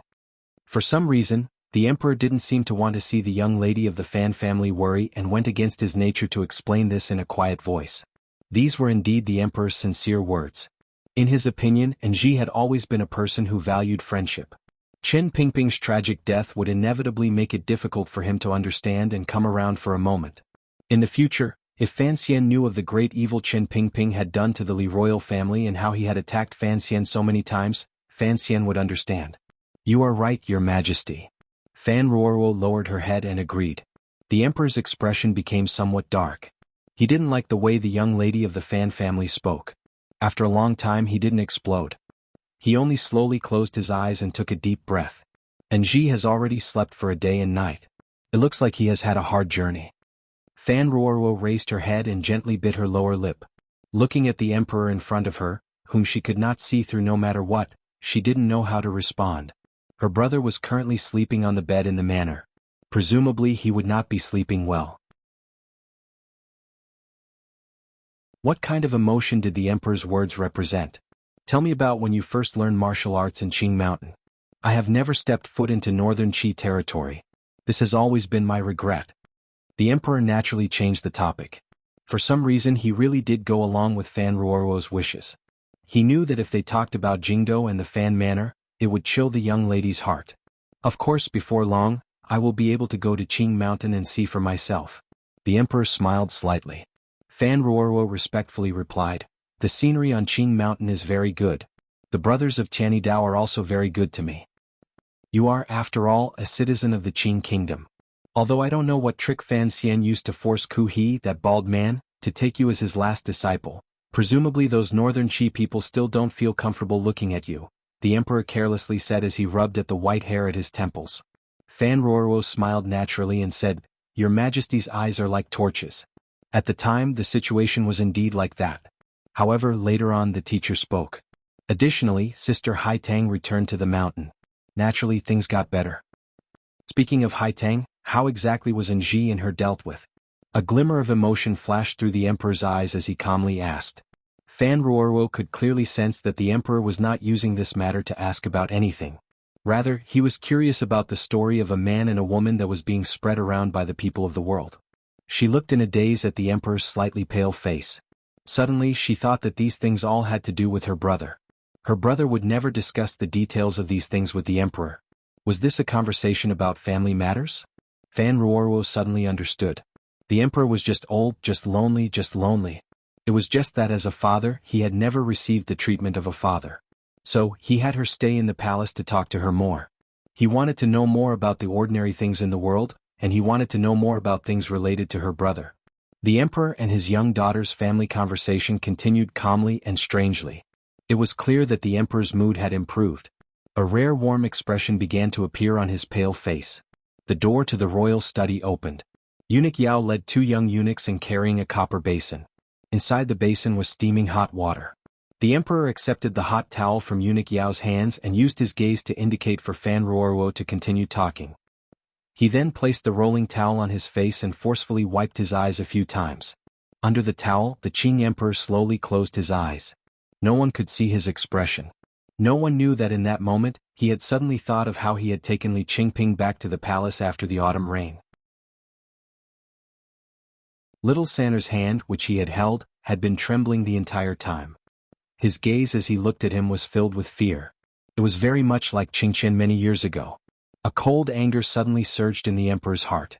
He tore off the towel from his face and threw it to the ground. After taking a few deep breaths, he suppressed his temper and looked at Eunuch Yao. What took so long? Eunuch Yao knelt down and replied in a trembling voice, "The internal court had something important to report earlier, so I was delayed." Speak. The spies the internal court placed outside the Fan Manor. Speaking of this, Eunuch Yao glanced unconsciously at the young lady of the Fan Manor, who was staring at him in a daze. He then quickly lowered his head. A total of 14 people. They were all killed. The emperor's face suddenly became as heavy as ice. He slowly sat up straight on the bed and looked at Eunuch Yao without saying a word. Fan Ruoruo, who was sitting to the side, suddenly heard this news. Her face gradually paled. She could not get over it. These 2 days she had been guarding the royal study by the emperor's side. She knew that her brother had returned to the capital and the manor. Although the internal court and military had, on the surface, relaxed their suppression of the Fan Manor, they still left countless spies outside the manor responsible for monitoring. Those spies were all dead? What was her brother thinking? Did he not know that the emperor had him sleep peacefully in the manor, waiting for him to wake up and enter the palace to ask for punishment? Yet he insisted on killing all of the people the emperor had sent out. Was he not afraid of angering the emperor? The frost on the emperor's face slowly melted. The corners of his lips twitched slightly. He smiled with a glimmer of mockery. Calmly he said, "Continue to send people over. I have millions of people under heaven. Can he kill them all by himself?" The front doors of the Fan Manor were wide open. Lanterns hung high, illuminating half the street in the south of the city as clearly as if it was daytime. The Duke of Dambo was covered in blood. He walked out from the shadows that the lanterns could not reach. Under the terrified gazes of the people on the street wearing official robes and revealing their identities, he slowly walked to the front door of his home. He sat down on the long bench in front of the Fan Manor's front door and threw the blood-stained sword of the Wei Emperor at his feet. He extended his hand and rubbed it a few times in the basin of hot water a servant brought over. The clear water in the basin immediately turned into blood. You're tuning in to the Han Li's Wuxia Adventures YouTube channel. We're so grateful for your support, and don't forget to subscribe to join us on this incredible journey through captivating stories. Your generosity through donations truly makes a world of difference, as it's the primary source of revenue that allows me to expand and enhance this channel for you. Thank you from the bottom of my heart for being a part of this adventure.